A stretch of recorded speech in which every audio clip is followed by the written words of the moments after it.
Hey guys, welcome back to the channel. This is a story about what if Deku became the world's greatest inventor part 1. If you guys enjoy this what if and want to see part 2, comment down below and let me know before I start. Please do support for more awesome content. And leave a like and don't forget to subscribe to my channel and also share this video with your friends and check out the description in my playlist. So let's start the video. Birth of Junkyard support chapter. Text and 𝗂𝗵𝗲 sat back and was confused, relieved in some sense, but it was the confusion that reigned supreme. This was not what she was expecting. She always knew her son was bright, not to mention curious. He loved taking things apart, but he always put them back together, and 9 times out of 10, it worked better afterward. There was that one time with the toaster, but they didn't talk about that. She had expected his quirk to be something like hers or his father's, attraction and fire breath, maybe some hybrid of both, not whatever the doctor explained to her. 𝗵𝗃. He snapped his fingers to bring her attention back to him. Your son can visually perceive mechanical energy in action. I believe this unique power enables him to instantly recognize the potential and functional uses of any machine or technological device in his visual range. 𝗏𝐽 stared at the doctor, seeming more confused. He knows what any machine he looks at does and how it functions. He leaned forward, steepling his hands under his chin, his bushy mustache twitching in excitement.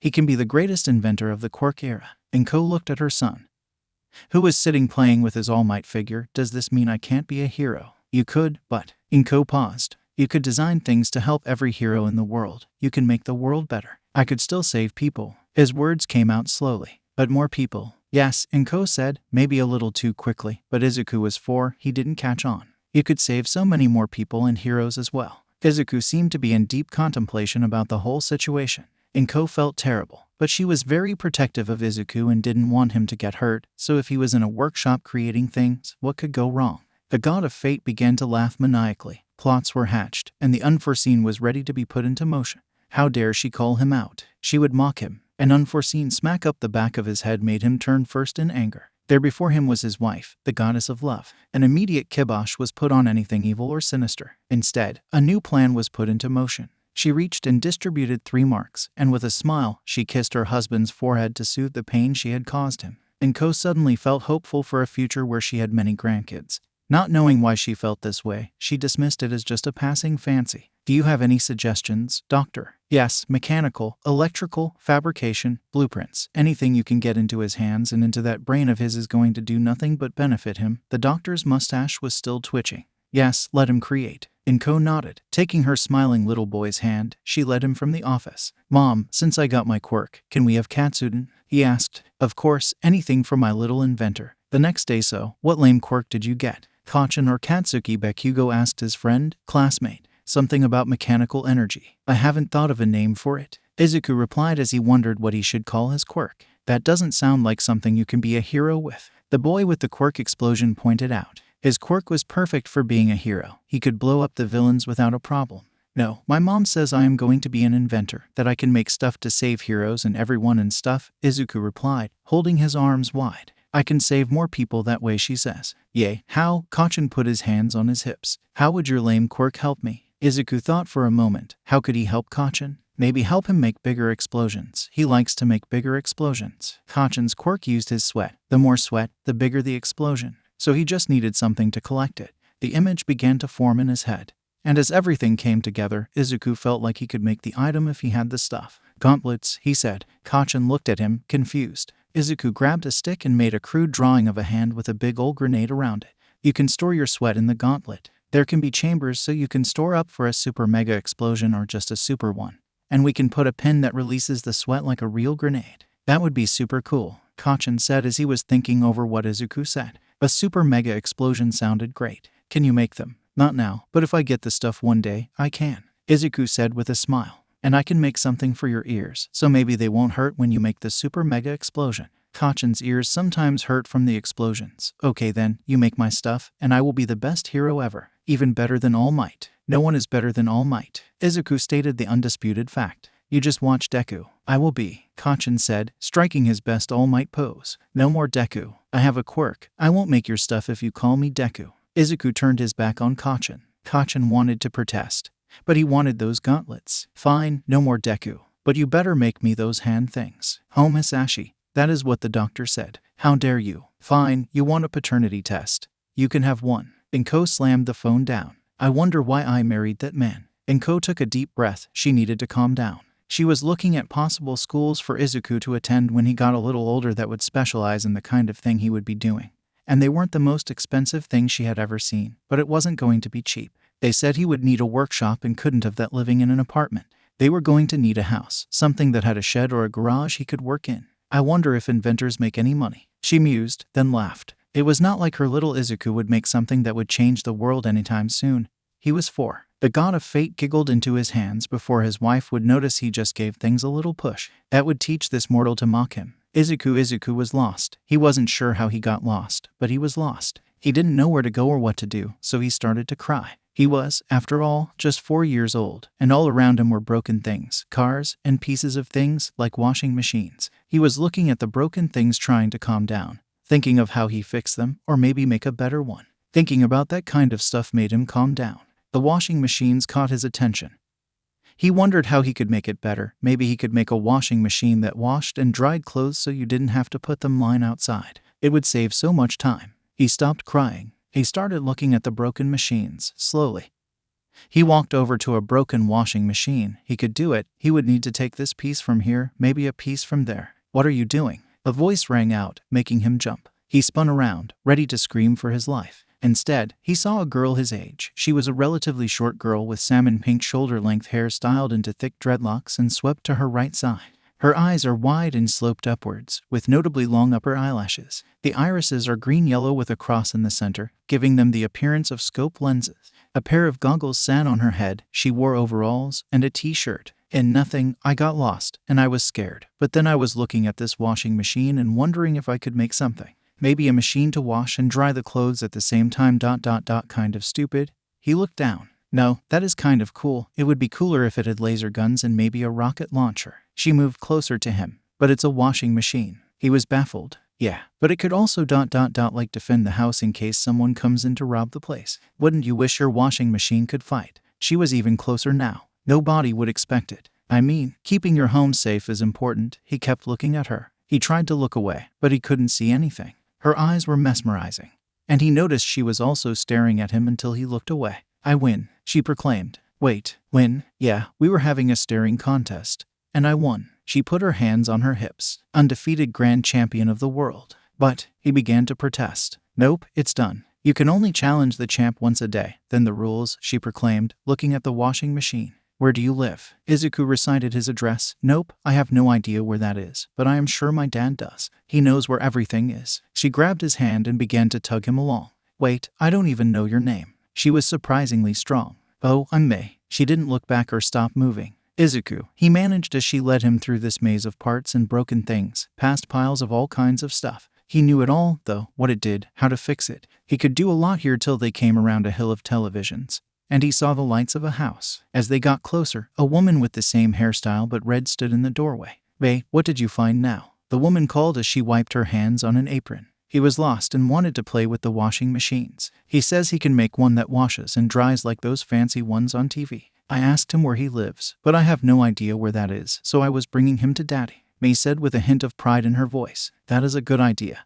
Why don't you take him to your daddy then?" The woman smiled at Izuku. "Don't worry, young man. Her father may look big and scary, but he is a teddy bear." Izuku just nodded as he was pulled along again. Now May's father looked nothing like a teddy bear. The man was a giant and as wide as the door frame. Izuku watched him turn sideways to get past a door. He wore a pair of overalls like his daughter. His voice is deep and booming. "Who are you? And what are you doing with my little May?" he bellowed. He did not intend to yell, but as something had just blown up, his ears were still ringing, and he couldn't hear right, so he wasn't even aware he was yelling. Izuku's bottom lip began to tremble. He had never been yelled at before, except for the time with the toaster, but he would rather forget that. I am sorry, sir." He began to panic. "I got lost somehow and ended up by the washing machines. And I just want to go home, but I am lost." Tears started to form in the corners of his eyes, gaining in size rapidly as her father began to panic. "Then May pulled me over here. And she said you could help me get home." Tears began to fall. "I just want to go home to my mom. Please don't eat me." They hugged Izuku tight, looking at her dad. "You can't eat him, Dad." "Why would I eat him?" Her father was confused and getting flustered at the boy crying and the look his daughter was giving him. "He is going to eat me," Izuku yelled. "I won't let him eat you." They grabbed him and started to run. "I don't want to be eaten," he followed after her. "I am not going to eat him. Why would I eat him? Does he even taste good?" Her father was not helping the situation. He wants to know how I taste. May. They blindly ran right into her mother. What is going on? She yelled. Dad wants to eat 𝗧𝗂𝐻. He wants to eat me. I do not. It took her 10 minutes to calm everything down and convince her daughter and this poor boy that he would not be eaten and that they would walk him home this very second. 𝐭𝐸 was outside her apartment building, looking up and down the street frantically, hoping to catch any sight of her darling little boy. He was late coming home from school. He was never late. She didn't expect to see a tow truck pull up with the words 𝗬𝗵𝗲 towing, wreaking, and repair. When the door opened, a woman with red dreadlocks stepped out and helped her son out the back. 𝗧𝗂𝐻 ran over and wrapped his arms around her legs. Your son seemed to get somehow lost in our salvage yard, the woman said quickly. My little girl found him, and after a small misunderstanding with my husband, we brought him home to you. Small misunderstanding. 𝗏𝐸 tilted her head to the side. She said as the driver's side was open, and a massive specimen of a man walked around the truck. I am very sorry, ma'am. I may have scared your son. And things escalated until my better half could make sense of everything and calm him down. He extended an extra-large skillet known as his hand. I'm Deku and my wife Hana. 𝗏𝐸 shook his hand. He was very gentle. May, come say hello. A little girl about 𝗧𝗂𝐻's age said, hello. My name is May Hatsum. It is very nice to meet you. Bo. 𝗏𝐸 smiled as the girl very carefully said each word and said the word Bo before she bowed. Hana stepped forward and handed 𝗏𝐸 a card. This may be a little forward, but our daughter and your son got along well today. I would very much like to arrange a play date for them. 𝗏𝐸 smiled, taking the card. I will call you later. Thank you so much for caring for 𝗧𝗂𝐻 and bringing him home safe. She watched as the strange family climbed back into the tow truck. She couldn't help but think how cute it was when 𝗧𝗂𝐻 and May waved to each other. Once they were out of sight, she got the long story from her son. He was 4 years old, after all. They ended up having a play date the following week. Then, a play date the following week. The week after, and so forth. Soon, 𝗧𝗂𝐻 was coming by the junkyard every day. He and May would explore the junkyard as they would talk about all the beautiful things they would build and how they revolutionized the support industry. Not they were children. They spoke of building fantastical things they saw on television in their cartoons. Robots were at the top of the list. Big ones, and maybe even ones that transformed. Of course, mecha and power suits were just a little behind. For crayon plans, they were very detailed. The two children's bond grew, drawing the parents together as their children wanted to spend every moment together. In truth, it allowed the mothers to pool resources together to enrich their children's lives and their thirst for knowledge. 𝗏𝐸 had never been so grateful for her son getting lost and meeting the Hatsums. They were such friendly people. Deku and Hana were just good. They cared for and loved their daughter, and what was important to her became important to them. 𝗧𝗂𝐻 had become just that. After 𝗏𝐸 submitted the proof to her husband that he was, in fact, 𝗧𝗂𝐻's father, he quietly accepted a permanent post in America, and the two separated. It had become apparent that the two wanted different things, and the fact that he doubted 𝗏𝐸 so much to ask for a paternity test was the final straw for both of them. It was simple, as 𝗧𝗂𝐻 did not know his father. He only had very fleeting memories of him, so his continuing to be gone was not something that he thought of. It was Deku who told 𝗏𝐸 about the house next to the yard that had come up for sale. It was run down and in need of a lot of repairs, a definite fixer-upper. 𝗏𝐸 looked at it, and in her mind, she saw its potential. And with Deku and Hana's offer to help her renovate with some sweat equity, she moved on it. The apartment sale was simple enough, and the Hatsum even allowed 𝗏𝐸 and 𝗧𝗂𝐻 to move in while they started the renovation. He heard his mom and May's mom talking about the trouble of doing laundry and hanging, drying, and folding it. While the use of dryers had increased over time, it was still not commonplace. 𝗧𝗂𝐻 was thinking about it when the idea came to him. He and May went to work every day after school. They would head out into the junkyard, looking for pieces and scavenging for what they needed. They would talk about it at night after dinner, even when they bathed. May never liked baths but would consent to them much more readily if 𝗧𝗂𝐻 dragged her to the bath. They were children, so the parents didn't mind. It was a case of one positively influencing the other. 𝗧𝗂𝐻 ensured May cared for herself and helped him find his voice about what he wanted and liked. Nothing overly rebellious or anything of the sort, but he learned a mighty word, no. He could say no to things. And it was okay, and if the kids in his class didn't like that, then he didn't have to be their friend. It was easier once he and May started attending the same school when 𝗧𝗂𝐻 moved in. For you see, in a society that revolved around quirks to such an extent, there were more specialized schools for the more support-based ones. While they didn't allow quirk training, some schools would start teaching about mechanical fields much sooner. Some schools catered to those with intelligence-enhancing quirks, etc. When 𝗏𝐸 talked about him changing schools, she had expected him to protest. But she had to say that May was going to the same school, and he jumped at the chance. She had to sit and talk with him to find out he didn't have friends at his school. There was 𝗂𝐽, but they didn't play with him since he wouldn't be a hero. 𝐭 kept her twinge of sadness to herself, knowing that she convinced him he could save more people, creating things that had put him in that situation. When he told Katsuki, the boy said not to forget his arm things. For Izuku, he had a best friend, an absolute best friend who wanted to do the same stuff he did, and their quirks worked well together. With Mei's zoom quirk, she could help find and place the tiny gears that Izuku needed for their invention. The most challenging part of the project they were working on was the solar bulb. However, after seeing some broken solar panels, the invention was improved by cost-cutting power and still providing the UV light that most people felt made their clothes cleaner and more sanitary, which came from hanging the clothes outside to dry. Then they had to hook it up. They hadn't thought about how to move it, and that was where Deku came in. He had been watching the children sneak off, and of course, he followed and monitored them. When he saw them start building something, he thought it was cute. Then he saw it coming together and questioned if it would work. He was addicted to watching them work together. When he saw them borrow some wet laundry, he followed and watched. Of course, the first time, it didn't work, but Izuku smiled and told Mei it was an easy fix, and sure enough, Mei got in there and fixed it super quick. The second time, it worked, and the laundry came out folded and dried. Izuku, Mei asked, staring at their success. Yes, Mei, he responded with a sense of shock and awe that it worked. How will we attach it to the washing machine? She asked quietly. We need to cut a hole in the washing machine. How we aren't allowed to use the snippers, Dad said. I hadn't thought about that. He sounded defeated.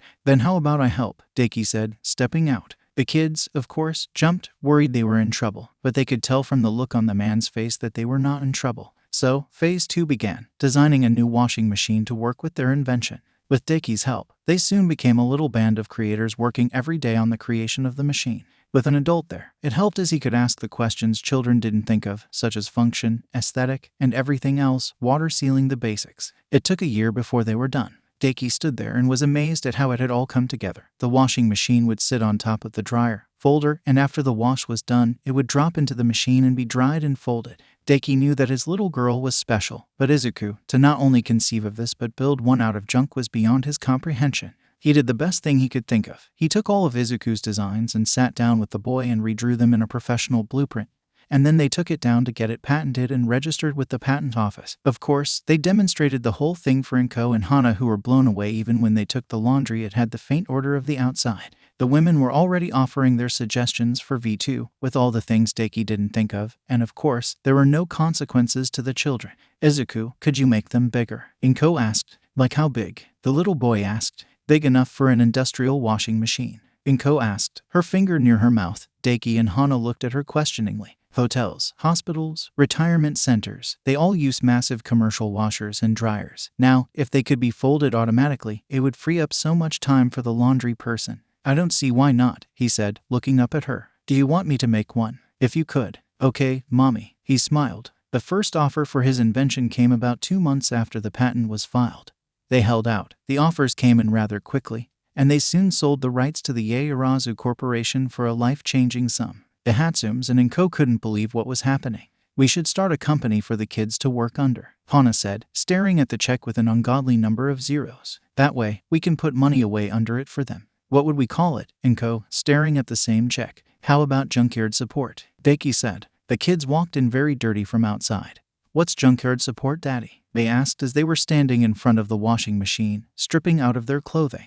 We were thinking that could be your guy's invention company, he replied. Izuku smiled. It's funny since we got all the parts from the junkyard. I like it. Works for me, Mei said. The parents just started chuckling as the 2 children were standing there naked like it was nothing. We are going to go take our bath before dinner. They just walked down the hall. Would you mind if our children got married one day? Hana asked 𝐭. I think I can support that. 𝐭's face broadened into a significant smile. That was how it started, with a clothes folder and dryer. Mei started calling their creations their babies. It was all Hana's fault. She had offhandedly referred to their projects as their precious babies due to the care they were putting in, and her daughter just latched onto it. Izuku protested, but soon he was doing the same thing. Her father may have fainted when he heard his daughter ask her friend if he wanted to make a baby with her. Mei was either at Izuku's or her house. Most of the time, they were at her place, as she had the junkyard they could raid for their inventions. It was routine. They would come home, do homework, and work on whatever project they fancied. Often, it was spent huddled over a notebook, thinking of support gear for whatever new hero had just come on the scene.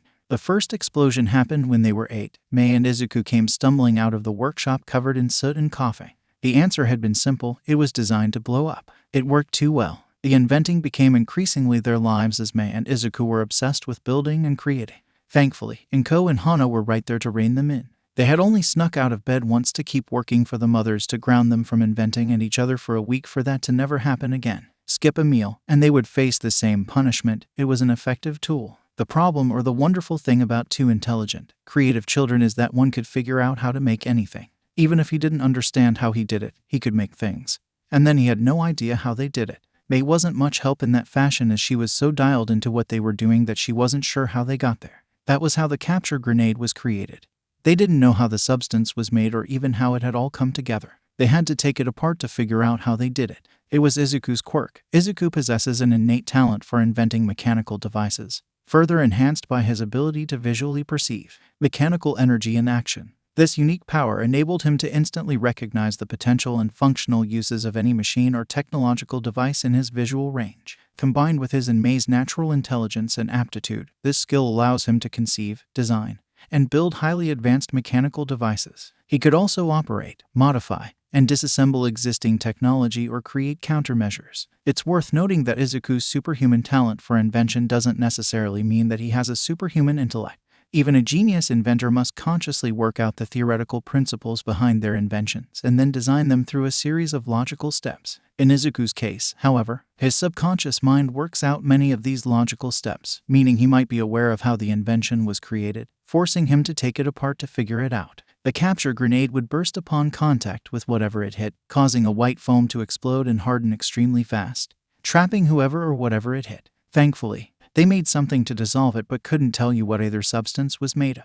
After that, video cameras were installed, and they had to record what they were doing as an audio log to revisit it to see how certain things were done. Once again, a patent and check soon followed after it was figured out. This was their lives. The parents took a tiny bit of money but put the rest away for their children's future when they were 10. Mei said, "Izuku, let's make a robot." Their destiny was put into motion, as he was prone to do whenever she asked him for something. "Okay, Mei. How big?" "I think we should make a small one first, like one that can do stuff around the house. Then we can make one that is super cool and can fight and stuff," Mei said, jumping up and down excitedly. "Okay, Mei, like clockwork," he responded. At 11, the everyday vocational automaton came online, or 𝗵𝗃.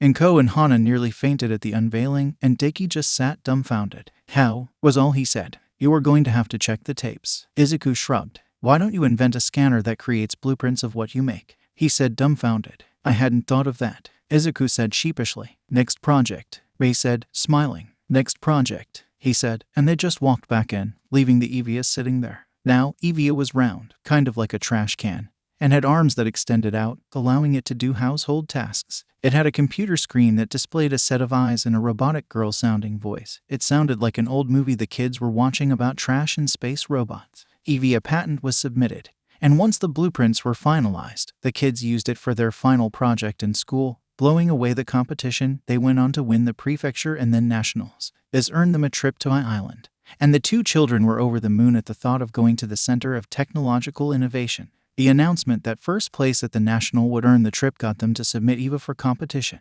Of course, there were a lot of questions about how two children had done such a thing, but thanks to the video, they were able to submit it immediately and shut down accusations of cheating. 𝗏𝗏 was sitting down with 𝗧𝗃𝗃 and Hana. "I think we should look into making these ourselves." 𝗧𝗃𝗃 whistled. "That would be a lot of work. How would we even set up a plant to do it?" Hana closed her eyes, thinking, "This is going to be huge, like a game-changing invention. We are talking about a household robot capable of doing chores and helping around the house." I heard the kids talking about making it look prettier, and then Mei started saying how it should be able to fly. "And I bet without missing a beat," he said. "Okay, Mei," 𝗏𝗏 added with a small laugh. "You know it," Hana said, "without missing a beat. I know that it is his quirk that allows these things to be done in the material he has, but it is crazy. Maybe the 𝐒𝐴RAZU Corporation would want to collaborate more, with the kids getting a percentage off every unit sold," 𝗧𝗃𝗃 said, leaning forward. "There is going to be a lot of legal questions about these things being made and sold, and we frankly don't have the knowledge or the connections to handle that.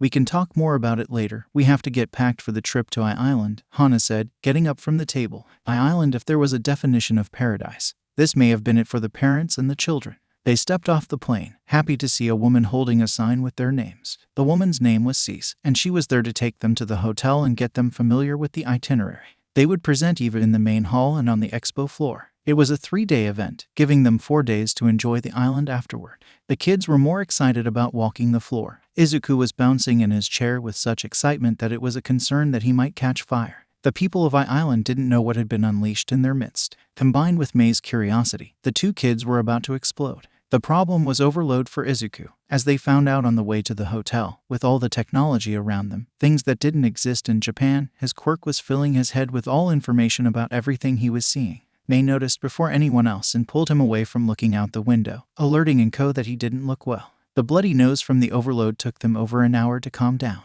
𝐭 and Hana smiled from the doorway as Izuku lay in bed. Mei curled up next to him, holding his hands and telling him it would all be okay. They would have to take it slow at the expo. For Mei Hatsum, Izuku was her best friend and partner, one of the most important people in her life. They were going to revolutionize the world together. Every day was the best because they were together. He had helped stop so many of her babies from blowing up, thanks to his quirk. Seeing him hurt bothered her, as nothing could do about it. She drifted off to sleep holding his hands. He had fallen asleep, and out of habit, she had begun to match his breathing and soon was racing to meet him in dreamland.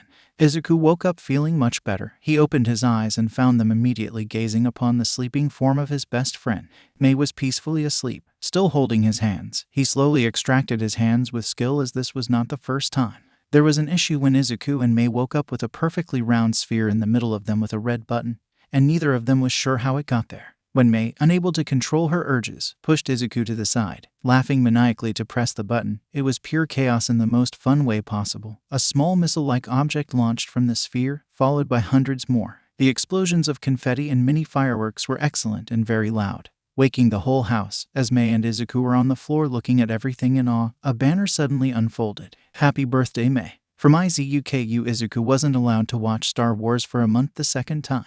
The thermal detonator was still buried somewhere in the junkyard. If he couldn't see, then he couldn't reverse engineer it. A lightsaber was still on the table. They didn't discuss that. So, to stop his night building, Mei started holding his hands. Her father was not too pleased. The birthday bomb was still pending final review. He sat on the edge of the bed, his feet dangling just above the floor. He rubbed his eyes and yawned, gingerly putting his foot down and standing up. The pain in his head was faint but much more tolerable. He knew he needed to get it under control to avoid another situation like yesterday. As he opened the door to the room, he heard the parents' voices coming from the small living area of the suite. He walked out to see a few trays with food, different juices, and the holy grail of breakfast, chocolate milk and strawberry milk for Mei. "How are you feeling, sweetie?" his mother asked. "Much better. It only hurts a little bit." His eyes never left the chocolate milk. Deku walked over and lifted it into the air. Izuku was tracking it with his whole head. Hana and 𝐭 laughed. "Go wake up, Mei. And you can have some," he said. Izuku bolted over and jumped onto Mei, eliciting a grunt. 5 more minutes, she muttered,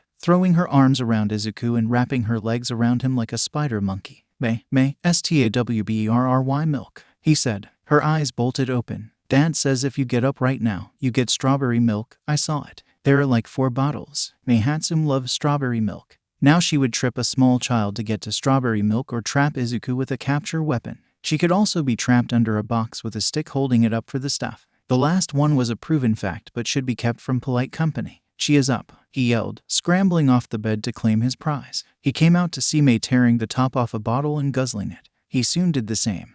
Their parents held the other bottles hostage. It wasn't fair. Japan didn't have this brand. 𝗓𝗏 farms had been the most heavenly mixture they had stumbled across. Aside from powder and whipping cream, it is a story not to be discussed in polite society. Once they were done eating breakfast, they got another bottle, made the bed, and took showers. Another bottle. They had a system for this one. It saved time if they just took a shower simultaneously. Like a well-oiled machine, they were washing and scrubbing, passing the sponge to get each other's backs. "We are going to have to stop that soon," Hana said to 𝐭, who nodded. "We should do something about that now," Deku grumbled. The 2 kids helped each other dry off and get dressed. They looked the other over and came bolting out of the room, ready for their next bottle. They were on their way to the convention with Izuku hunkered down in the back of the car as they rode in the car towards the convention center. Mei was down there with him, having a detailed conversation about her zoom, how she adjusts it, and how she keeps it from zooming in too far or getting stuck. She was going into great detail for several reasons. It distracted Izuku, and it may help him. She wanted to help him. Once they arrived, he and Mei tested it out. He smiled slightly as he grimaced. It would take some getting used to, but it was a start. Mei took his hand and led him inside so he could look at the ground. Once they arrived at their booth, they assembled their stall. 𝗂𝗑, May called out, "Come to Mama." 𝗂𝗑 came right over to May. "Yes, Mother," it responded. "Help Grandfather with the setup of the stall," May said. "That is new," 𝐭 said to her. "We did some upgrades for the demonstration." May just beamed. "She is such a great baby. I want her to fly and look pretty though, 𝗧𝗂." "Yes, May," 𝗧𝗂 replied as he grabbed a piece of wood and walked over to 𝗂𝗑 and Deku. "Mama Hana, do you think they have a scrap yard here?" "Probably not, sweetie. I bet they recycle much stuff, but maybe we could find out. Would you like me to see?"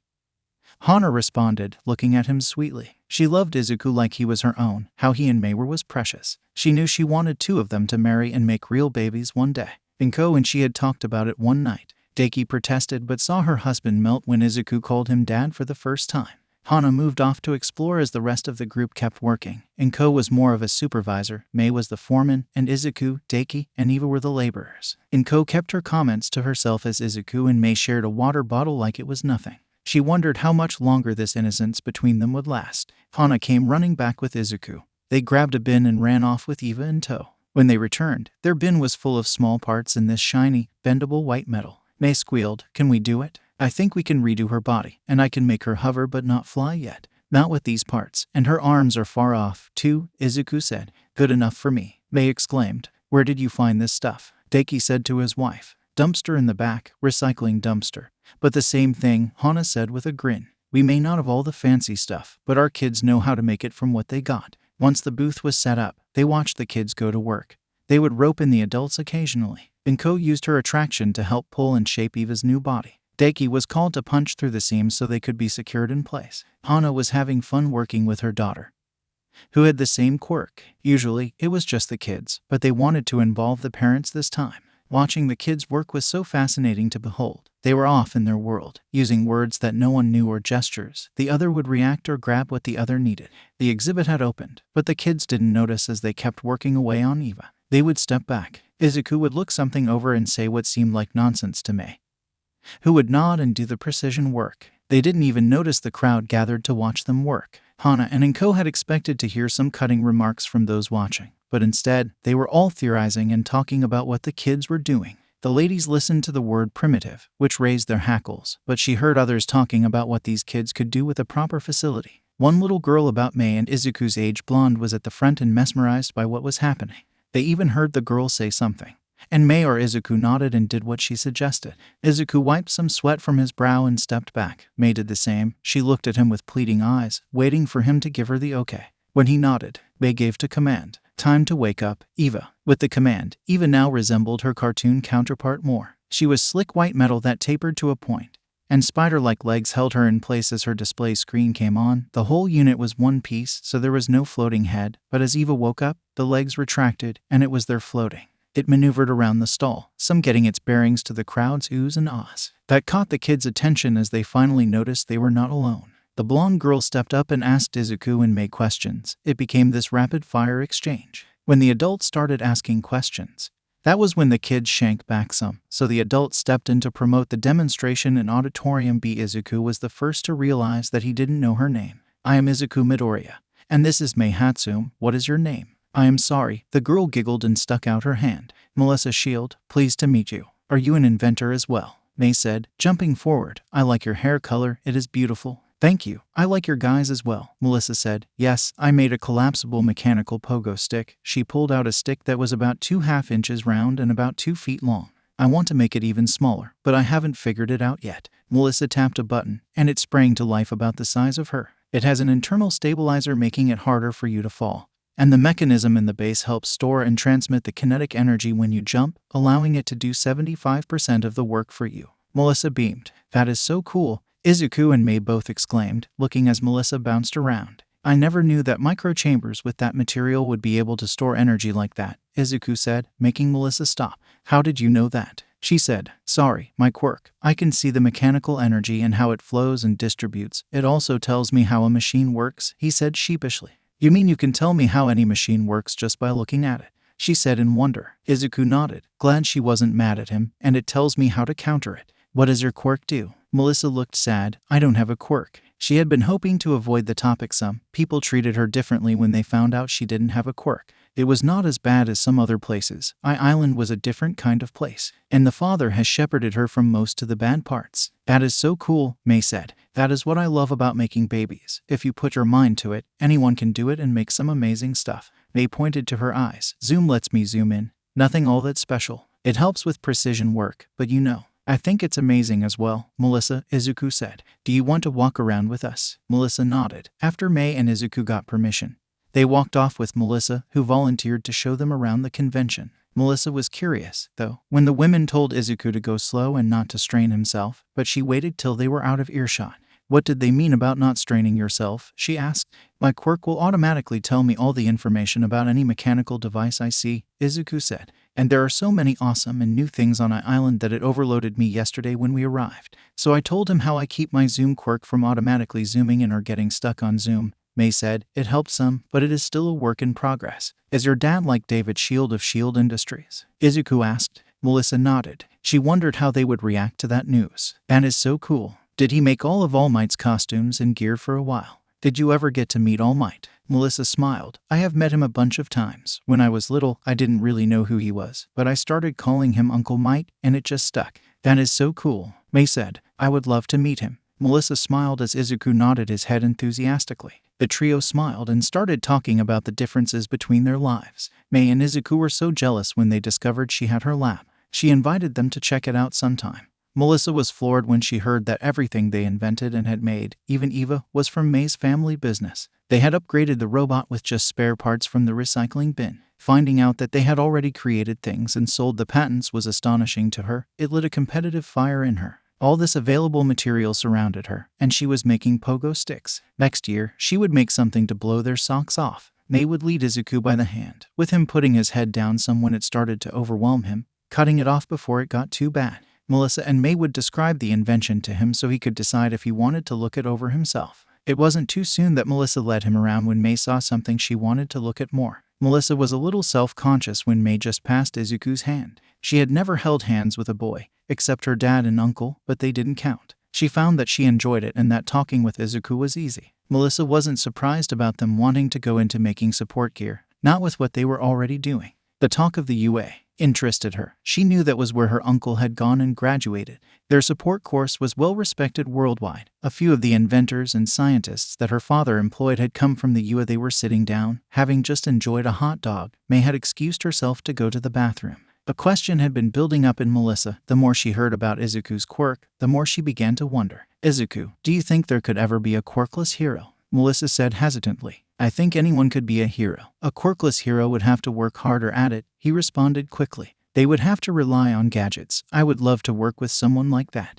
I want to be a hero, Melissa said. Having grown up watching my uncle and all the great things he had done, I want to do that also. I want to be a hero. I think that is amazing, Melissa. Izuku smiled at her. I wanted to be a hero also, but I can help people more with my inventions. That's what my mom told me. Would you help me? Melissa blurted out suddenly. She wanted to retract it, but with Izuku, it was possible. She expected him to laugh or say something sarcastic, maybe even mock her. Of course I would, he said quickly. Anything for my new friend. Friend, she muttered. You want to be friends, even though that you are quirkless. Of course, why would that matter? It is someone's heart that makes the difference. Sure, a quirk helps, but if you work hard enough and have the right support, you can do anything. I will support you, Melissa, and I am sure May will, too. After all, we are Junkyard support. He smiled, and it pierced her heart. She heard he believed in her and was willing to help her achieve her goal. It didn't sound like a platitude or that he was humoring her. The way he talked filled her heart with joy. Impulsively, she hugged him before jumping back, blushing some. You need to start working out, though, he said, as he blushed as well from the sudden hug. You will need to train your body and mind. You're right. I won't let you down, Melissa said, smiling. What are we doing? May said as she walked back. Melissa wants to be a quirkless hero, and we will help design her gear. Izuku said, smiling. Oh, we are going to make so many babies together, May said excitedly. Melissa blushed. Babies. I don't know if I am ready for that. I mean, is that necessary? We are all so young. Izuku didn't quite understand the outburst from their new friend. But when he explained that was what May called their inventions, it seemed to calm their blonde friend down. For the rest of the trip, they were inseparable. The demonstration went off without a hitch. Eva performed great. Some of the adults in the room seemed to take it personally that two kids were up there presenting it. During the question section, came at the children hard, trying to prove them as frauds. Though the mothers were memorizing names and faces for revenge, Deku put his hand on the kids' shoulders and whispered words of encouragement. They had no problem speaking up and defending their work. 𝗧𝗂 was nervous, and responding to angry adults took him a bit. Deku noticed that 𝗧𝗂 found his voice after one person attacked Mei, and then 𝗧𝗂 jumped in to defend her. After the demonstration, there were private meetings with different companies and some of the corporations on the island. They talked more to the children about their process, schooling, and what they hoped to accomplish. They were scouting the children for the future. That was what the parents thought until one company shocked them. His name was Dr. Francis Baker, the head of the support division for Omni Support. The man was about average height, with green and gold eyes resembling circuit boards. "I would like to extend an offer for you to move here to our island," he said, opening a briefcase. "We will enroll you here on the island in our technical course at the Future Academy. I can assure you that you will find no better curriculum. We will give you your lab to create anything you want. Room and board and plane tickets so you may travel home for the holidays. Like a boarding school?" 𝐭 asked. "Yes, your child will be properly looked after and cared for," the man said smugly. "This is a wonderful opportunity." "Wait, her child?" Hana said. "Are you only extending this offer to 𝗧𝗂?" "Well, yes," the man responded as if that was extremely clear. 𝗧𝗂 had the talent and quirk to be able to create anything. "While I am sure that your daughter is talented, I feel we would be better to take a wait-and-see approach, to see if she can grow and develop independently, independent of 𝗧𝗂." Hana was about to tell this man off, but Deku touched her shoulder. "Honey, this is an amazing offer for 𝗧𝗂. It is life-changing." Hana wanted to protest, but instead, she said nothing. They looked heartbroken for a second at the thought of being separated from 𝗧𝗂, but she understood he was held back by what they had to work with. 𝗏 looked at 𝗧𝗂. It was precisely what Deku said, a potentially life-changing opportunity. But before she could even say a word, 𝗧𝗂 spoke up. "You want me but not Mei." Dr. Francis nodded his head. "Then no, I don't want to work with you and reject your offer." "Young man, you don't realize how big this opportunity is," he protested. "Mei is more important to me than anything you can offer," 𝗧𝗂 said as he reached out and took Mei's hand. "She understands me, and she has been my friend before she knew what my quirk was and would be my friend even if I didn't. She is smart and extremely talented. She would go on to be a great inventor even if she never met me. I am happy we get to do it together, so if you can't see that, I don't want to work with you." The man was flabbergasted. When he looked at 𝗏, she just shrugged. He has made up his mind. Deku leaned over to Hana and whispered, "They have my blessing to get married." At that point, 𝗧𝗂 ignored the man and turned to Mei, who smiled sweetly at him. "I'm happy that I get to change the world with you too." She threw her arms around him and hugged him close. The itch that had built up in her heart melted away. The man from Omni walked out fuming. "Is it the last one?" 𝗧𝗂 said, hoping the answer was yes, but he saw Hana shake her head and hold up one finger. The door opened, and in walked their final meeting. The man in question is tall with an average build. He has aqua-colored eyes and light brown hair, which is short and messy with two prominent tufts for bangs and a short goatee. He has light wrinkles on his face due to his age. He wears wide-rimmed, square glasses, a blue button-up shirt, pale pants, and a dark belt with a metal buckle. His navy sneakers have a red accent and light soles. He wears a dark watch and a wedding ring on his left arm. Mei and 𝗧𝗂 immediately perked up, recognizing David's shield. David warmly shook the hands of the parents, introducing himself with a pleasant smile. "You two have become fast friends with my daughter," he said with a smile. "They are all she has been talking about for the last few days. I know you have been through a lot of these, and from the look of Dr. Francis, I assume he did something insulting, so I will make this quick. I want to offer both children a chance to attend our summer program." Like the man before him, he pulled out an envelope, but unlike the others, he pulled out two. The course will focus on improving all aspects of their invention process, from mechanical engineering to computer programming. Classes will be held in the morning, with lab work scheduled every day after lunch, weekends off, room and board. If you like, I can even have accommodation for you. The parents prepared as well. Mei and 𝗧𝗂 turned to their parents, pleading looks on both their faces. Hana said, "Give us a chance to review the paperwork." "Of course," David responded. In the meantime, Melissa was wondering if the kids could have a sleepover tomorrow night. "I think that would be all right," 𝗏 said with a smirk. Hana smiled at Mei. "That sounds like fun. I have been dying to go for a dip in the hot tub." The trio Melissa was a ball of nervous energy. She had never had a sleepover. She had only been to two of them, and they didn't go well. But tonight, it was different. She was going to have two actual friends over. She had been researching games and things to do, picked out some movies, and procured snacks. And it was everything she hoped it would be. They stood up late, talking and laughing. They shared stories and started working on ideas for Melissa to be a quirkless hero. She was just so happy when they all finally fell asleep. She was surprised when 𝗧𝗂 lay down with Mei, and the girl grabbed his hands. After an explanation, it seemed like the best idea for the night, seeing how they were talking inventions and 𝗧𝗂 would have access to so much stuff where they were. Melissa smiled when they invited her to join them. The feeling of being included was something she had longed for. The rest of the time, there was a blur of the three of them running around the island and just being kids. Melissa was so sad to see them go but also excited when she found out they were returning for the summer program. They exchanged numbers and emails so they could stay in contact. The island would be lonely without them, but at least she wasn't alone. Home, they slipped right back into the familiar routine of their lives, though they may have been on the phone a lot more. 𝗧𝗂 and 𝗵𝗃 hooked up a giant screen in their work area with a camera so Melissa could dial in whenever she wanted.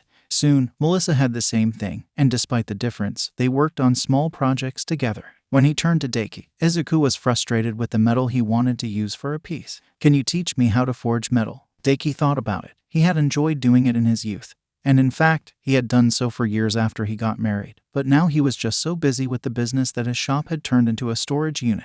It took them 2 days to clean the thing from the clutter. That was how 𝗧𝗂 learned how to reforge metal for their projects. Things began to shift one day just after May's 12th birthday when she rather calmly walked in and told the family she was bleeding from her lady parts and her stomach hurt. Hana sprang into action with 𝐭 right on her heels. Their parents became very adamant that she wasn't allowed to take a bath with 𝗧𝗂 anymore. When they did anyway, they were grounded.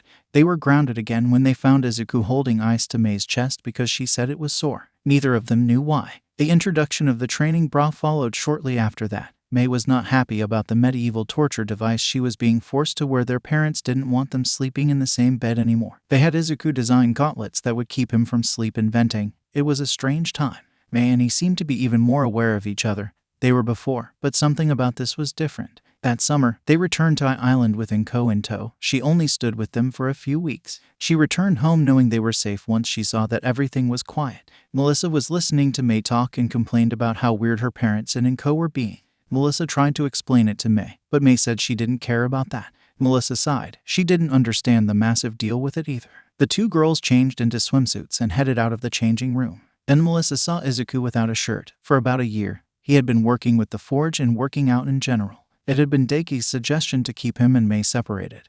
But that was not the issue today. "He looks really cute." "Wait, what?" Melissa thought she managed to suppress her eep.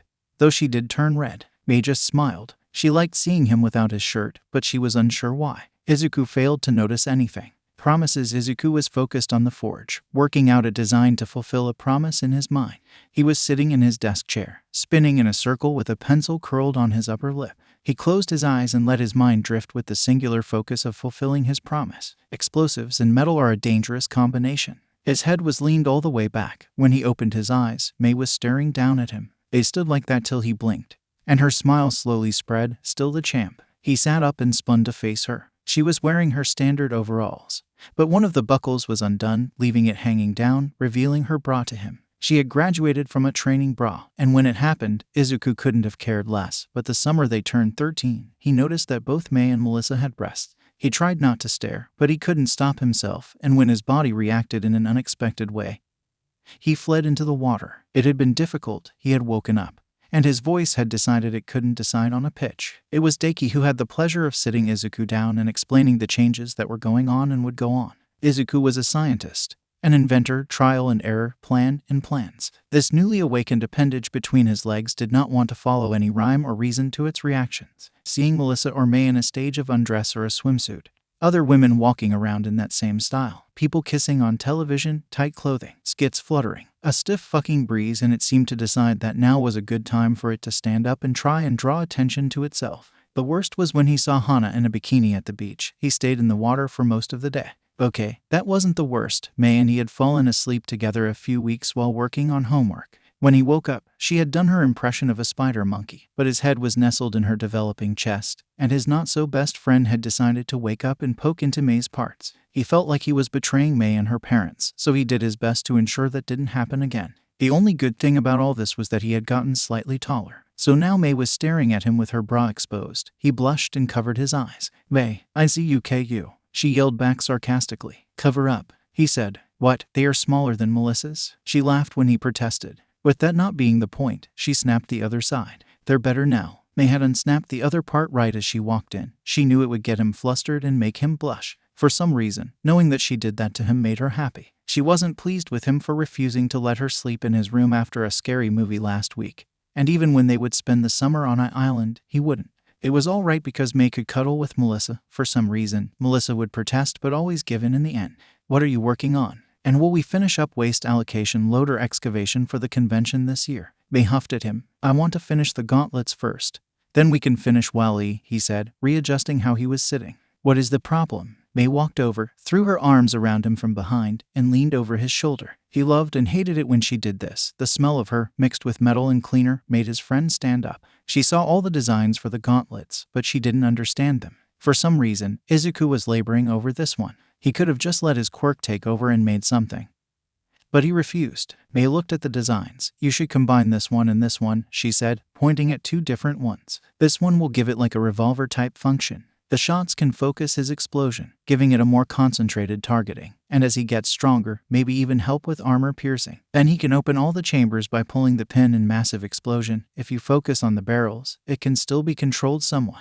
Also, the chambers are easy to replace for maintenance if damaged. He tilted his head back and looked at her. You are so smart, but sometimes that big brain gets in the way. Thanks, May. He just laughed. Now get it done. I want to get dirty and make our baby. May yelled out. What? They heard Deku yell from the outside. Bakugo, he stood there looking at Izuku. They had kept in sporadic contact over the years. He was surprised when he told him the gauntlet design was ready. He saw this lanky green-haired guy walking towards him and recognized him almost immediately. If the messy green hair didn't give him away, the diamond freckles did. He was just a smidge taller than Bakugo, but he knew he would eventually be taller. Bakugo frowned when he noticed Izuku's arms were slightly smaller than his. Yo, don't make me wait all day. Show me what you got, he bellowed. The others at the outdoor cafe looked startled, but he paid them no mind. Izuku apologized to the other patrons as he walked over and pulled out the blueprints. I thought you said this was going to be a grenade, he said. If you don't stop yelling, I will take these and leave, Izuku said. Bakugo instinctively wanted to pound this bastard into oblivion. But it really didn't matter. Izuku was going to support or some stupid shit. This was probably going to be this poor bastard's only claim to fame. Fine, explain this then, he said, pointing at the blueprint. And why didn't you make one for me to practice with? Well, that would be illegal for both of us and then neither of us would get into the UA. Izuku sighed. Look, the chambers act like a revolver. As you sweat, it will collect in each chamber, with an automatic cutoff so the chamber doesn't overload. Once the chambers are filled, the backup chambers will then fill. You can fire your blasts like normal. But to fire a chamber, you are going to grab the gauntlet like so, and when you trigger your explosion, it will ignite the chamber, sending out your attack in a more concentrated manner. Great for pinpoint hits and even armor piercing later. Once you fire your 6 shots, pull back here. It will eject the spent chambers and quickly load the backups. If you pull this pin, it will release all the stored sweat into this chamber, which will be your huge explosion attack. I think with time, we may even be able to figure a way to focus that attack better as well. Bakugo looked at all. He said I seemed relatively calm. Will it work? I am sure I have a computer model designed to email you all the calculations. But if we both get into the UA, once they sign off on it, I can build it myself. But I wanted to keep my promise, Izuku said, getting to his feet. Bakugo reviewed the plan. Did you design this yourself? I had a hard time settling in on a design. My friend was the one who helped me cut through the mess and settle in on this one, he said. You mean that weird? Don't you finish that sentence, Bakugo. Izuku's eyes narrowed. May is my best friend and someone I care about. Bakugo smiled. The fire when Izuku spoke, the willingness to go to the edge, Bakugo could see it in his old friend. He had changed over the years, not sniveling, not hiding, but ready to throw down if need be. Keep that edge, Izuku. It will help to take you far. Bakugo rolled up the blueprints and walked away. Melissa was a bundle of raw energy. She was so excited. Izuku and May were going to be landing any minute. This summer was going to be the best. They were going to have a cake and a little party for May, who had just turned 16. Izuku's birthday was going to happen on the island. And lastly, she was going to tell them how she felt, about both of them. No more hiding or beating around the bush. Yet, when she saw Izuku and May, that excitement was dropping fast. Izuku was walking ahead of May and not looking back. May was looking at the ground, biting her lip. Yesterday, hey Izuku, do you think I need a new swimsuit? I may have outgrown this one. Izuku had already turned when he heard his name, and standing there was May in her swimsuit. Her cup had run over to the point that part of her was peeking out for him. He had quickly turned his head, and in the process, his arm had swung, knocking over his drink all over the primary circuit board. He was doing some modifications, one completely frying it. Fuck, he yelled, jumping out of his seat. He tripped over some wires, fell back, and hit his head. OMG, Izuku, she called out as she ran over to him, with things bouncing. Damn it, May, he yelled, holding his head. I'm sorry, I was just, she started to say. What, playing some game with me? He sat up, pulled his hand away, and there was some blood. Yes, no, well, are you happy now? Was it funny? Did it give you the reaction you wanted?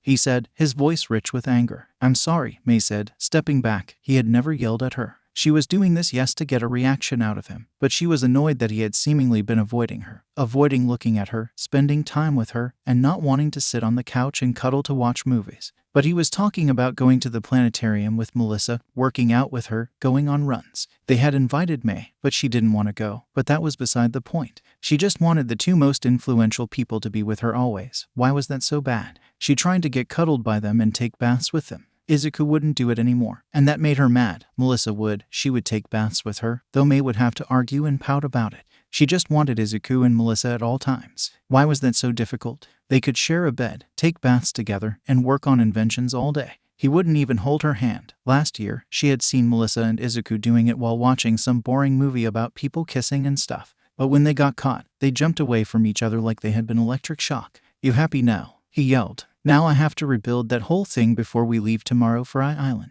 He grabbed a clean paper towel and held it to his head. Yes, 𝗵𝗃, you need a new swimsuit top. Your breasts have gotten much bigger than last year. He turned and stormed out of the room. He didn't talk to her or text her the rest of the night. His door was locked. He never locked his door. Car ride headphones, plane ride headphones, and sleep. Today Melissa plastered a smile on her face and ran up to her friends. 𝗧𝗑 gave her a weak smile when she came up, but with a good hug, 𝗵𝗃 visibly brightened up and hugged her tightly. Are you guys all right? She asked. I am just tired. I was up all night. I must get into the lab as soon as possible, 𝗧𝗑 replied. Okay, I got us set up right across from our normal lab, so we should get going soon, 𝗵𝗃 said, a little uncertain. When they got to the transport, instead of piling in the back like usual, she saw 𝗧𝗑 hesitate and get in the front seat while 𝗵𝗃 and Melissa were in the back. Once they were in motion, she saw 𝗧𝗑 fire off a quick text, probably to 𝐭, before he put back on his headphones and just stared out the window. What is going on, 𝗵𝗃? And who pissed in his Cheerios? Melissa whispered. I messed up, 𝗵𝗃 said sullenly. He was working on the main circuit board for the project,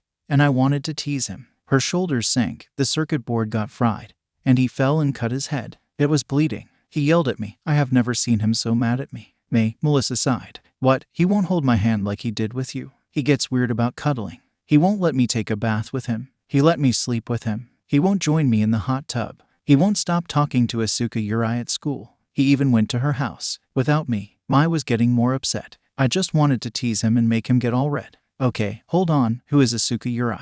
And why was he at her house? Melissa said. I don't know. All he said was he needed to help her with something. And then the next thing I knew, she and her friends were inviting him to the movies. They wanted us to go to some pool party, but he said no because we would be here. And he got into a fight with 𝗳𝗐𝗷, and he won't say anything about why. I watched a terrifying movie. And he cuddled me till I fell asleep. Then he got out of bed and slept on the floor. 𝗵𝗃 was talking very fast and to the point of almost hyperventilating.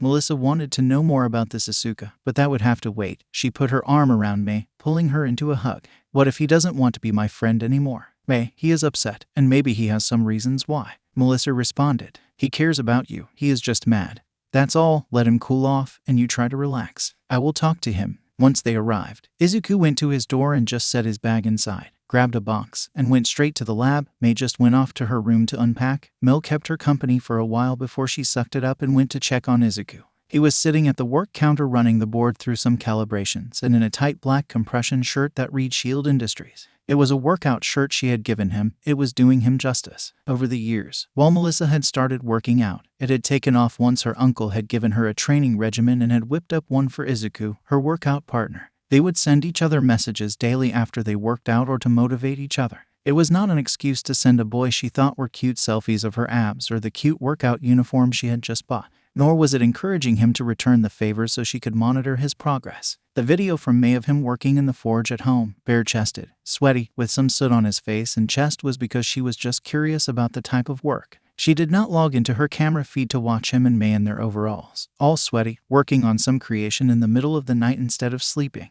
enjoying the way 𝗵𝗃 would wear overalls with just a sports bra. She watched as he gave a weary sigh. You okay there, cowboy? 𝗧𝗑 smiled as he looked up. Yeah, everything is good. We won't be set back in our timeline. What's going on, 𝗧𝗑 said, walking over and leaning on the workbench across from him. She saw him look up, then look away and blush slightly. She looked, and her shirt was loose, so it dangled forward, giving him a nice view down her shirt. She blushed and stood up more. Nothing, 𝗵𝗃, he replied. just trying to get this done. You know it was an accident, Mel said softly. It was, but she wanted to elicit a response without thinking of the consequences, he said with a note of hurt that she picked up on. All the time she does stuff, it is just so confusing. Then there is you, he added, sounding exasperated. Me, what did I do? Mel said defensively. Nothing, I guess, but I don't know. He sounded frustrated as he flopped on the stool. Can we just fast forward 1.5 years till we apply to 𝐻𝐻𝐸? Just invent a time fast forward machine. She immediately ran around the table and grabbed his hands. I am kidding, don't start. She stopped and looked down. They were holding hands again, and this warmth spread from her fingertips to her whole body. When she looked at his face, he looked at her. Tension between them was increasing. They both pulled their hands away with a shared eep, blush and look away. Hey, if you are done here, why don't you get some sleep? I know we have a lot of stuff to do while you are here. Do you think you will be up to cake and ice cream for May tomorrow night? Melissa said a little shyly after a nervous cough. Yeah, Mel, that sounds fine. He stood up. She wondered when he got taller than her. She hadn't noticed it earlier, but now she was keenly aware of it. Out of stupidity or habit, neither would be able to tell which they hugged. That warmth began again, and this time it went fast. She pulled back enough to tilt her head slightly to look at him. He was gazing down at her. Time slowed, and he started to lean down. She tilted up, eyes closed. The sound of the door beeping and opening made them nearly jump out of their skin. Melissa, are you in here? Her father called. The two teens jumped back from each other. Oh, hello 𝐬𝐻𝐸. Happy to see you. Hello, sir, 𝐬𝐻𝐸 replied, ignoring the slight voice squeak. So, this is it, huh? Can you really get a prototype up and running here? David said, walking over to shake 𝐬𝐻𝐸's hand.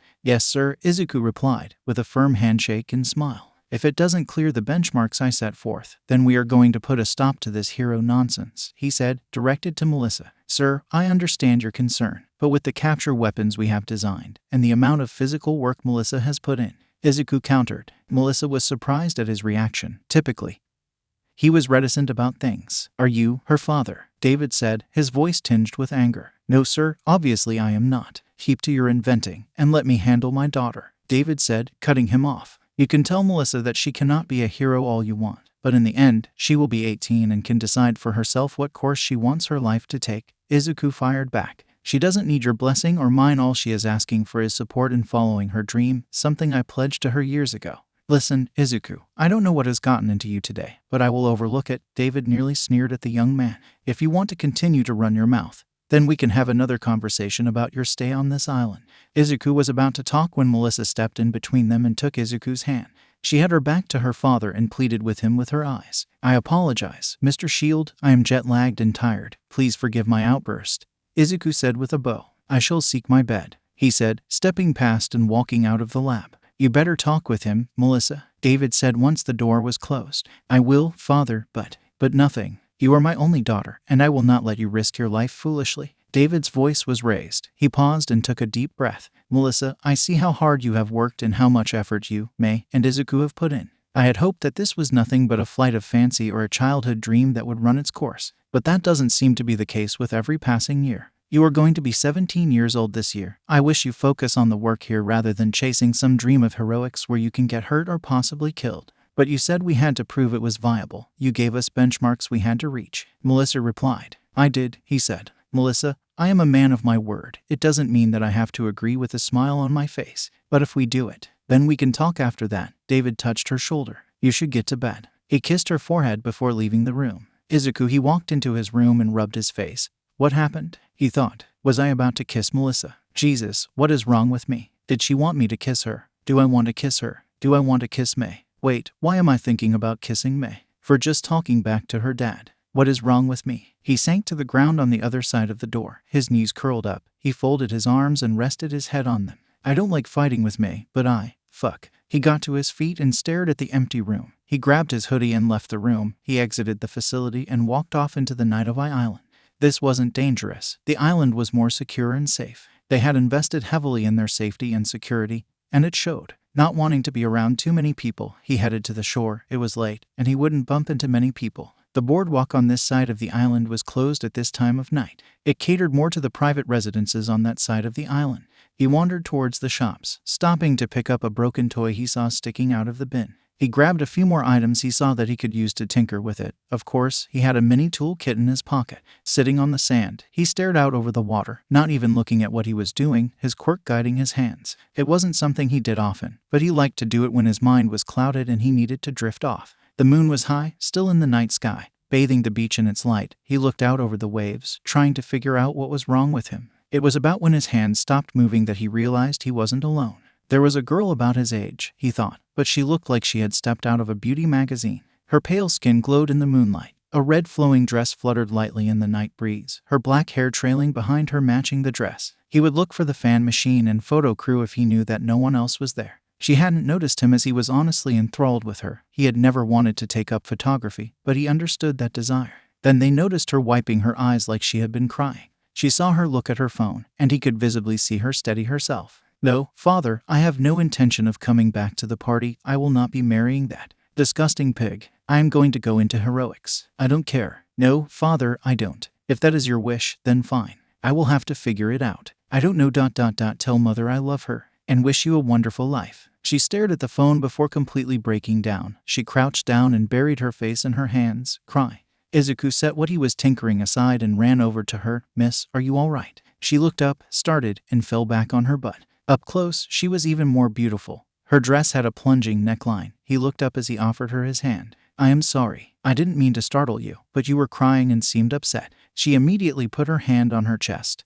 But when she noticed that he was looking away, she had to give him at least credit. Most boys, or men, for that matter, took too much delight in looking at her like some courtesan or sex object.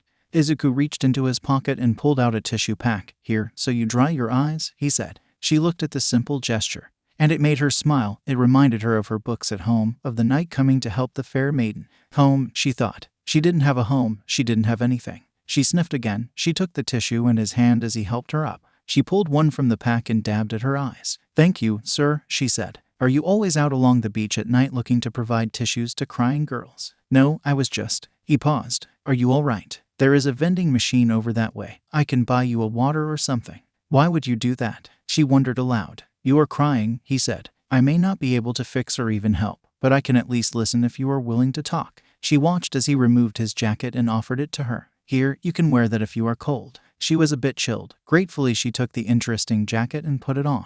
Unlike anything she had ever worn before, she had seen it on television and some of the staff wearing them. She believed they were called sweatshirts or hoodies. It was very warm, probably from the boy who was wearing it. When he removed it, she noticed that tight black shirt he was wearing. She also noticed it said Shield Industries, a support company. He is probably being nice to cozy up for some contract and trying to use me. "You work at Shield Industries," she said, ready to take his coat off and throw it in his face. "No," he shook his head. "My friend gave me this." Her anger softened. "Would you like water?" "Yes, please." "What is your name?" she replied, following after him just off his shoulder. "Izuku Midoriya." He looked back and smiled. "And yours?" She paused for a moment. "You're Nakamura," she said. "Would it be all right if I call you Izuku?" "You can call me Yor." "Sure," he replied. Once they hit the boardwalk, she noticed he stopped and offered her his hand to step up. Then, he moved to the outside as they walked along the road. She saw the vending machines a short distance away. She had to admit she was excited. She had never heard anything from a vending machine before. She had seen it on television and read about it. "What would you like?" he asked. She didn't know what to pick. She was looking at everything. Her eyes lit up when, at the prospect of a hot tea coming out of the machine, she pointed at it and looked at him. "I would like that one if it is all right." His smile was nice. It was gentle and reassuring. He made the selection, and 2 cans dropped. He was about to hand it to her, but she saw him pause and open before doing so. "Careful, it's hot." When she took the can, he noticed the curious look on her face. "Your nails." She looked at her hand, then back to him. "It looked like you just had them done. My mom told me that I should open drinks so their nails don't break right away or chip." She smiled. It was a very valid reason. She took a drink, and it was hot. The tea left a lot to be desired, but it was warm and more important to her. He motioned for them to sit. Once she did, he took a seat. "Are you okay?" "No, but I am better." She smiled weakly. "Thanks to you. Do you want to talk about it?" He said. "I want to be a hero," she said, looking at the can of hot tea in her hand. "My father doesn't want me to. He wants me to enter a marriage arrangement. I am the only daughter, and I wouldn't mind doing so if any of these men supported the idea of me being a hero and didn't want to treat me like a meal ticket or a sex object." She sighed. "Tonight, the person in question kept looking down at my dress and trying to lure me away. I may be naive, but I know better than that. You had the decency to look away when I was on the ground. Offer me your coat." Walk outside the sidewalk and let me choose my drink. So your family must come from money, he responded. I don't know how things work for those in that position, but I have a friend, and she wants to be a hero. Her father has sent the benchmarks that she must clear for him to approve. They are pretty high, but I think we can do it. Why is he setting such high benchmarks? Yor asked. My friend is quirkless. How is she going to go into heroics? She had been training. She is brilliant. So my other friend and I have been helping her design and build support items as a workaround. This summer, we are supposed to get a prototype suit ready to deal with the protection and integration all put together. He looked off in the distance. It's just today I got into an argument with her father. I told him that soon she will be 18 and she can do what she wants at that point. He sighed. Are you an inventor? She asked. Yes, I am.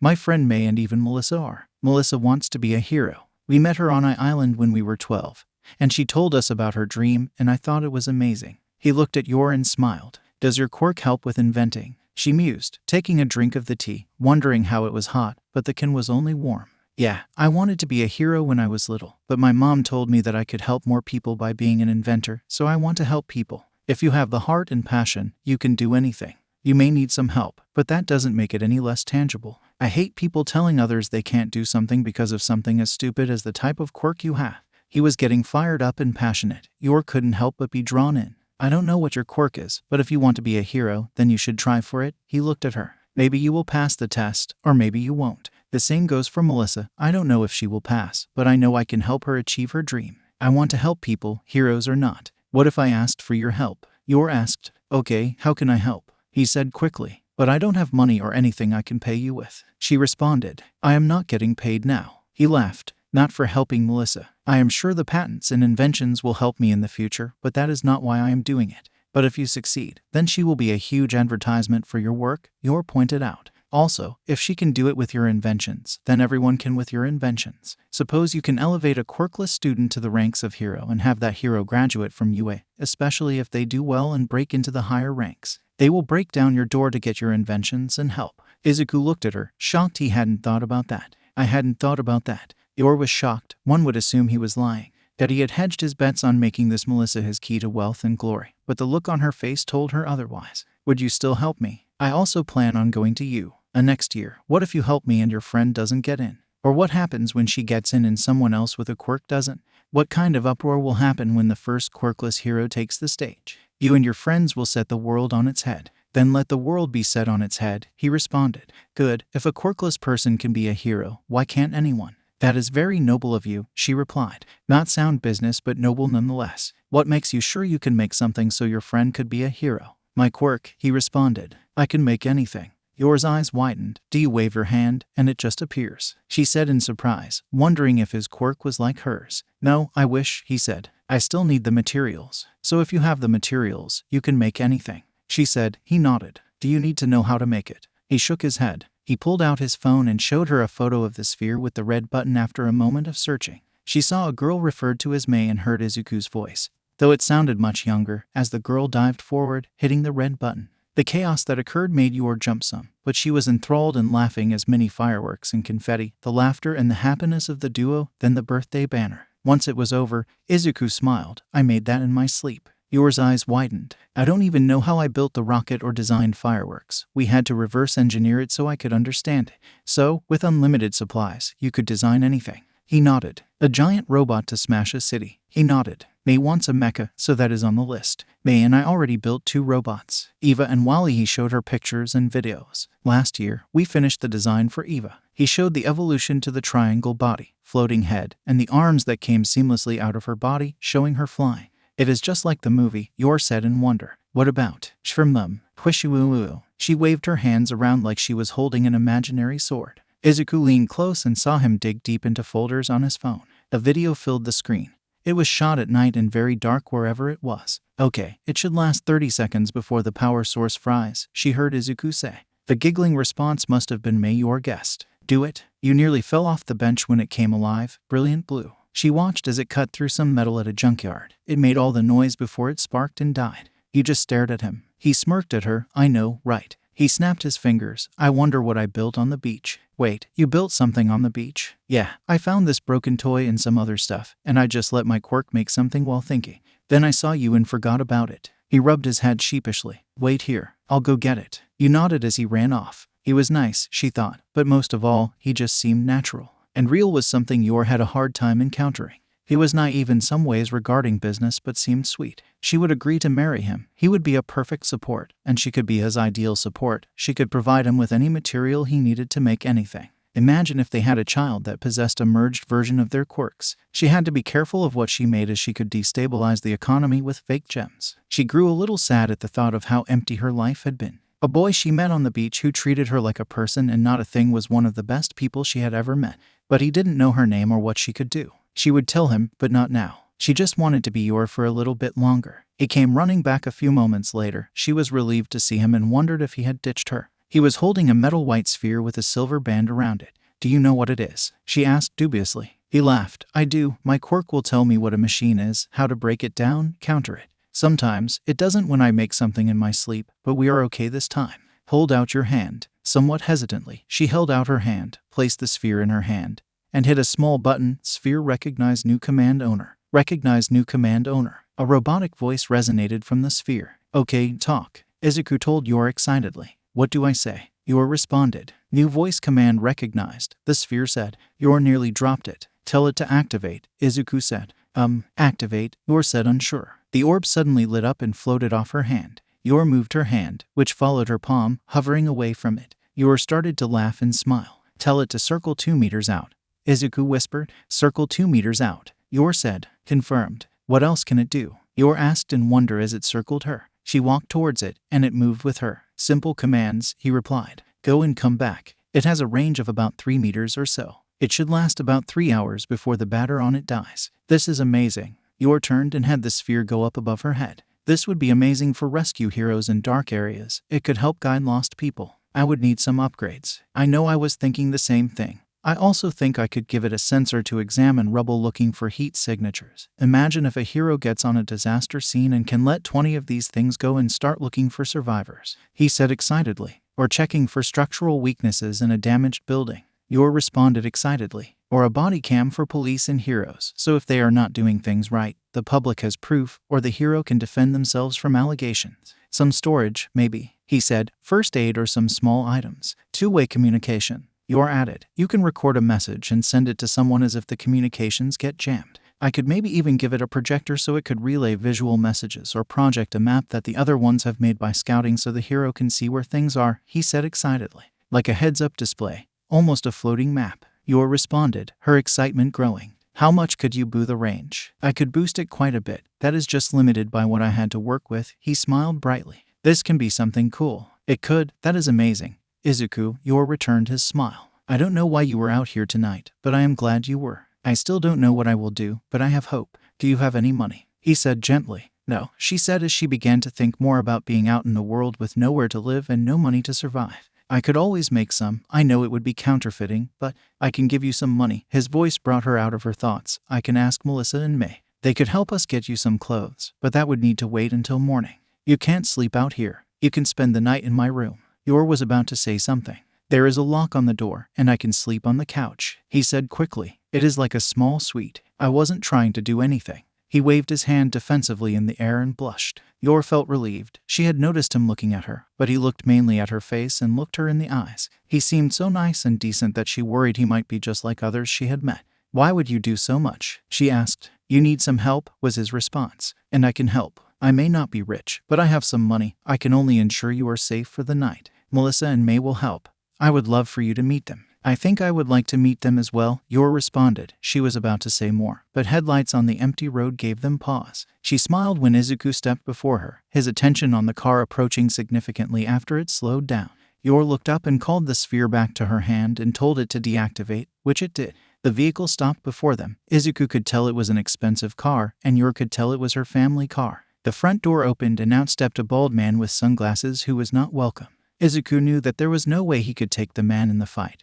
But maybe he could hold him off long enough for Yor to run away. They had probably come to force her to go home. The back door opened, and a woman with blue hair dressed in a maid outfit was out. Madam, are you all right? The woman said as the man and Izuku kept eyeing each other. Everything is fine, AI. Yor responded. I have no intention of returning home if my father wished me to entertain the thought of this arranged marriage. He was quite upset with your disappearance, but after a heated conversation with your mother, he wishes to negotiate terms, the woman said. Her voice was so crisp and clear, had this natural soothing cadence, but this hint of authority. It would work so well for the sphere, but he pushed that thought from his mind. He couldn't get distracted in case he needed to get his butt kicked so Yor could run. Has he offered any terms? No, he did not seem fit to send them with me, but your mother has. All she asks is that you come home this evening and sit down for the discussion in the morning. She gives her word that should negotiations fail, you will be allowed to leave in that Vigo, and I will be allowed to attend you till such time you grow weary of our services and dismiss us from your sight. Ai bowed her head. She also promised a proper stipend until you graduate from the school of your choice or take a husband. Very well, I accept, Yor said. I know this isn't my place, but what if they lie? Izuku said, and the concern in his eyes made Yor smile. He was a good person. My mother wouldn't lie, Yor responded. She was about to remove the hoodie but paused. She began to fidget. Izuku, would you mind if I held on to this till the next we meet? I would like to have at least it cleaned as a thank you. That would be fine, he responded. Take the sphere with you, you can keep it. But it's your prototype, she protested. I can remake it. Besides, I need to improve it for everything we talked about, he replied, smiling at her. Then would you mind giving me your phone number? Yor blushed. I would like to be able to keep in touch with you. I don't have many. Of course, Yor, he said. He didn't notice Ai raise an eyebrow. That way, you can call me if you need help or just need to talk. Like a friend, she said hesitantly. Like a friend. He pulled out his phone as she did. They touched them together, and she smiled, seeing his information on the screen. Are you going to be on the island for much longer? We are here for the summer, she replied, her heart filling with hope. Would you like to hang out again? He asked, feeling nervous. Yes, she said quickly, stepping forward. She blushed and stepped back, tucking her hair behind her ear. I mean, if you would like to. That sounds nice, she said, her voice soft and gentle. Too cute, he thought. Be safe, Yor. If you need any help, let me know. He bowed slightly to her, which she mimicked as he turned to walk away. Yor watched him leave until he walked around the bend. Then she walked towards Ai, who was patiently waiting. She climbed into the car. Once inside, Ai sat across from her, and the vehicle went into motion. Yor, madam, he was an unknown person. As you and Vigo have told me that it wise to use an alias should we become separated to ascertain the person's intentions, Yor responded. He may have acted differently if he knew who I was. It was nice to be treated as a normal person. Lady Momo, Ai said, but she stopped herself. I understand. Momo pulled out her phone. She couldn't stop the smile as she looked at the 7th contact in her phone. Izuku Midoriya. Her father, mother, Ai, Vigo, Selene, and Duncan were in order. The last two were the chef and her tutor. She had a friend's phone number. For the first time, she had a friend. As the car drove off into the night and Izuku made his way home, the god of fate rubbed his hands together in glee. His wife just smiled. Izuku slowly stirred to consciousness. He sat up, rubbed the sleep from his eyes, and sighed. Sleep is a beautiful thing. It helps to put things into perspective. It also brings moments of clarity that make him stop and stare at himself in the mirror. He was attracted to Melissa, and there was no doubt about that. Coupled with what happened in the lab before her father arrived, he sighed. He was attracted to her as well, but he felt guilty about it. They were so close, friends for so long. And he felt bad for looking at her that way, like he was betraying her parents. Izuku took a deep breath and froze. Damn, he needed a bath. He grabbed his headphones and went about getting cleaned up for the day. May awoke, rolling over to find Melissa still asleep. The two girls had stayed up late, talking and talking. She liked waking up with Melissa. She enjoyed snuggling, playing, tickling, and even the occasional kissing practice. But she missed Izuku, their closeness, waking up with him, feeling him beside her, holding her, snuggling her. Why couldn't she sleep with him anymore? Why couldn't they take baths anymore? She loved how he washed her hair, combed through the conditioner, and scrubbed her back. She liked knowing he was looking at her. She enjoyed it. She liked seeing his eyes on her chest or when he would look at her butt or body. She wanted him to look just as she liked looking at him. He wasn't allowed to look at anyone but her or maybe Melissa. Melissa would be just fine. May liked looking at her as well. Melissa would take baths with her and showers. May liked doing it, and it always made her stomach flutter when they did. She needed to close this distance with Izuku. It was too much, it hurt her heart, and she hated that.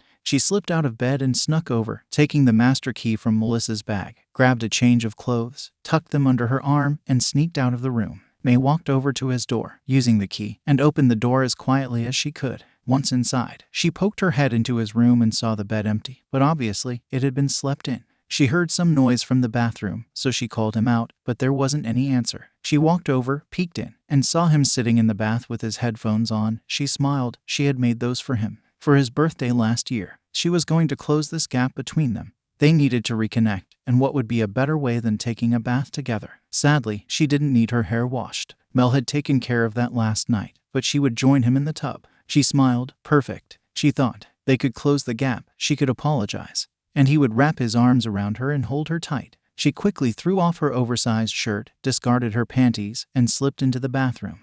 She emerged from the bathroom, wrapped herself in her towel, and went to the closet. She stopped and looked at the dark green hoodie draped over the back of her chair. She picked it up and smiled. Memories of the night before. The metallic orb was on her desk. She thought of how it felt to talk to someone about heroics, about how they could improve this simple thing and make it such a wonderful and amazing support item.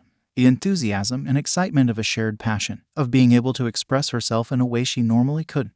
She was going to see him again today. She wanted to see him now, but there were other things she had to do. She went to her closet and chose a nice, simple dress for the morning. She pulled up her hair in a ponytail and exited the room. 𝐼 was waiting. My parents, Momo said. They await you on the east balcony, madam, 𝐼 said as she curtsied. Good, 𝐼. I plan on seeing Izuku again today. I would like you to find me some suitable clothes to hang out. Momo paused. I would like some jeans. I believe they are called a t-shirt. 𝐼's head was down, so Momo couldn't see her raise an eyebrow. As you wish, madam. Momo took a deep breath as she headed to breakfast. She stepped onto the east balcony and saw her parents seated. Her father was reading the newspaper, and her mother was sipping her tea. Good morning, mother, Momo said, kissing her cheek. Good morning, father. She took her seat across from him. Good morning, Momo, her mother responded, smiling. She received a hump from behind the newspaper. Shall we have to eat? I would like to discuss terms first, Momo said as she placed her hands on her lap. Her father folded the paper and set it on the table, focusing on her. Before we discuss terms, I would like to hear about the young man you were found with last night, her mother said.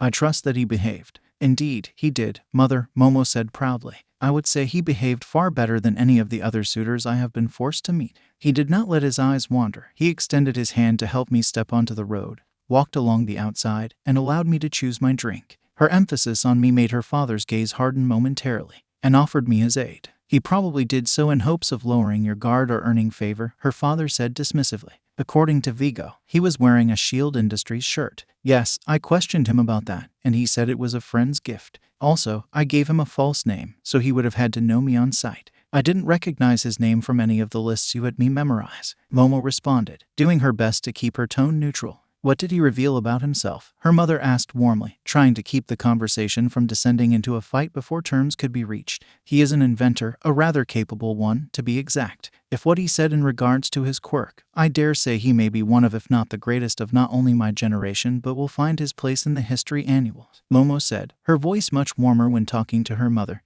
Her father rolled his eyes as he took a drink of his coffee. That is a bold claim. What evidence do you have to support that? Her father said, leaning forward. He showed me some of his inventions as well as something he put together from components he found as he walked towards the beach. Momo picked up the bell on the table, ringing it lightly. 𝐼 stopped. 𝐼, please retrieve the sphere from the room. She looked at her mother and smiled. There are also 2 robots he showed me, like the ones from the movie when I was young. Eva and Wally. Her father suddenly became very interested. What is this young man's name? He said. Izuku Midoriya. Did he mention a partner? Her father inquired. Momo knew that something was amiss. Yes, a girl his age named May, I believe. Isn't that the name of 2 inventors behind Junkyard Support? Her mother said, and her father nodded. Junkyard Support? Momo asked. We already acquired some rights to their inventions. The Sunshine Laundry, the Capture Grenade, and the EVA Domestic Assistance Robot. We are going to be unveiling them for sale this holiday season. Their Wally units are already being used on our cleanup sites. Momo noticed the change in her father's voice. She could detect a hint of excitement. What is he doing here on Island? He is here to aid a friend, Momo replied. She is looking to enter heroics, but as a stipulation of her doing so, there are benchmarks put forth by her father that must be met. Why is that? Her mother asked. According to Izuku, the girl is quirkless, Momo said hesitantly. They are designing items to demonstrate that she can safely pursue heroics. 𝐼 emerged with the orb in hand. She set it on the table before backing away. This is the device he created on the beach. In fact, he forgot about it and had to go back to retrieve it after he came to ensure I was all right. Momo held out her hand. Activate. Voice command recognized. Her parents sat back as the device illuminated and levitated up, floating over to their daughter's outstretched hand. They watched as it hovered and began to follow Momo's hand as she moved it around. Circle out 2 meters, Momo commanded. Her parents watched as it did so. Momo called it back and deactivated it, setting it on the table. We talked about this device he made. And we think some amazing upgrades could make this device indispensable to not only the field of heroics but law enforcement, archaeology, and exploration. Momo was beaming as she spoke, something her mother noticed. Momo began to tell her parents about all the improvements they discussed. 𝐤𝐬𝐫. Momo's father listened to his daughter talk, but he wasn't only partially focused on what she was saying. His mind was racing. Junkyard support had come out of nowhere with the Sunshine Laundry unit to revolutionize how people were washing their clothes. The industrial models had made a fortune and were being shipped worldwide. They had paid a nice sum for the rights and then again for the capture grenade for their support wing. Then, with the 𝗃𝗏 and 𝗏𝗏 units were put forth, they had negotiated for a percentage of the profits off of each unit sold. With everything so far, not including the 𝗃𝗏 units, 𝗧𝗵𝗲 𝗵𝗃 and 𝗵𝗃 had already secured their futures. When 𝗃𝗏 hit the market, that was going to become generational. Momo tells them, they are about to help a quirkless girl become a hero. If they succeed, the revenue they can generate from whatever inventions they create will have the word wealth attached to their names. This orb was just more of that same thing. His daughter was not wrong when she talked about this device revolutionizing different industries. 𝗧𝗵𝗲 𝗵𝗃 and 𝗵𝗃 were his daughter's ages, from his investigative reports, before they entered into business with the fledgling company. All their creations came from spare parts from 𝗬𝗪's family's junkyard. Hence, the name of their company. They were both tops in their class, with almost guaranteed acceptance to every engineering or support course they applied to. His daughter had stumbled upon a windfall. If she could marry one, either, both, not only would he give his blessing, but the increase to the 𝐒𝐬𝐫 Corporation would see the company through for at least the next century. A plot begins to form when he hears that Momo intends to meet up again with 𝗧𝗑 and that he wants to introduce her to his friends. If he could maneuver Momo, 𝗧𝗑, or May to form a romantic relationship, their marriage would be worth more than anyone else. Even if not, she could get them to work exclusively for the 𝐒𝐬𝐫 Corporation. 𝗂𝐬𝐫𝐼's mind immediately thought of many of the same things her husband did. But what caught her attention was how her daughter talked about the encounter. It is evident that it had left an impression on Momo. Kai smiled. She knew of her daughter's love of romance novels. After all, she gave Momo her first one. It was something that mother and daughter shared. Did she think he was a knight approaching a crying maiden? They planned to meet again to become more acquainted over the summer. Kai thought of love and romance descending like a whirlwind upon her dear Momo. A summer love. She also thought of perhaps a friendship that would last a lifetime. Her daughter the hero and her best friends the inventors going out of their way to keep Momo safe. If 𝗧𝗑 would go this far for a quirkless friend, then asking them to make something or share some of what they made to keep Momo safe would surely be a simple request. Momo, I would like to discuss terms, Momo said after she stopped talking about the sphere. What are you seeking? Her father said, leaning forward again. I wish for these meetings with suitors to cease, Momo said after a pause. I want to find my partner, someone who will support me in my desire to pursue a career in heroics. She put her hand over her heart. Father, mother, I know that asking you to allow me to do so is selfish, but I believe I have more to offer the world than just being someone I care not for's wife. Just some objects for them to possess and do with as they please. These suitors want that from me. They do not wish to give me agency. I want to find love and marry for that reason. I fear for your safety. Her mother said tenderly. I fear for that as well. And for you have to expose yourself while pursuing heroics, her father said. The thought of my daughter running around half naked does not sit well. Momo paused. Maybe 𝗧𝗑 would help her ... but they just met. The worst he could say is no ... and he did offer to help in any way he could. What if I can settle those concerns? Momo said. What if I can devise a way to put those concerns to rest? If you can do that by the end of summer, then I will agree to your terms, her father said. Momo immediately perked up, and he stopped her by holding his hand. But if you do not, then you will not pursue heroics. You will attend a proper university pursuing a degree in business. Momo took a deep breath. I ask that I be allowed to choose whom I marry. That is acceptable, her father said. Dear, Kai saw what Gao was doing. But the critical thing for Kai was that he would agree to allow Momo to try and find her husband. That is acceptable, Momo. I agree to the terms put forth. Good, let us eat, her father said, picking up the bell before him and signaling the chef. Spice begins just a bath. 𝗧𝗑 lightly dozed as he sat listening to music in the bath. He was suddenly jolted to awareness when someone stepped into the tub and sat quickly between his legs. Naked flesh pressed up against him, and a plump bottom was pressing against his crotch. He immediately opened his eyes, of course, and saw May. He tossed his headphones off. May, what are? He never finished the sentence before grabbing his arms and wrapping them around her chest. He froze. One of his hands was directly on her breast. Don't go, he heard her plead. I miss you, I miss this. 𝗧𝗑, why don't you want to cuddle me anymore? Why won't you let me bathe with you anymore? May, he stuttered out. We can't do this, you father. I don't care what my mother, or 𝐒𝐭𝐻 want. May pulled his arms tighter. I want this. Why can't I have what I want? Do you not want to hold me anymore? It's not that, 𝗵. Then what is it? I don't like this. I don't like this distance between us. 𝗵 rubbed her cheek against his arm. I am sorry I made you spill your drink on the circuit board. But I like it when you look at me. I like it when you look at my chest, get flustered, or look at my butt. I want you to look. He heard her sniffle. I. She released her hold on his hands, and he immediately pulled them away. 𝗵 turned around in the tub quickly so he couldn't escape. She was kneeling facing him, her breasts exposed, her entire body. He quickly looked up at the ceiling. Look at me, she pleaded. 𝗵, look at me, she yelled. Why won't you look at me? He could hear her voice break. Please, 𝗧𝗑𝗧, look at me, she pleaded. 𝗧𝗑𝗧's heart was pounding and breaking simultaneously. He took a deep breath, tilted his head, and looked into 𝗵's crying eyes. I am looking at you, 𝗵, he whispered. Do you not like me anymore? No, 𝗵, that isn't the problem. Then tell me what it is. We can invent something to fix it. Or you can if I can't figure it out. 𝗧𝗑𝗧 could hear the pleading in her voice. The anguish in her eyes tore at him. 𝗵 was studying his face. The silence filled the room till it was almost deafening, as 𝗧𝗑𝗧 couldn't find the words. 𝗵 was searching almost desperately for the answer. And then, slowly, it seemed to come to her. 𝗧𝗑𝗧, I love you, she whispered. 𝗧𝗑𝗧 tried to speak. Indeed, she was talking in a friendly, family-friendly way.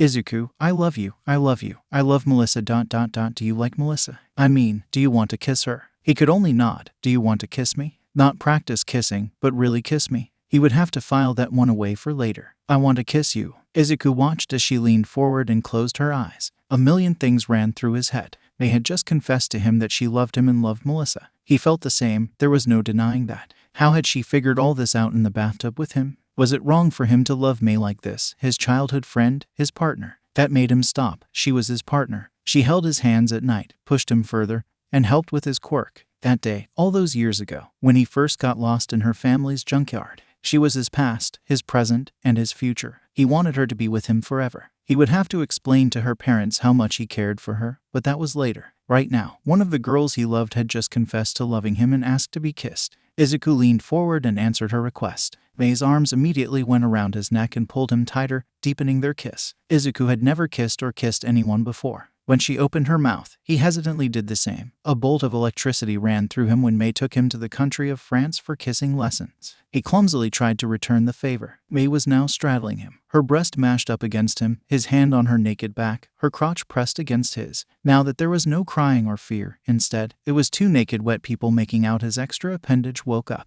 𝗵 felt something hard poking against her lady part. She moved some, and it rubbed just right, 𝗵 moaned. 𝗧𝗑𝗧 froze when 𝗵 moved. She slid along his shaft. It was the single most pleasurable thing that had ever happened to him. Then she did it again and again. His hands found her hips, and he ground against her. Their kissing stopped as their moans filled the air, and their pace increased as moans turned into words of don't stop, that feels so good, and 𝗧𝗑𝗧, 𝗵. Something's building, 𝗵 panted. 𝗧𝗑𝗧, something is building up inside. Oh sweet Megatron, oh God 𝗧𝗑𝗧, 𝗧𝗑𝗧, 𝗧𝗑𝗧, she screamed as she came. 𝗧𝗑𝗧 had just been repeating her name, but when she screamed like that, he felt himself come as well. 𝗵's mind was racing. Did they have sex? His penis was at her vagina. And oh, wait, they said it has to go inside.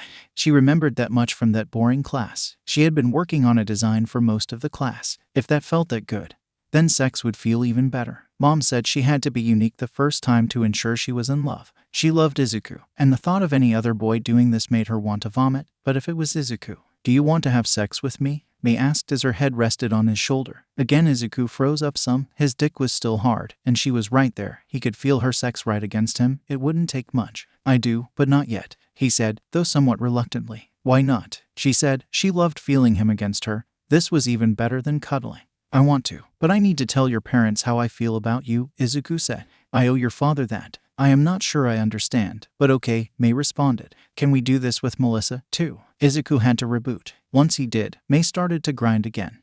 This time, when she leaned back and rocked her hips, 𝗧𝗑𝗧 leaned forward and captured one of her breasts in his mouth. 𝗵 came so hard that she had to reboot. Spice over after reluctantly and with difficulty disentangle. They got out of the tub and dressed. 𝗧𝗑𝗧 nearly lost his resolve several times with how casually 𝗵 would be bent over in front of him, or when she was on all fours on the bed looking for her phone. It was much easier to focus once they were clothed. So, can we do that with Melissa? 𝗵 casually asked. 𝗧𝗑𝗧 paused. 𝗵, will you be my girlfriend? Of course. 𝗵 had seen enough things to know that meant they got to kiss and cuddle all she wanted. Do you want Melissa to be our girlfriend? 𝗧𝗑𝗧 said hyphenly. Oh yeah, May responded enthusiastically. A knock at the door. Izuku, it's Melissa. Have you seen May? She wasn't in her room, and my key is missing. Yes, she is, he called out as May ran over and opened the door. Melissa was relieved to see the huge smile on May's face. May grabbed Melissa's hand and pulled her inside the room. May, what are you doing? She protested. Melissa, guess what? May said excitedly. What is that, May? Izuku is my boyfriend now. Oh, ew. Melissa looked sad but smiled quickly to cover it up. How did that happen? She asked awkwardly. I joined him in the bath, but that isn't important. Wait, how is that not the important part? Melissa was now confused. Because we want you to be our girlfriend. Melissa looked over at Izuku. Mel, I love you, I love her. She loves me and loves you. It may be. Yes, Melissa said quickly. Yes, oh God. Yes, I want this too. I was going to try and explain to you both this summer how I wanted to be in a relationship with you both. Izuku was so confused, but that ended when Melissa jumped into his arms, wrapped her legs around his waist, and took him on another trip to France. Then May boarded that flight, and he watched them take that trip. It got hotter every moment that Izuku thought he had seen the hottest thing. Melissa broke apart from May and kissed Izuku lightly on the lips. Okay, we can't spend all day kissing. We have work to do, but we can later, right? May said hopefully. Oh yeah, Melissa said with a smile. Hey, Izuku, where did you go last night? I went for a walk down to try and get my head all figured out. Izuku snapped his fingers. I met an adorable girl named Yor. She has family trouble, but I hope it gets all sorted out. Was she pretty? Melissa asked, her eyebrow raised. Yeah, how did you know? It swore there was a modeling shoot going on. Izuku, oblivious to his danger, described finding Yor on the beach and everything that happened last night. You cheated on me. May yelled. What wait, no how? Izuku said in a panic. You went and invented something with some crying rich girl and gave her the prototype. May crossed her arms and started pouting. Wait, May, it wasn't like that. I made the sphere on my own and we just ended up brainstorming. And I want to meet her, May demanded. I would as well, Melissa said with a hint of malice. Izuku's shoulders slumped, defeated. I have her number, maybe she can join us for dinner or something. The lab, it was different that day in the lab. The energy was different between all three. It was because everything was out in the open between them. So there was no awkwardness when they touched each other. Instead, it was excitement and this electricity. There was a time when they were waiting for something. And their hands would slip under the table and their fingers would interlock. May was on a tear. The distance between her and Izuku was gone. The strange feeling that made her chest tight when she saw him and Melissa laughing or being close was all gone. She could let it all go and do what she did best. And that was invent. By the end of the day, May had stabilized the flight system and fixed the armor interlock. Though she did love pulling one of them into the storage room to kiss, they all did. Melissa sat on her stool, watching the code compile with bated breath. When it all matched, she jumped up and down, hugging Izuku and May with relief that life was working out. Watching things falling into place, she couldn't help but stare at the armor coming to life. She watched Izuku feeding everything into the machines as they began to work, layering and bonding the different pieces of a gold titanium alloy. Melissa sat there staring at the material. She went to the shipping manifest, and after a quick calculation, she found double the amount of material present. Melissa raised an eyebrow, and she started tracking it back. Junkyard support. Did you two order more alloy? She yelled. I didn't, Izuku said innocently. Alloy? What is that? Never heard of it, May yelled. Melissa walked over. Izuku. No, seriously, what are you two doing? That cost millions. Izuku nodded. That is true, I will have our accountant look into it. Do you even have an accountant? Melissa said, raising an eyebrow. No idea. You would have to ask my mom, but May and I told her what we wanted. Izuku kissed her. It is almost done, all of it, everything. Melissa stared at him. By the time the test rolls around, your father won't be able to deny you your dream. I love you, she whispered. I love you too, he said. Make sure you tell May. Melissa nodded and ran over to May. The two girls hugged and cried a little before they stopped for the day. Momo, she had been happy to receive a text from Izuku inviting her to hang out and meet his friends. She looked in the mirror and bit her lip before turning to Ai. Are they supposed to be this tight? She asked, referring to the jeans that looked like she had been poured into, the black thigh-high boots, the fitted shirt, and the black leather jacket. Momo hardly recognized herself. Madam. Yes, Ai. May I say something? Momo turned to her maid. Of course. One cannot build a friendship on a lie. As of now, you have only lied about your name. Once you explain, I am sure he will understand that if you continue to perpetuate the lie, it will end with shattered trust that even if rebuilt, there will always be a crack in the foundation. Ai stared at Momo. It has been such a long time since we have seen you so aglow. We would not want to see that leave so soon. Momo nodded. Thank you, Ai. When Izuku saw Yor, he was frozen. May and Melissa were also. Izuku wasn't lying, May muttered. May looked at Melissa, whose eyes widened, and then she heard Melissa curse. Melissa, what is wrong? That is Momo 𝐂𝐬𝐫, Melissa said. Of the 𝐒𝐬𝐫 Corporation, May said, looking at a beautiful girl talking to her boyfriend. We sold some of our inventions to them. Why would she lie to 𝗧𝗑𝗧? I don't know. Maybe she is trying to get some information or something from him. Melissa's eyes narrowed. Maybe she is trying to lure him to work for her company. 𝗧𝗑𝗧 and Momo, wow, you look so different. 𝗧𝗑𝗧 rubbed the back of his head. Were you able to work something out? Or are we going to help you go on the lam? Momo smiled. We were able to come to an accord. That is part of why I was so excited to speak with you. Momo took a deep breath. Her hand was over her chest. I need your help. Okay, 𝗧𝗑𝗧 said with a smile. But you should meet Melissa and May. I am sure they will be able to help us figure out whatever you need. He turned to walk towards the girls, but Momo reached out and grabbed his hand. Melissa went to march over there and tell that girl off, but May grabbed her hand and shook her head. Is everything all right? 𝗧𝗑𝗧 said, looking down at Momo's grip on his hand. They both blushed as she released him. 𝗧𝗑𝗧, I have to tell you something first, Momo said. 𝗧𝗑𝗧 nodded. My name is not your Nakamura, it is Momo 𝗂𝐬𝐫. Of the 𝗂𝐬𝐫 Corporation? He stepped back, and Momo flinched. Yes, but please let me explain. Momo held out her hand, hoping he would stop. There is a reason I didn't tell you who I was. I didn't know who you were until today. 𝗧𝗑𝗧 stopped. I was without protection on the beach, and a stranger had just approached me. I gave a false name for my safety. But then you were so nice, and we started talking, and the orb, then AI showed up. Is that why you were annoyed by my shirt? He said. I thought maybe you were sent to try something, but then we talked. And I knew that wasn't the case, Momo said. I am sorry, 𝗧𝗑𝗧. If you want nothing further to do with me, I understand. She did her best to keep the sadness in her voice at bay. He took her hand. Let's meet Melissa and May. Momo looked shocked. You weren't faking how upset you were on the beach. And I told you I would help you. If you need help, Momo, then I will help you. Momo smiled as she walked over to meet May and Melissa, blushing that he had been so bold as to take her hand in such a manner. Help. Momo took a deep breath as she laid out her predicament. I know I have no right to ask this, but do you think you could help me? If 𝗧𝗑𝗧 can figure out the quirk clothing problem, May said, I am sure we can solve that defense problem rather easily. It may need to be tailored to you, but that is a later problem. I understand your situation, Melissa added. I want to help as well. I have some ideas. We can brainstorm something. I don't want this to take away from what you are all trying to accomplish. I think what you are striving for, Melissa, is admirable, amazing, and brave, Momo said with a smile. It is going to shake up the world. That is the plan, Melissa said with a smile. Shield Industries. David sank back in his chair, words turning to ash in his mouth. How long? It happened a few years ago, All Might said, sipping bourbon. I am sorry, David, he paused. For the distance, for not being around more. We could have reached out to each other sooner, David said. How bad is it? Well, that is part of the reason I am here. All Might reached into his bag and slid a folder over. There is nothing more conventional medicine can do. My only option is the artificial, but nothing currently on the market can help.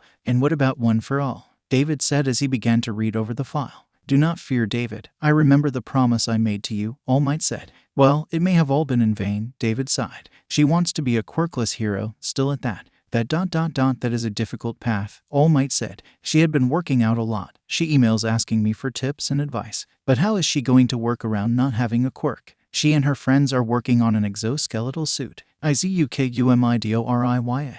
David shouted, jumping to his feet. Who or what is 𝗧𝗑𝗧 Midoriya? All Might said, wiping the spilled drink off his pants. A friend of Melissa's. A boy. I think they are sweet on each other. But that doesn't matter. His quirk. With his quirk, he can solve this problem. David picked up the folder. Is his quirk some sort of amazing hidden healing type? All Might said, curious as to what had David so excited. No, it is technology-based. Toshi, his quirk, allows him to make anything. All we have to do is put him in a room with the supplies, and he can make what we need, David said excitedly. You mean to tell me this child can create anything? And he is building a suit for Melissa? Toshi was stunned. How did you think they would fail? I didn't expect them to. I just set such incredibly high bars that whatever they came up with would almost guarantee Melissa's safety. I have had to be unnecessarily demanding of them for that reason, David sighed.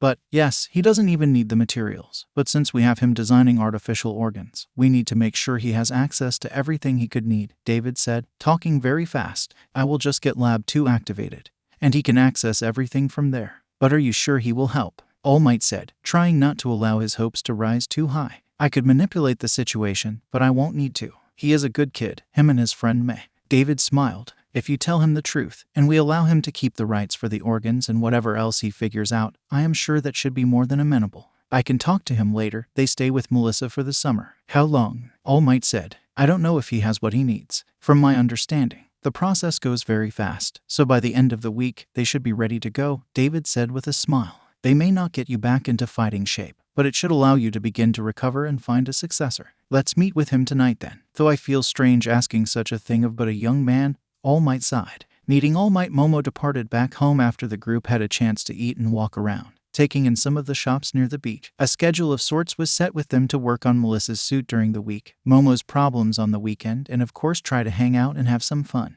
After they found out about her jaw-dropping quirk, all May could do was sit there shaking Izuku. When she finally did speak, all May said was, "Kyber crystal." Everyone went silent. "I can't make something without knowing the chemical compounds," Momo said silently as visions began to form in her head. Melissa looked at Izuku, her eyes pleading. "But if Izuku can figure it out." "Oh, I am going to figure this out," he whispered. "I have to." This essential matter dominated the conversation until Momo left. May got the perfect picture of Melissa and Izuku kissing her cheeks in the light candles of the birthday cake. She was delighted to sit and snuggle as they watched some of her favorite sci-fi movies. It didn't take too long for the film to be forgotten, as you had three hormonal teenagers who just discovered the joy of kissing and had just decided to be in a relationship together. So soon, who had times for movies when there was kissing to be done?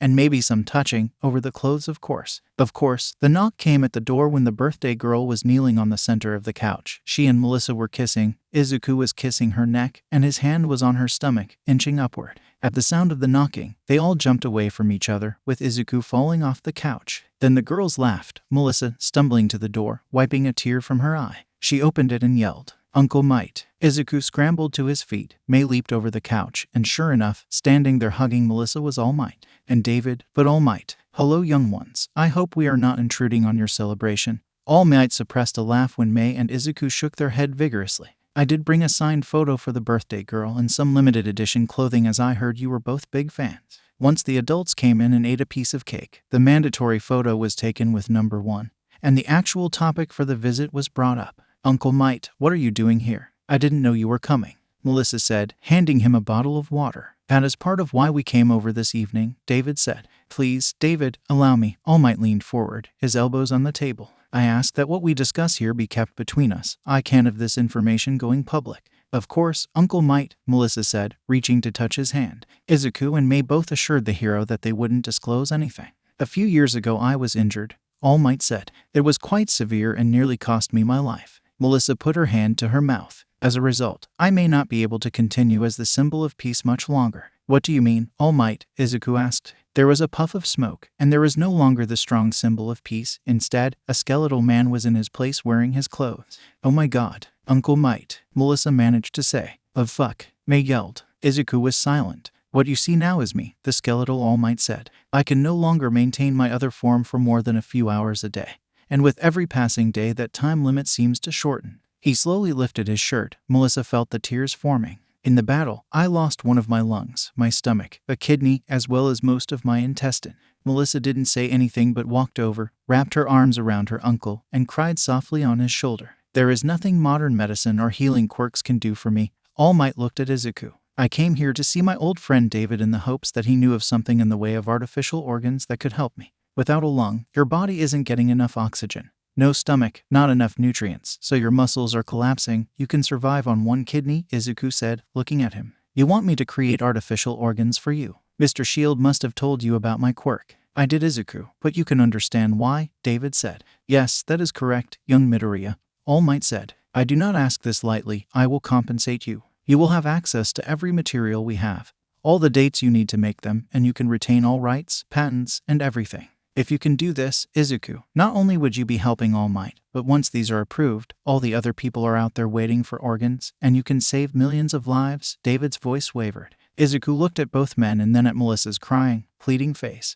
"Okay," he said, getting to his feet. "Take me to the lab." "Izuku," May said, grabbing his hand. "What about Melissa's suit?" "The fabrication program will take a few days. You and Melissa must finish Icarus." "You have finished the flight program already." Izuku squeezed her hand. "I know you can handle that, then just work on the repulsor system." Izuku looked at David. "Mr. Shield, I would like your permission to date your daughter." David stopped and looked at Melissa. "It is not my permission you need but hers," David said with a smile. "But I appreciate you asking me. What is it you require as compensation?" All Might said, looking at the boy. "Help train Melissa and a new friend of ours. They want to be pro heroes someday," Izuku replied. Give them some pointers, offer some advice. Izuku shrugged. Mom went into support because my mom told me I could help more people this way. I could help heroes as well. Maybe give us a shout out if the opportunity arises. It would be an honor to help you. All Might smiled. This boy has a good heart, and his values are in the right place. It would be wrong to take him from support. Taking him from support would be a disservice to the world.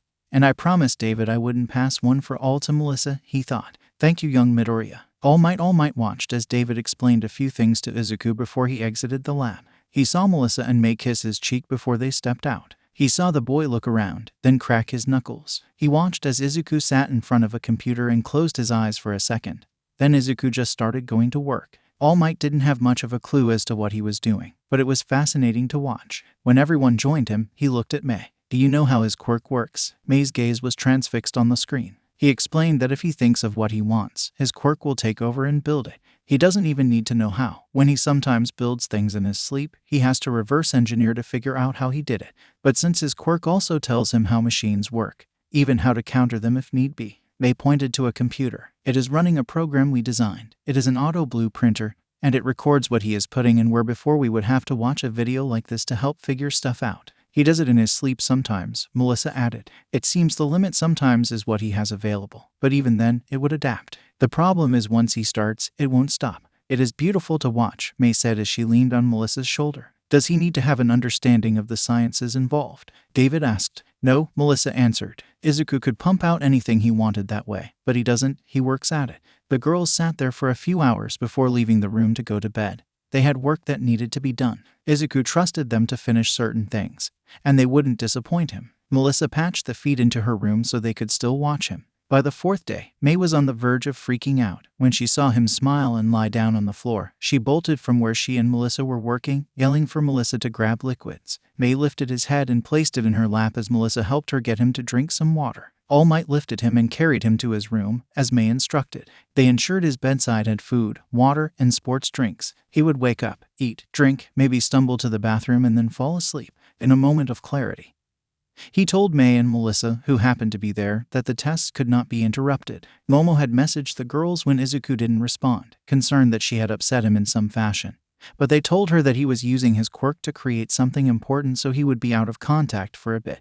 Melissa told her that she had found a trainer willing to help them both get ready to get some training for heroics. Every day after working all day in the lab, Mr. Yagi, or Skeletal All Might, would be putting both girls through their paces in the gym and sparring. They both would stumble home to their respective beds and fall asleep immediately. He assigned Momo quirk training exercises to do during the day. David was staring at the things in front of him. He looked over the blueprints, which were all encrypted. There are more than just artificial organs here. David watched as the machines in the lab were still running tests. And all sorts of things. The sixth day, May and Melissa were happy when they came into his room and found the linen from his bed stripped and him emerging from the bathroom freshly showered. The fact that he was bare-chested was just a bonus. He just slipped on a shirt as they headed out the door to the lab. David and All Might met them there. And the kids were surprised to see an older woman there as well. She is a short woman with gray hair styled into a netted bun. She has a large syringe that pokes diagonally out of her hair to the left. She has a notably small nose, eyes, and long mouth with defined nasolabial folds. My doctor, 𝐒𝐭𝐲, better known as Recovery Girl, All Might said with a smile. It is an honor to meet you, May and Izuku said in unison, bowing to the woman. Nice to meet such youngsters with nice manners, 𝐒𝐲 said with a smile. Now, would you mind explaining these devices you have created? Yes, ma'am, Izuku responded. Before I do, I need a blood sample from All Might to have the connectors and artificial sheath begin to replicate. All Might looked at 𝐒𝐲, who nodded and extracted the sample as requested. As you know, the problem with any transplant is that when you introduce a foreign item into the body will begin to attack it, Izuku said as he waited for the sample. Once it was in hand, he went to the computer and started typing. The two vats he injected the sample into a machine, and the vats of liquid began to flow together. The artificial organs were now suspended in the first liquid, a pale green. The second liquid, a neon blue, flowed into a device that had sprung to life when everything began working. This requires the recipient to be placed on a lifetime of anti-rejection medication and antiviral. Izuku was walking around adjusting things and looking at different computers. Not ideal for a hero. He smiled as a green membrane began to form over the artificial organs. That membrane will mask the organs, preventing the recipient's body from attacking them. All Might's body will think they are his, while in this other vat, artificial connections are being created to allow you to attach these devices more easily. Once you connect them, they will continue to grow like a sleeve and fuse with the connected tissue. You won't even have to do that as soon as I create nanotech. You can place the organs, and they will form your connections. Izuku kept walking around, hitting different buttons. How do you know this will work? Chiyo said. My quirk built them, Izuku said, confused. Did no one explain it to her? Mei quickly filled in the gap. On the other hand, David said, can you build nanotech? Mei and I have been working on it off and on. Izuku looked at Melissa. I hope to have it by the time she gets to you. I want it to be able to create her suit so she doesn't have to put it on or go to get it. That way, it is always with her, but she will have the support gear to keep things at bay while the suit gets to her. That made David smile. How do you feel about your deadline? I believe that Melissa and Mei were able to get as far as I think. Then I estimate we should have the suit ready in about 3 weeks, testing and debugging 2 weeks, and that will leave us 1 week before the deadline. Interesting, Chiyo mused. I will have to run tests to check compatibility. That can take some time. I need to scan the organs and sort the data. Can I take a sample of the sheath? Izuku handed her a metal block-looking device. Mei's eyes lit up, and to his surprise, so did Chiyo's. Is this? Chiyo whispered. When she flipped it open, she giggled with excitement. This is a tricorder. Mei was looking at the device, jumping up and down with excitement. You made it. Now seemed as good as a time. I had access to the resources needed for all this stuff. Izuku smiled. Melissa was looking at the vats. What is in the vats? Exactly. Are they artificial cells? Izuku shook his head. They are unstable molecules that can program to simulate the cells of the sample. Or I can also use them to create a suite that will allow Momo to use her quirk and not be naked. They hide the artificial organs from the body like a cloaking device. So you could create a suite for Midnight, removing her need to tear her clothing. All Might asked, what about a boy who phases? His clothes fall off whenever he uses his quirk. Chiyo said as she was scanning Mei with the tricorder. Oh, that boy from the sports festival? Mei said, that was funny. Yes to both questions. Not only that, clothing will protect from attacks as well, elemental extremes, all sorts of things, Izuku replied. They won't replace armor or anything like that, but add an extra layer of resistance. Can I take this to run some tests? Chiyo held up the tricorder. If it does everything I think it does, I will endorse it and help fund it being made and put into production.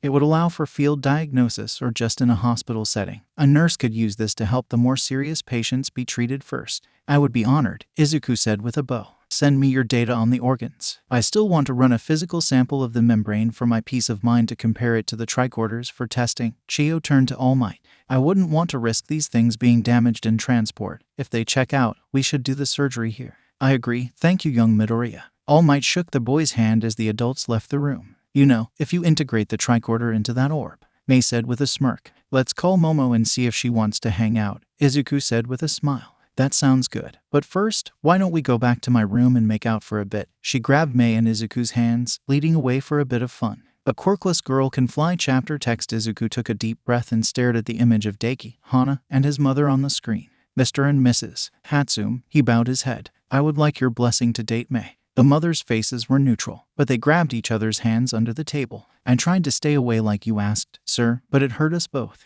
I didn't realize how much I was hurting Mei till after we got into an argument before we came to the island.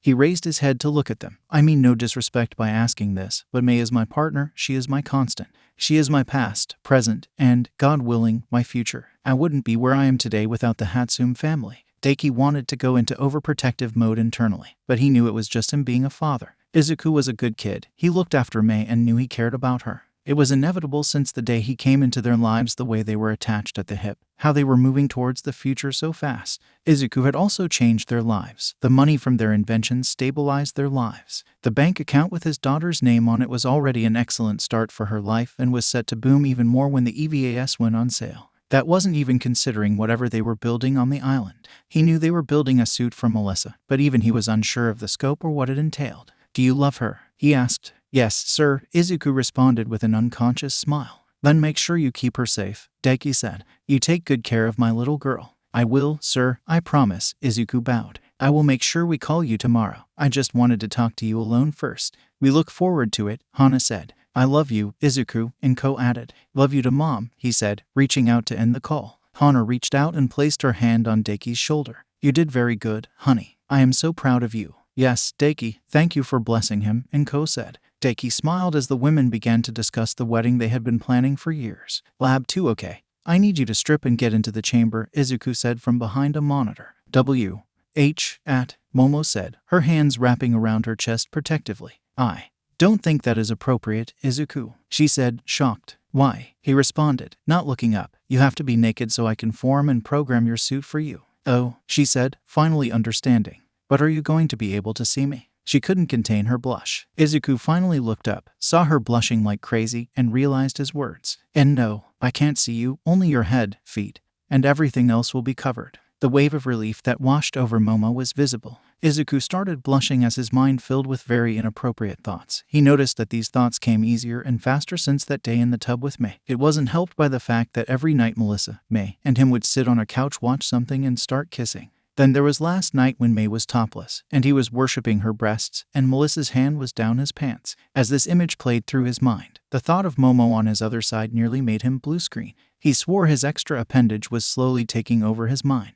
How about you step in with your clothes on, and I will take a picture so you can see, he said quickly. Momo stepped in, and they closed the door. Izuku walked around, taking a video so she would feel assured. Izuku didn't know that when the machine powered up, it would give him a silhouette of Momo that would invade his thoughts. He decided not to mention that part of the process, instead doing his best to focus on the task at hand. It wasn't a difficult task. Instead, it was relatively easy. Once Momo was covered in the goop, he began bonding the unstable molecules. For Momo, it was like being submerged to her neck in a cold bath, but she felt it begin to warm up as the process started. It wasn't warm, but at least it was no longer so cold that it made her teeth want to chatter. She marveled at the whole process. When Izuku had finally contacted her, a relief had washed over her that she hadn't been abandoned. Yes, the fact that they were working on stage 1 to help her secure her dream of pursuing heroics was nice, but she never had friends before. While she was sure she wasn't classified as such by the trio, she knew that was the direction in which they were moving. It worked better with Melissa as they trained together physically almost every day. She was a little sad when their trainer had to depart for a while, but he kept in touch through emails about their progress. Momo never fancied herself an inventor till they started getting together to work on the sphere. She marveled when she brought over the prototype that Izuku deftly retrofitted to be able to be charged, all the while talking with them. May was at the board writing down suggestions and rough sketching the schematics. But with this free flow of ideas, Momo was enthralled as they would build on each other's ideas, adding and subtracting as they went along. Her mind was pulled back to the present when she felt the submersion fade. She looked down as the strange goo drained out, and she was in a tight red suit with black gloves and boots. A simple belt was around her waist with various pouches attached. She did some twists and bends in the tube, making sure the best she could that nothing was unseemly or poking out. She must admit that the suite felt comfortable, warm, breathable, and flexible. Momo stepped out to see Izuku smiling. Okay, try to make a staff come out of your hand, he called out. Hesitantly, Momo looked at her hand and began the process. She let out a victory cry when it came forth without tearing her suit.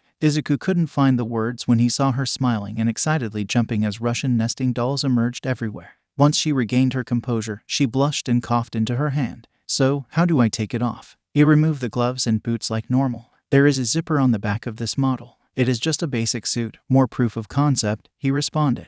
I thought we would have pants and a top combo for your suit. Melissa would probably be the best person to ask about design and things like that, so we can custom design it. Am I going to have to go back in the goo whenever we need to make changes? She said, doing some stretches. She was happy when he said no.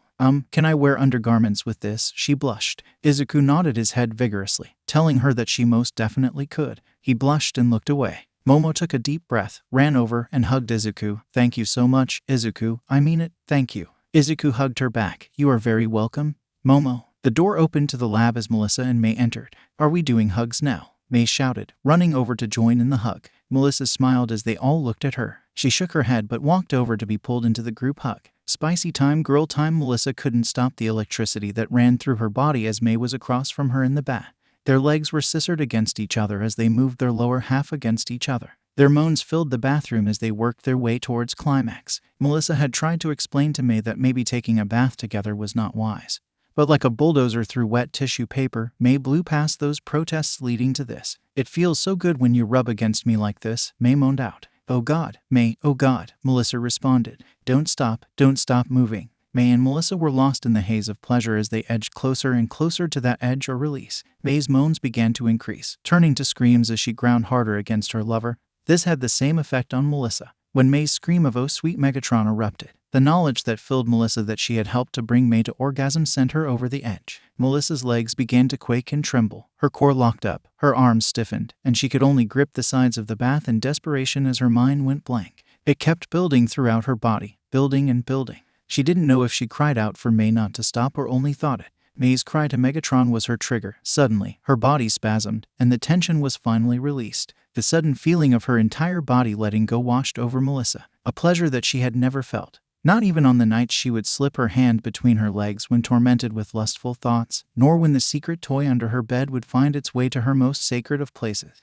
Everything before paled to this release. Stars, or maybe whole galaxies, danced through her mind as she felt it flow out of her. Once she regained her senses, she looked across and saw a blissful haze on May's face. Slowly, reluctantly, they disentangled. Melissa crawled over to May, and she began to kiss her girlfriend hungrily and passionately. Melissa slipped her hand between May's legs. May squirmed and moaned as Melissa worked her towards another climax. It didn't take long for May to reach the edge again and dive into the release her girlfriend had brought her. Once they had their senses back, they lay there in the tub, rejoicing the warmth and softness of the other. May suddenly pushed herself up, her eyes wide. Holy shit, I got it. She scrambled out of the tub and ran off. Melissa scrambled after her and had to tackle May from running out of the room naked and wet. Spicy time over Yuatoshi's eyes fluttered open as he stared at the hospital room's ceiling in the U. As he did so, he felt this rush of air into his lungs, the likes of which he hadn't felt in years. He looked to his side and saw Chiyo standing there smiling. How long was I out? He asked. About a week, she responded. We had to make sure that everything was functioning properly. Well, he asked hesitantly. Everything is working perfectly as far as we can tell, she smiled. It is a marvel of technology. That boy just revolutionized organ transplant in 6 days. She took Toshi's hand. You will want to run and test everything, but we must go slow. So for now, I want you to stay in bed, and we will have you try eating something. A hamburger, Toshi said, his eyes wide. I want a hamburger. One hamburger coming up, she said as she exited the room. Toshi sat in bed and felt terrific. His body had been in a constant state of pain since the injury. He had forgotten what it was to be pain-free. He nearly wept at the new lease on life he had been given. He had almost perished that day, though he laid all for one low. He had nearly died, and with him, one for all. Even after that day, he knew he needed to find a successor, but he still hadn't done so. His argument with his old sidekick, 𝗧𝗍𝗧, had soured him to the point where he was just being stubborn. But he was given this fantastic second chance by contacting David to tell him about what had happened.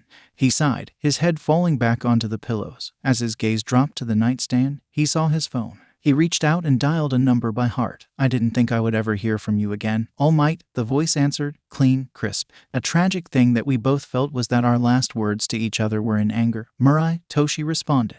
I would like to see you if you are amenable. Have you given thought to what I have said? Mirai's voice was still crisp but softened at the edge. I have. After a pause, Toshi said, things have changed, and I would like to discuss these changes with you. I am in the surgical wing of the UA. Please come when it is convenient. I will be there in 2 days. Toshi, Mirai said as he disconnected the call. The simple act of eating a whole hamburger was so satisfying he wanted another.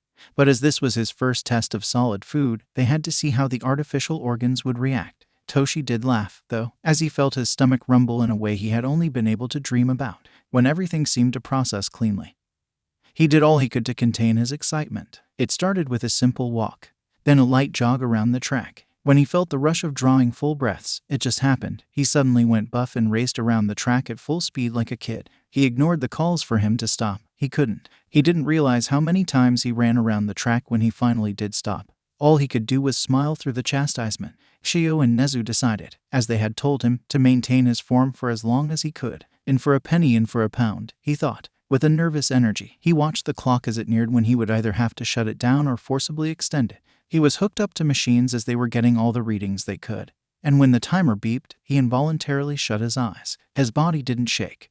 There was no tremble. Instead, he felt this ache rushing through him. It was not painful, but this unfamiliar strain made itself aware. As quickly as he thought it, it went away, and he just felt like himself. The dark cloud that even he hadn't been aware of hanging over him drifted away like a summer breeze. Ultimately, he went 2 hours past his previous limit before he felt the slightest need to shut it down. Chiyo marveled at how well Toshi's body had adapted to the new organs. His quirk factor was rising again at an incredible rate, and all the tests she ran showed positive, if not miraculous, results. She ran every test the old-fashioned way. Then with the tricorder, as things matched up, she wanted to dance about. 𝗧𝗂 just poured over all the data, the information provided by 𝐒𝐲 on the organs, the tricorder, and 𝗧𝗵𝗲 𝗔𝗂𝗧𝗏. 𝗧𝗂 read over the boy's quirk registry as he reached out to the boy's educators to get a feel for the lad. He was surprised when they not only mentioned 𝗧𝗑 but gushed about his companion, 𝗵𝗃. Two notable inventors, he dived deeper. Junkyard support. He was familiar with them and their capture grenades, their washers and dryers. He had just installed those items last year. Now, they were producing artificial organs and medical scanners to revolutionize hospital diagnosis and heroics. A simple device that would tell a hero of the injuries someone had sustained, allowing them to perform proper triage in the field. Then he was talking with Toshi and nearly had to pick up his jaw from the floor. They were building and designing a suit for Melissa's shield, intending to allow her to take center stage as a quirkless hero. He had to be there for the test. Hearing about it secondhand would not do. True to his word, Mariah arrived 2 days after his and Toshi's phone call. When he entered the room, he was surprised to see how good Toshi looked. Toshi smiled at Mariah and asked a simple question. "I have to know, Mariah, has my future changed?" He extended his hand out. "The future doesn't change," Mariah said tiredly. "Humor me, my old friend," Toshi chuckled. Mariah stepped forward, touching Toshi's hand, and activated his quirk. The tall, lean, muscular man locked eyes with Toshi as his quirk foresight activated. Once it was done, Mariah stumbled back, shock evident. He smoothed his dark green and yellow stretched hair as he stared at Toshi. "I don't know what you have seen, but has it changed?" Toshi asked. "It has," Mariah whispered. "But how?" 𝗧𝗑𝗵𝗲, Toshi responded. "I went to talk to David." Lab 2 came running into the lab, nearly bulldozing 𝗧𝗑. "Can we change out the power supply on the armor?" she said, snuggling into his chest. "What would we change it out to?" he said, wrapping his arms around her. "It is bulky, but it is the best we can do now. Not if we build this." She held up a diagram and schematic, then pulled him over to the table and spread it out. "I was taking a bath with Melissa." 𝗧𝗑 filed that image away for later. "She was giving me attention with her fingers, and let me tell you, she knows how to use those digits." File that away for later. "I had this moment of clarity, which popped into my head." She pointed proudly at blueprint. 𝗧𝗑 scanned over the blueprint. Slowly, his brain pieced it all together, his quirk firing off answers as he stared at it. "Holy fuck, May," he whispered. "May, this. Oh my stars and garters ... You are a fucking genius. This will not only power the suit, but we can power whole cities, clean, efficient energy." "Will it work?" May said, hopefully, her hands by her mouth like a chipmunk. "Yay," he stammered out. "What do you call it?" he whispered, his voice carrying with it hints of awe and wonder. "The arc reactor," she said proudly, staring at his face, fascinated at the look he gave one of her creations. This was one of her favorite moments when she would place something before him, and he would just be memorized. It would have been easy for her to become jealous or feel inferior to him. His quirk was every inventor's dream. If he dreamed it, he could build it. If he just looked at it, he understood it, could disassemble it, and counter it. Then there were these moments when she would place her dream, her baby, before him, and she could see that look of wonder at what her mind had dreamed of. He pulled out a drafting pencil. "May I?" She nodded. "If we take this and reroute it here, this value will change to this. Then we can take this portion and change it out for a titanium core, stabilizing the output, tripling efficiency." They looked at each other, both grinning like idiots. Neither knew who moved first, but soon, there were no smiles, only their faces smooshed together as they kissed feverishly. She moaned as his big strong hands grabbed her roughly by the ass and lifted her onto the table. Her legs wrapped around him as they made out on the table. This was a new development in the invention process, but they both greedily welcomed it. They pulled back breathless. "Want to make a baby with me?" she asked, her voice lustful and husky. 𝗧𝗑 blushed. His extra appendage was screaming yes louder than a power drill to the brain. "May, when you say it like that," he managed to say as he looked down her overalls to her beautiful breasts. "If this weren't about or for Melissa, I would have you take my overalls off right now and mark me as your woman now and forever," she responded, leaning forward and licking up the side of his neck. "I want you so bad, my 𝗧𝗑." She once again kissed him till his knees wobbled before she pulled back. The look in his eyes was nearly the undoing of her sanity. The power drill springing to life in his pants was almost his. "Arc reactor," he said with a slight whine. "Arc reactor," she said, matching his level of regret. They slowly and reluctantly disentangled themselves. "Now, let's make Melissa a new baby," she said. They both smiled and got to work. Soon, sexual tension and energy were being put into their work. They both just slipped into their familiar dance as they moved about and around each other in their tango of creation. They didn't even notice Momo and Melissa come walking and carrying from their workout. Carrying takeout steak and frites from Momo's favorite place on the island. They were celebrating. Why a celebration? Momo stood before her parents in the red suit. May had handled adding a simple titanium weave cape to add extra coverage against gunfire. It connected at Momo's shoulder, but one side of the cape also connected to her wrist. All Momo had to do was activate a device in her glove, and it sent an electrical current through the cape, causing it to solidify to act as a rigid shield. Momo and Melissa had been practicing putting on this demonstration for the parents. Momo took a deep breath, created a short sword from her hand, and began twirling about, producing weapons from various parts of her body. Melissa stepped forward and ran a blade across a standard piece of fabric, cutting it immediately. She then took a deep breath and ran it down Momo's chest. Her mother immediately wanted to cry out, but her father's face was stoic. Melissa grabbed and pulled at the suit, trying to tear it. Momo stuck her arm into the fireplace and held it there for a minute before she pulled it out and took off her glove to show she wasn't burned.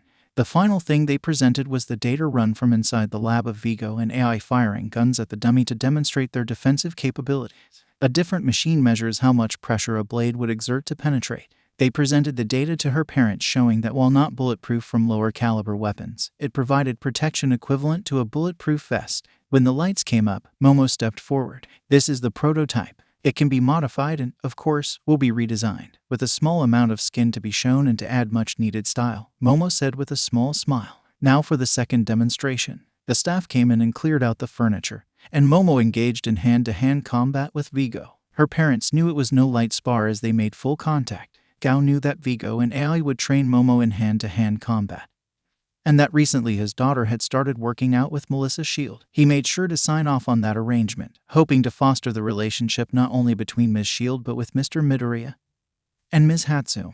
While he was slightly disappointed that they weren't attending the training as they were not going into the hero course, it was understandable. He was a bit dubious about Mr. Yagi, who appeared as the girl's trainer, but that was washed away when he presented his card as the personal assistant to All Might. It was apparent that Mr. Shield had pulled some strings to get this daughter as much help as possible, now extending to Momo. The determination and heart move his daughter put forth, seeing her so committed, would have been enough to make him agree on that principle alone, but he had to make sure that his concerns were addressed and adhered to. Kai was so proud of her Momo, even though Momo was battered and bloodied, but the show of will Momo displayed getting to her feet would forever be burned into her memory. She was proud to see that 𝗲𝗀 was breathing hard, his clothes torn, blood trailed from his lip, and his cheeks were bruised. She looked at Gao and was relieved when he said, "Enough." Both combatants stepped back and bowed. "As long as your determination never wavers from where it is now, and I continue to see your improvement, then you may pursue a career in heroics." Momo couldn't stop smiling or shedding tears,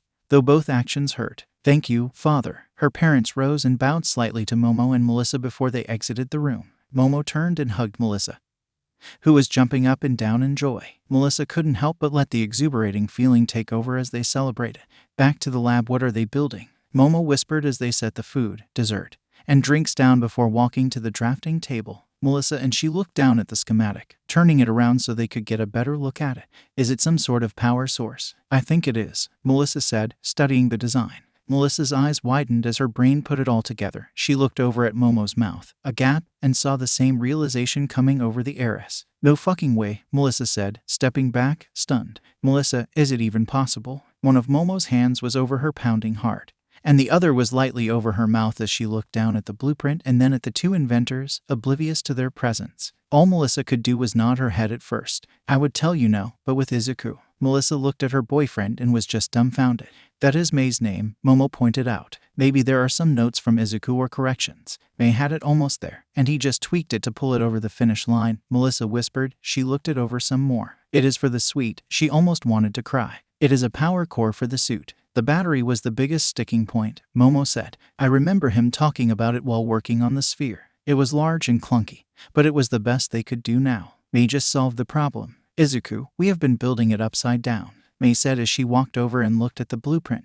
"What that isn't possible," he yelled as he turned around and saw Momo and Melissa standing there. Mei looked up at about that same time. "Holy OPTIMUS Prime," she screamed, jumping back. "When in the name of Unicron did you two get here?" "About 5 minutes ago," Melissa said as a giggling Momo reached down and turned the blueprint around. "Is this for the suit?" Mei nodded as she sniffed the air. "Food." "Yes, I wanted to treat everyone," Momo beamed. "My father approved of the suit and my fighting abilities and blessed me to pursue heroics." "That is so fucking awesome," Mei yelled, running around the table and hugging Momo. Once it had been apparent that hugging was on the table, Momo was happy to find out that Mei was a hugger. "Feed me, Momo," Mei said, sounding deeper like the man-eating plant she had seen in a movie the other night. It was part of a movie. She had no idea how it ended, what happened in the middle, or anything else. Izuku offered his congratulations. Looking at the device, he rubbed his chin. We can take a dinner break, he said, walking over to the sink to wash, May bouncing after him. Once they ate, Melissa asked the question she wanted to know and would regret for the rest of her life. May, when did you think of this? After you gave me that orgasm in the bath. You know, after we scissored, May said so simply without shame or regard for Momo.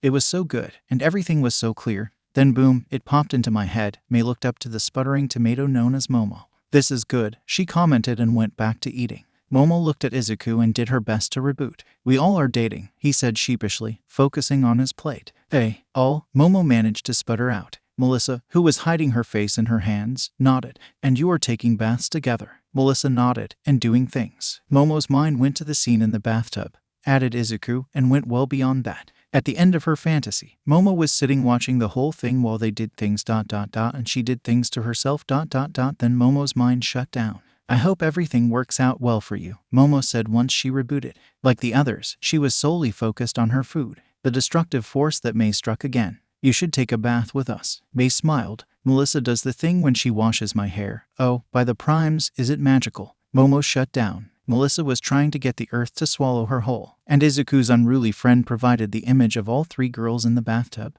and he shut down. Dinner was quiet and a bit awkward that night. Testing day, 𝗧𝗑 and May went full throttle after they finished the arc reactor, as they worked on upgrading the power supply for the suit. Melissa and Momo did all they could after their training to help out. Momo was getting a crash course in electrical, mechanical, and programming, absolutely everything. And she loved every moment of it, getting her hands dirty and being in the middle of whatever she could lend a hand on, even if it were simply holding something for one of the others. She even got to spend the night one night. They worked exceptionally late. Though she and the girls fell asleep, she still counted it as her first sleepover. Momo was smart and picked up things quickly. When she got assigned a task, and they let her do it independently, she was over the moon. She even ensured that dinner was ready and served at a set time so 𝗧𝗑 and May didn't neglect to eat. It was late one night, 2 days before the test, when 𝗧𝗑 stepped back, his hands in the air. They hit some keys on the tablet, and they all held their breath. They all turned to the big screen, watching all the checkpoints turn green. Each one made their hearts beat and soar just a little bit higher. When the final one turned green, they all gave a huge cheer. Melissa stepped forward and walked around the suit, staring at it in awe.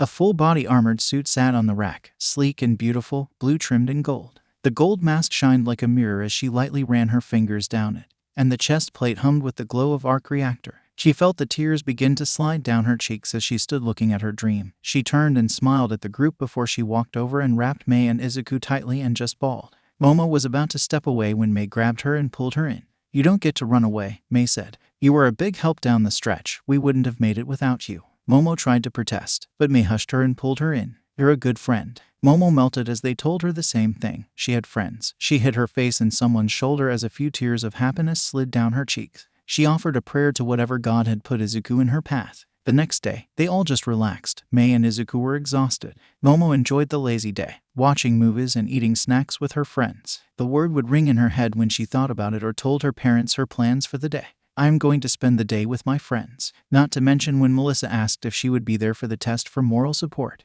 Melissa awoke early in the morning of the test, showered, and got ready as the butterflies in her stomach attempted to flee her body at every waking moment. She walked into the lab and saw 𝗧𝗑 and May rechecking everything. She smiled when they told her they had woken up in the middle of the night to check the systems before they could go back to sleep. Momo's arrival with breakfast was welcome, as they all tried to eat, though they all lacked an appetite. When all their phone alarms beeped simultaneously, 𝗧𝗑 looked at Melissa and said, "It is time." Melissa stepped out, slipping into her bodysuit and vomiting in the toilet before she came out and stood before her destiny. Arms emerged from the pedestal, unlocking and opening the suite. All the pieces were suspended when Melissa stepped up and slipped her feet into the open boots. She nodded as 𝗧𝗑 gave the command, and it all started fitting around her body. Momo and May were filming, as were the cameras in the lab. The helmet slipped around the back of her head, and the mask slid into place. Everything was dark. The machine's hum surrounded her, and then the tactical display came to life. "Hello, Melissa," a warm, soothing voice rang in her earpiece. "Hello, Icarus," she replied. "Status report. Everything is operating perfectly. The weather forecast calls for clear skies and a temperature high of 92 degrees. 𝗧𝗑, can you hear me?" She said a bit louder. "I hear you're fine. Are the external mics picking everything up?" Melissa gave him a thumbs up, smiling at the mechanical whir as her arm moved. "Run targeting and facial recognition."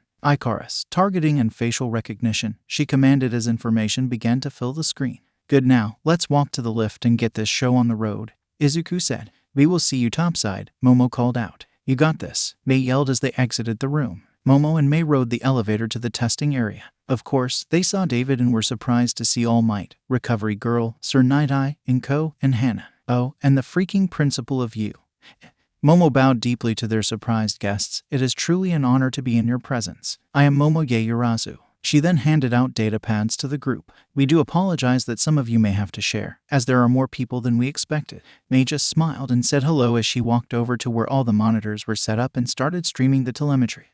She got on the intercom. So All Might, our mothers and the freaking principal of you are here. What? Mel and Izuku replied. So, no pressure, May said sarcastically. Izuku, what if I mess this up? Mel said, starting to panic. Melissa, it is going to be fine. I promise, Izuku said calmly. We have been preparing for this for years. After today, your dad will sign off on you going to the UA Hero course, and the principal will have no doubts about how well you can be a hero. Everyone is nervous when they are about to change the world. Melissa started to smile. Then let's change the world. Exactly, May chimed in. Let's show the world that a quirkless girl can fly. When the lift arrived and Melissa stepped out, the sun shining off her armor was impressive. All Might smiled at his niece and the remarkable sight before him. The mothers also smiled as they looked at the armored girl and stole peeks at All Might. Nezu leaned forward and grinned. Now, how does it perform? He whispered. Welcome, everyone, Izuku's voice rang out. Today, we will display the Rescue Armor Mark 1 capabilities. The first demonstration of the suite's flight capabilities and aerial maneuverability will be around the airspace. Several rings have been set up for Melissa to maneuver through. The flight path is clear. Melissa, it's time. Melissa turned as Izuku stepped back and opened her palms towards the ground.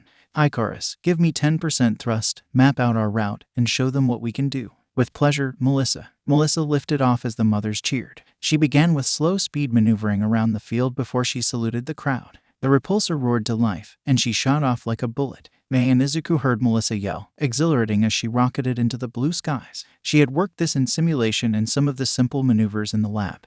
But outside, soaring through the sky was on an entirely different level. David and they watched as she soared around the island, flying through the obstacles. When she landed, it was time for the defensive display. They watched as Melissa was hit with flamethrowers, gunfire, and a simulated punch that sent her flying back. She used her repulsors to stabilize herself, landing on her knee, her arms behind her. No one could see the grin on her face when the targets for the offensive portion raised out the ground. When the smoke cleared, she stood proudly and saw All Might step forward. I think I would like to see what you can do against a live opponent, he said, stepping in front of her. But Uncle Might, she protested. Don't worry, I won't break your suit, he teased before he leaned in. It will be fine, I promise you. If you can do well against me, I will know you will be safe pursuing heroics. It is not only your father who worries about you and who loves you. I understand, Melissa said, and he could hear the emotion in her voice. She stepped back and took up a boxer's stance, much like her uncle. Don't cry to me when I beat you, Uncle Might. I will do my best to drown my tears in my cereal. He assumed his stance. Now, my little niece, show me what you can do. Melissa immediately sprang forward with a right hook. All Might leaned back out of range and went for a left to the body. He was surprised when she caught him by the wrist and rocketed up with a knee strike that sent him stumbling back, his mouth bloody. That's my girl. He smiled as he came in at her. Melissa slipped past the jab, missed with her counter, and then got rocked by an uppercut. The clang echoed in the testing area. Melissa felt that, but she was out. It made her feel alive, and something awakened in her that day. She was in a fight, and she loved it. All Might came in again, with a lightning-fast combination to her body and then her head, sending her spinning around. She whirled down to her knee as the repulsor sprang to life, blasting him in the chest and sending him flying back. She rocketed through the air, spearing him through a cinder block wall erected as part of the presentation. He got his feet under him and dug in, stopping their momentum. To her surprise, he drove his elbow down into her back, pancaking her into the ground. He bent down to grab her by the waist to lift her for a slam. But her legs locked around his head, and her repulsors fired as she flipped him over. Instead of putting her in a mounted position, he ate a right hook to the jaw and elbow that cut him above his eyebrow before he got his arms up to block the next attack. She brought her hands down in a double axe handle smash only for them to be caught to her surprise as her uncle overpowered the suit, forcing her arms to fly apart. Then he delivered his smash to her chest, sending her tumbling off of her. She heard the armor crack from the blow. Damage reports flooded her tactical display. All Might was airborne instantly, descending on her with a knee strike. Melissa quickly rolled back into a bicycle kick, catching him under the chin and rocking his head back. As she came to her feet, she pushed forward, landing several shots to his gut. Doubling him over, she leaped up and cracked him again with a headbutt, placed both her hand on his chest point blank, and fired off the repulsor, sending him rocketing away and crashing through the remaining walls. Smoke filled the arena as she called for 𝐒𝐻𝑒𝐻 to get a lock on him. Once it did, she flew in to try and secure her victory. In the thrill of the fight, she forgot one thing. This wasn't just her uncle, this was All Might. She flew in hoping to spear him, but instead of the smoke came his massive fist in an overarching attack that collided perfectly in between her shoulder blades, and with such force, it bounced her off the ground. When she came up, an uppercut crashed into her chest right above the arc reactor. Sensors and alarms went crazy in her suite. He slid forward and grabbed her by both her boots, crushing the metal in his hands, and he pulled her overhead, slamming her into the ground. 𝐵 and Izuku winced at what he was doing to the suite, but they knew this data would be invaluable in the long run. Melissa's head rattled, causing her to see stars. She tried to use the repulsor in her hands to create some space, but they yanked her back. His fist stopped an inch from her helmet. She looked up and saw him smiling, his face a crimson maw. She knew he had won. "I yield," she called out. "How hard were you going?" she said as the helmet opened and she removed it. "It started at 10%, but you pushed me to double that," he said, pulling her up. "You did good, Melissa. I am very proud of you." "I take it." She looked at her uncle, worried. "Great, better than great," he said. "This wasn't just for you. This was also to see how I would hold up. And we are both still standing and walking." Then they turned and walked back to the grandstands, his arm around her shoulders and hers around his waist. As they got closer, they saw David standing there. All Might excused himself, walking over to the group as they were gathered around the other kids. "I want you to know that I would have never really stood in your way," David said. "I set the bar so high, Melissa, because I love you so much, and I need to know that you will be as safe as you possibly can out there. I don't want to lose you the way I lost your mother. So promise me that this isn't the end, that you and your friends will keep creating, inventing, and improving that suit of yours so you can come home safe to me." Melissa hugged her dad, and tears flowed from both of them. "I love you so much, Dad, so very much. I promise we will never stop improving." "Thank you, Dad. Now come on, I am sure your boyfriend is worried about you," he teased. Melissa blushed. "I am sure he is ... so is my girlfriend."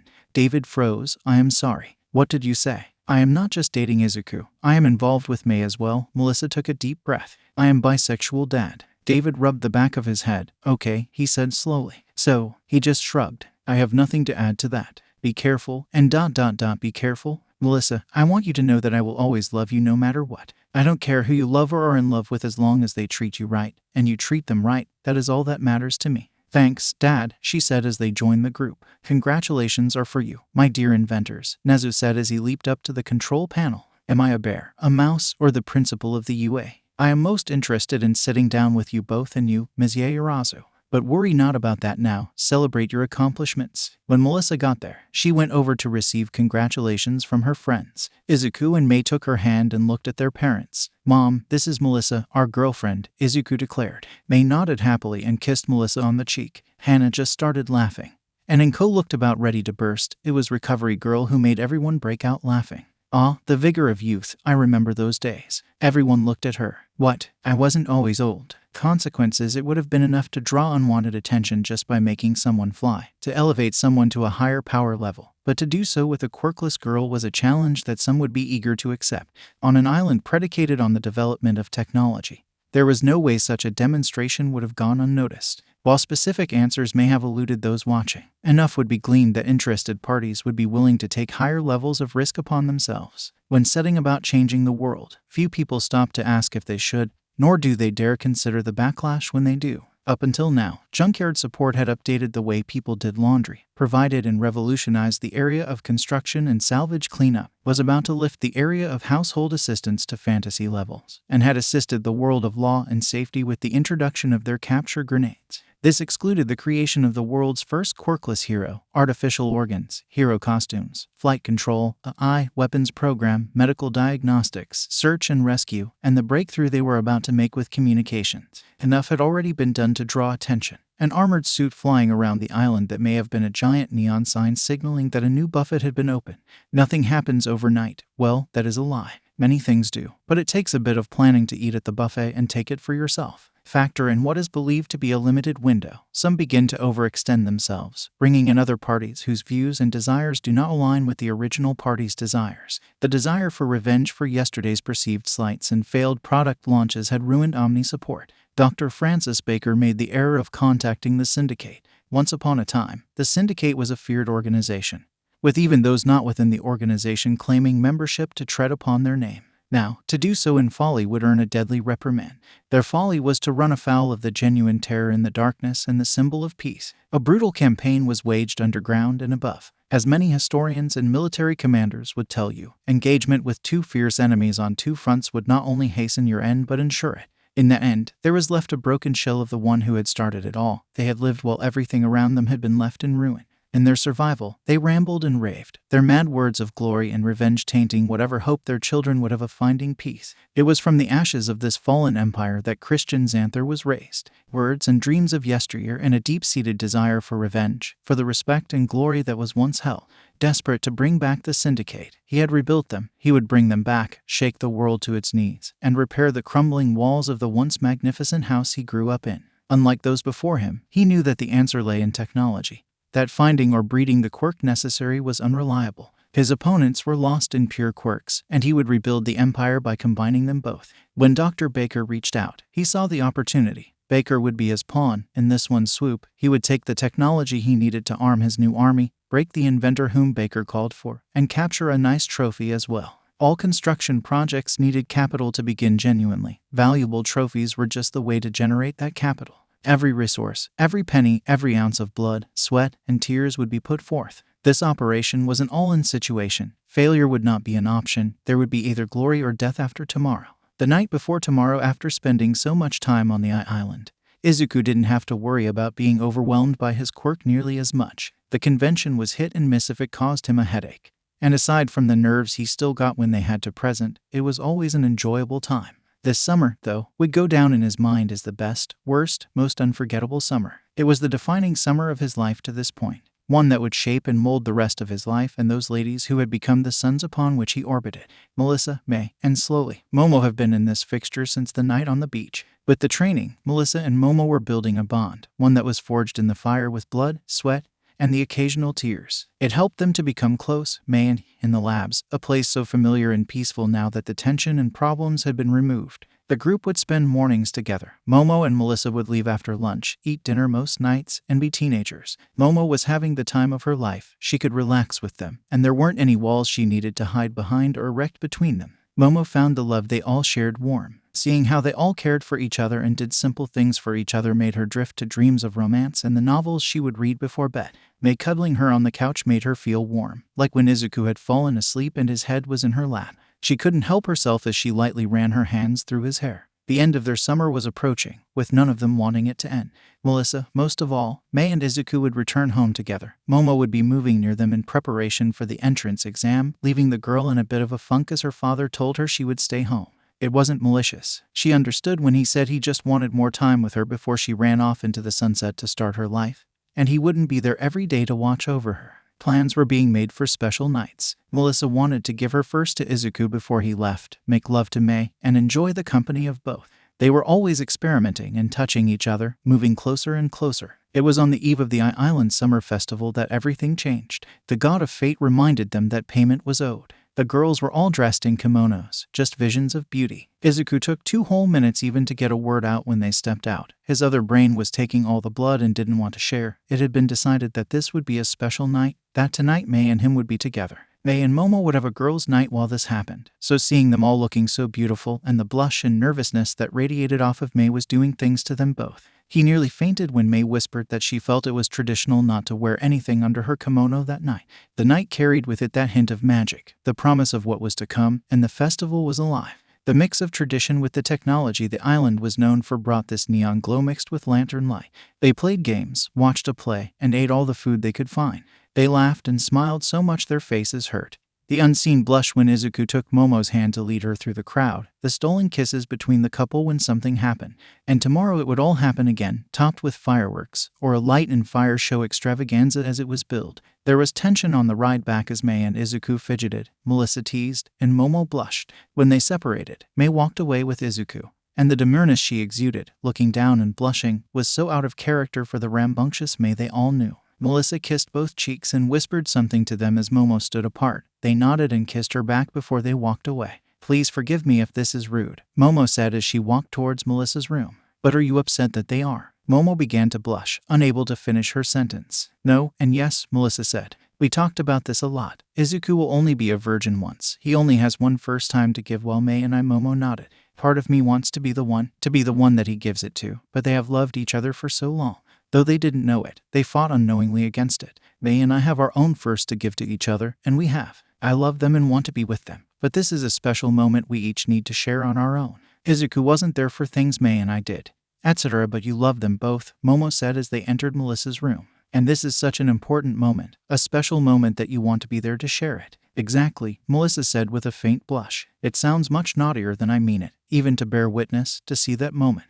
But it is a private moment. I wouldn't want May there when I share it with Izuku. It is strictly for the two of us, like this night is strictly for the two of them. That does sound much naughtier than you mean it, Momo smiled, though her blush had deepened. But I understand. If it were my first time, I wouldn't want anyone there, even if I had other lovers. I think that having special moments between you two is essential. Yes, you want to share everything with those you love, but there will always be unique things between just two partners. Thinking of having multiple lovers, are you? Melissa teased. Well, I am an important woman. I need to make sure my needs are satisfied, Momo said with the air of a snobby debutante, making both of them laugh. I believe we should get changed, grab some ice cream, and watch some movies. That, my dear Momo, sounds like a perfect plan. Spice Izuku, holding May's hand, entered his darkened room. They went to the bedroom wordlessly, and little fairy lights floated everywhere. It was a gift from Melissa that added a fantasy element. If you're not ready, Izuku said softly. No, Izuku, I am. I want this more than anything I have ever wanted in my life, May said, still slowly lifting her head to look at him.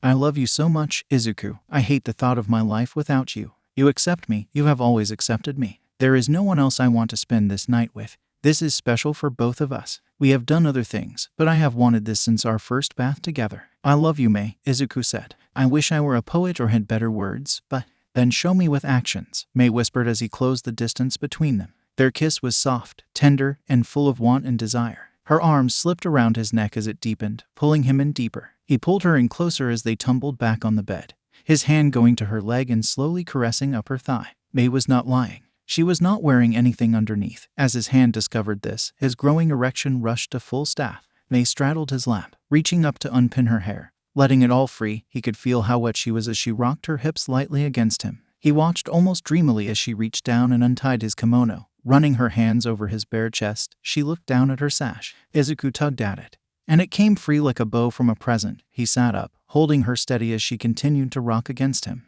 He kissed her cheek, then her jawline, to her neck. Slipping her kimono off one shoulder, he kissed and nibbled. She held his head in place, light moans coming from her lips. He kissed around to the other side, doing the same thing as her kimono fell, then found his way to her breasts, teasing each erect nipple in kind licks, a light bite like she enjoyed, a gentle tug that made her hips rock even more. She stood off the bed and let the kimono fall to the floor, baring herself to him. The fairy lights dancing around the room illuminated her in a soft glow. Her nude body on display for him, he could see the small patch of pubic hair between her legs as he drank in the sight of her. He had seen her naked before, but it was like he was seeing it again for the first time. She pulled him to his feet as his clothes joined hers. She climbed onto the bed, resting her head on the pillows. She watched as he removed his underwear, an unconscious shudder running through her, seeing how hard he was for her. I want you, she said, opening her legs so he could see how wet she was. She felt her breath quicken as he climbed onto the bed, the feeling of her soft thighs lightly gracing his sides, then hips and legs. He leaned down, and they kissed. It deepened quickly. He felt her reach down and line him up with her entrance. Her legs went around his waist as she began to pull him in.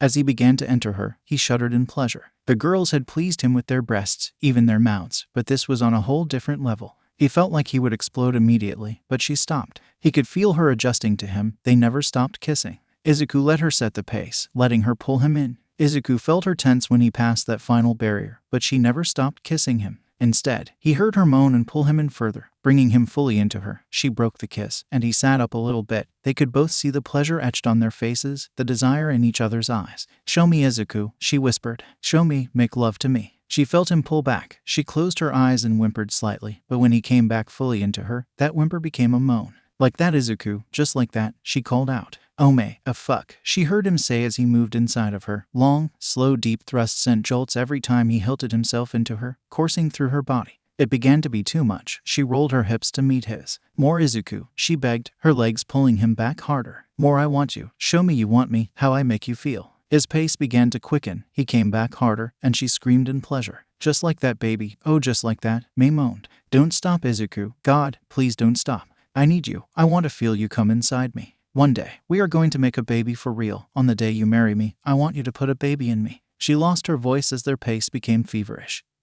Hearing him calling for her, begging for her to keep moving her hips for him. Promise me. Promise you are going to marry me. Promise you will put a baby in me. May threw her head back as her muscles began to tense. She clawed at his back, screaming in pleasure. Oh God, promise me, Izuku. Promise me. I promise, May. I fucking promise, he screamed out. As he did, she felt it. She felt him twitch, his body tense. And then his release splashed inside of her, and May orgasmed. She dug her nails into his back. He buried himself as deep and hard as he could, calling her name. Her body convulsed, and her legs held him fast as she wanted to milk every drop out of him. Her body wasn't responding to her. It was just lost in a sea of pleasure, and then he started to move again. She let out a scream of joy. Her legs came unlocked as he started again. He started to fuck her now. And all the passion that had been built up, all the tension and desires they held back, began to flood forth. Yes, more, she screamed. From behind, bend me over and fuck me. She was on her knees as he entered her again. Her arms gave out from the orgasm, and she felt him grab her hips as he attempted to show her how badly he needed her.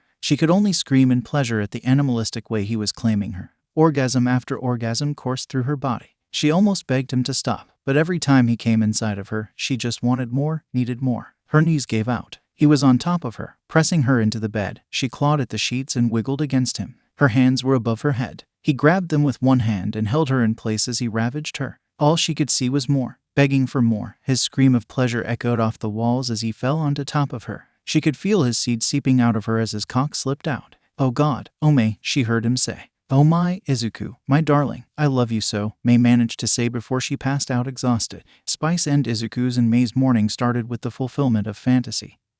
As they had sex in the bath, stripped the bed, and got dressed for their day. May was a little sore but happy, especially after waking in the cuddly afterglow of their night together. Blood payment May was whisked away by Melissa and Momo, leaving Izuku to eat breakfast. He used this time to contact Recovery Girl and talk to her about her progress on testing the tricorder. Recovery Girl gushed over the data and the unit's capabilities. She then told him the magic words she wanted to support being registered for hero support and hospital use. He had to argue with her about receiving a percentage as her name attached to the tricorder would add a monstrous boost for the device, way more than the name Junkyard support. Maybe they need to workshop a name for their medical division and the other things they did.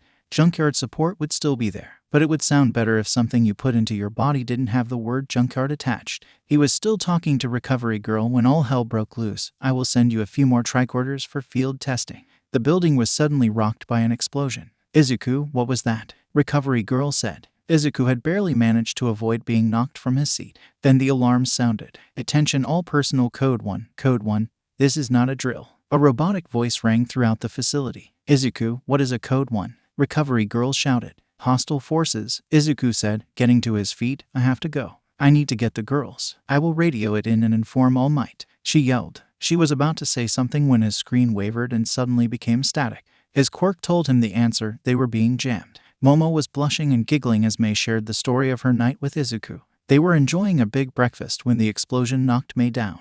Melissa and Momo managed to hold onto the table. Instinctively, Momo grabbed her phone and sent her distress code. Melissa went to May when the announcement rang out. We are under attack, Melissa said to the unspoken question. I see you, K.U., Momo yelled. The girls nodded as they ran out of the room. They heard gunfire erupting everywhere. Izuku came scrambling around the corner, opening a panel in the wall and typing in a code, and the blast shutter came slamming down. That is when they saw him holding his arm and blood seeping through his fingers. Izuku, oh my God, Melissa yelled as the girls rushed to him. Momo began to create a bandage as quickly as we could. It grazed my shoulder, he said, getting to his feet. They are jamming all communications. He winced as Momo bandaged his arm. We can't stay here, May said. We need to get to the fallback safe room. Can't we go out the window? Momo said. Another explosion rocked the building. They stumbled back to Melissa's room and were about to open it when they heard the blast door behind them begin to lift. Melissa's door burst open, knocking Melissa and May to the floor. Two men in black bodysuits with military vests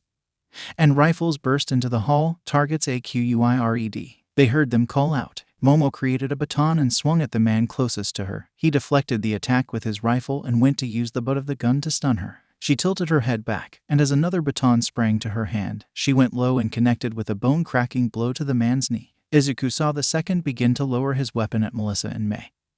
He sprang forward and speared the man back into Melissa's room and then crashed to the floor in a tangle of limbs. 𝗧𝗂 clawed at the man's face, ripping the googles free. A stiff elbow knocked him to the side. He tried to get to his feet, but the trained fighter was faster and landed a solid kick to 𝗧𝗂's ribs. He reared back to deliver another kick when Melissa landed a flying knee to the side of the man's head. She crashed to the ground with him scrambling to try and take the man back, but she was outmatched. 𝗧𝗂 regained his senses, seeing Melissa desperately fighting with the man. He came in with the best right hook he could muster. The headsman jerked to the side, his guard faltered, and Melissa slipped in the choke and cranked for all she could. 𝗧𝗂 punched the man again, grabbing his arms and preventing him from defending himself against Melissa's attack. The man Momo was attacking fell to the ground in a scream of pain. Momo went to try and land a knockout blow, but in her haste, she almost didn't see the knife before it was too late. She barely managed to move her leg away as it cut across her thigh, sending her tumbling. He attempted to bring the knife down into Momo's leg. She swung her baton, knocking the blade free and making the man scream again. They grabbed the strap holding the man's rifle that had swung to the man's back. Grabbing the rifle, she put one foot on his back and yanked the strap back around the man's neck. The man's eyes went wide, but Momo put him to sleep with a strike across his jaw, breaking it. 𝗧𝗂 took the rifle from the man looking at it and walked towards Melissa's balcony. His eyes widened, and he grabbed Melissa's hand. We got to move, he yelled. May heard 𝗧𝗂 yelling. She saw the blast door lifting higher, grabbing what she hoped was either a flashbang or smoke. She pulled the pins and threw them as Momo grabbed her, hearing 𝗧𝗂 yell to run. They barely made it a bit past Melissa's door when a loud explosion threw them to the ground, accompanied by the explosion of 2 flashbangs, leaving their ears ringing. Momo got May up. Melissa and 𝗧𝗂 stumbled to their feet, and 𝗧𝗂 brought the rifle down the hall. More coming, he shouted. Melissa looked both ways, and both sides surrounded them. The lab, she shouted. They stumbled into the lab. Melissa slapped the emergency lockdown function as they heard shouts for them to stop. They looked around. Grabbing a giant wrench, Melissa, get to the armor, she yelled as 𝗧𝗂 and Momo backed away from the door. Have you ever fired a gun before? Momo asked, her heart pounding in her ears. No, but I know the mechanics. Right now, I don't think that matters too much, he said, breathing hard. May ran over to the console and began the boot-up sequence. Momo, there is a suit for you. It's the original. Momo nodded. She needed protection. She ran toward where she knew it was stored, stripping out her clothes as quickly as possible. Modesty be damned, she thought. 𝗧𝗂 ran over to another table. Looking at about a half-dozen orbs, he grabbed the tablet and began to boot them up. The first bang on the door made them all freeze for half a second. Melissa pulled on her bodysuit just as Momo finished doing the same.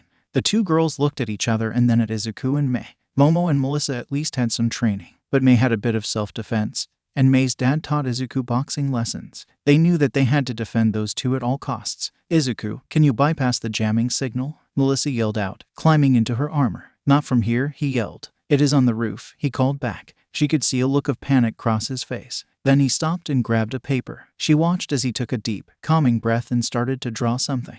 Lock and load, Mel, May called out. Everything is green. May then ran to a storage locker and pulled out some capture grenades. The banging against the door was getting louder, and as Melissa's display came up, she could see a heat build up on the other side of the door. One of them has a fire quirk, and they are melting their way in, she called. We have 3 minutes, Icarus answered. 3 minutes, Melissa yelled. She saw 𝗧𝗂 wobble and then look at the paper. Momo, he yelled. She ran over and looked at the paper. Momo bit her lip. I don't know, 𝗧𝗂, maybe 5 minutes, she said. No, 𝗧𝗂 called out. I need 2 minutes, baby. Then you will have 2 minutes, Melissa said as her armor came to life. Icarus scanned the lift for explosives. The shaft is rigged to blow, Icarus responded. Fuck, Melissa cursed, relaying the information. May, 𝗧𝗂 yelled. I need the jumpers, the sonic emitters, and your small surprise balls. They just nodded and ran to grab the things. Momo focused on creating what 𝗧𝗂 had asked for, and Melissa knocked over some tables, making some cover for them to hide behind.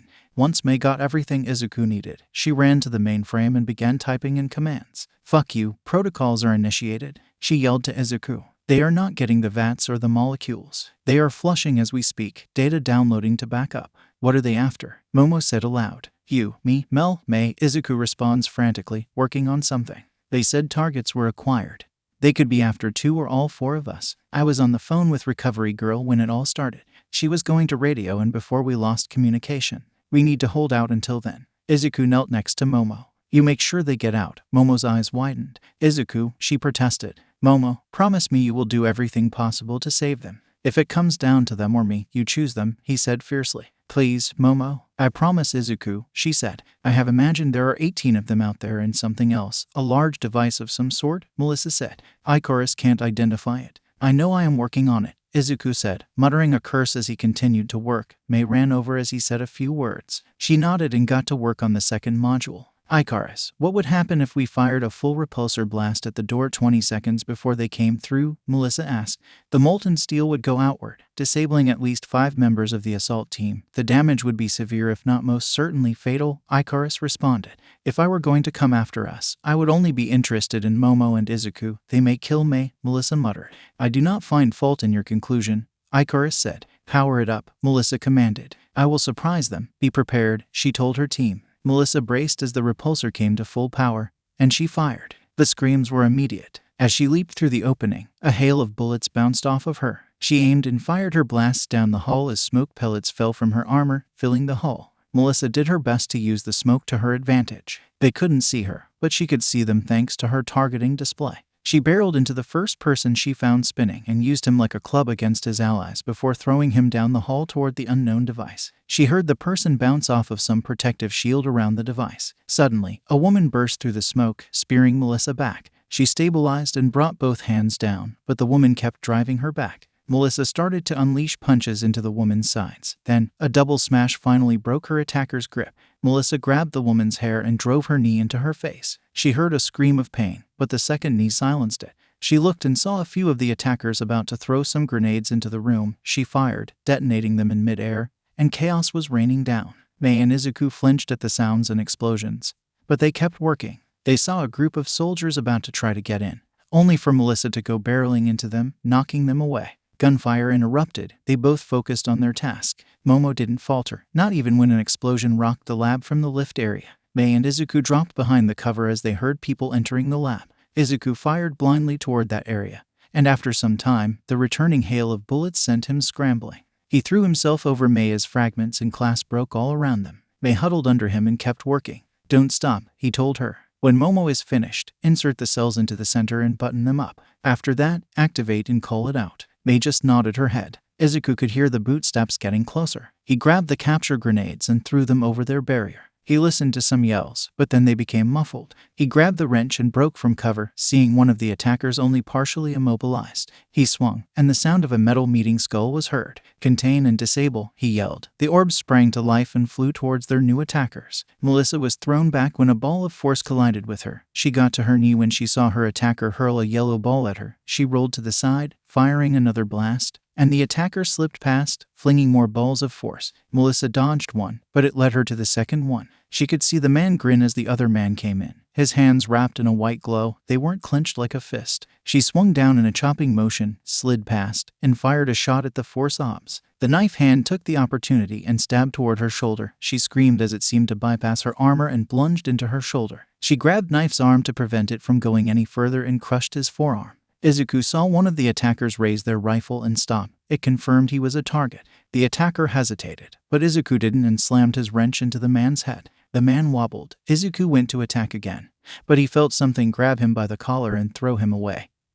He went flying across the room, crashing off the central computer station. Mei and Momo heard him scream. Mei's tears fell, but she didn't stop. Momo handed her the spike devices that Izuku had requested. She heard the footsteps and got to her feet, spinning in time to see one of the soldiers lunge at her in an attempt to wrestle her to the ground. Momo's entire arm glowed as a pump-action shotgun almost exploded into her hand. The fired, and a massive rubber bullet hit the attacker straight in the head, sending him crashing to the floor. Momo wobbled, shook her head to clear her mind, and fired again at the man advancing on Izuku. She missed. The man spun and extended his hand towards her. She felt the gun begin to be yanked from her grasp. She quickly slapped a flashbang coated in adhesive to her weapon and let it fly from her hand.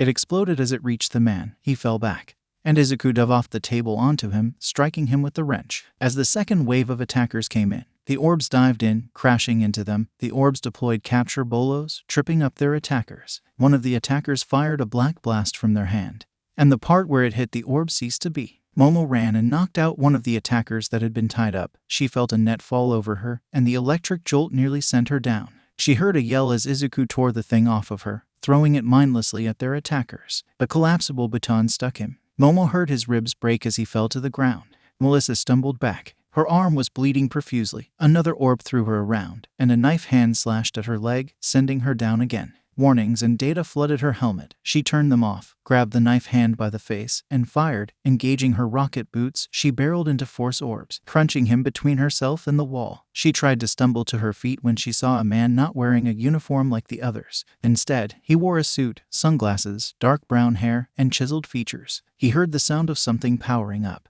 And then the man ran forward and kicked her in the head. She was lifted up and back, her helmet nearly ripped from her head. While she was still airborne, the man grabbed her and threw her like a toy into the lab. Momo swept out the legs of the man who had just broken Izuku's ribs and legs out, sending him down. She scrambled to him and placed her hand over him as a capture grenade fell out. She managed to yank her hand back as it exploded. She could feel her head wobble, but she managed to see the next attack coming. She slid to the side and struck her attacker with a palm thrust to the stomach. As she did so, a combat knife came to her hand and stabbed him. She ripped it to the side, getting to her feet, and a punch landed on her head, sending her stumbling. A kick to the stomach and another punch to the back of her head sent her back down. She couldn't go out. She couldn't. She was an attacker with swords for arms rushing towards May. Rushing nesting dolls exploding from her body as she scrambled to her feet. The man attacking her stumbled back at the appearance of the dolls. But when he saw Momo get to her feet, they tried to go after her. The dolls popped open and exploded. The din was deafening. And her attacker fell to the ground, being caught in the middle of 5 flashbangs, not moving. Momo stumbled but pushed off into the air, a metal bat springing to her hands. Sword arms was thrown off. He saw May and reared back, ready to run May through. Momo screamed as she swung with every ounce of strength she could, the bat colliding with Sword Arm's head, sending him to the floor. She felt a blade rack across her back.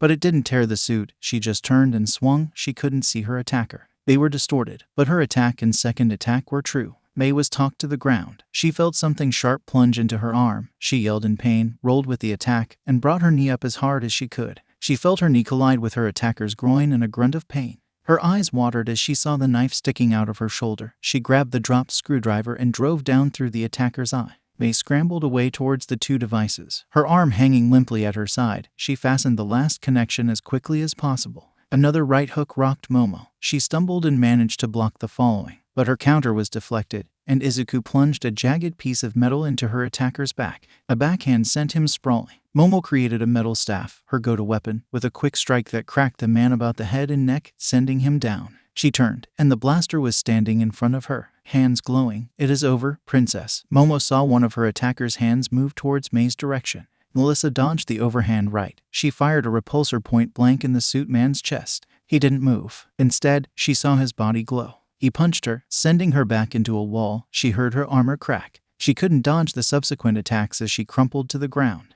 𝐼𝐭𝐴𝐵 began to warn her of broken ribs. "So uncivilized," the man said, tossing his destroyed shirt and jacket aside. Momo screamed, swinging her staff and forcing the blast high and away from May. She saw the other blaster's hand come up towards her face.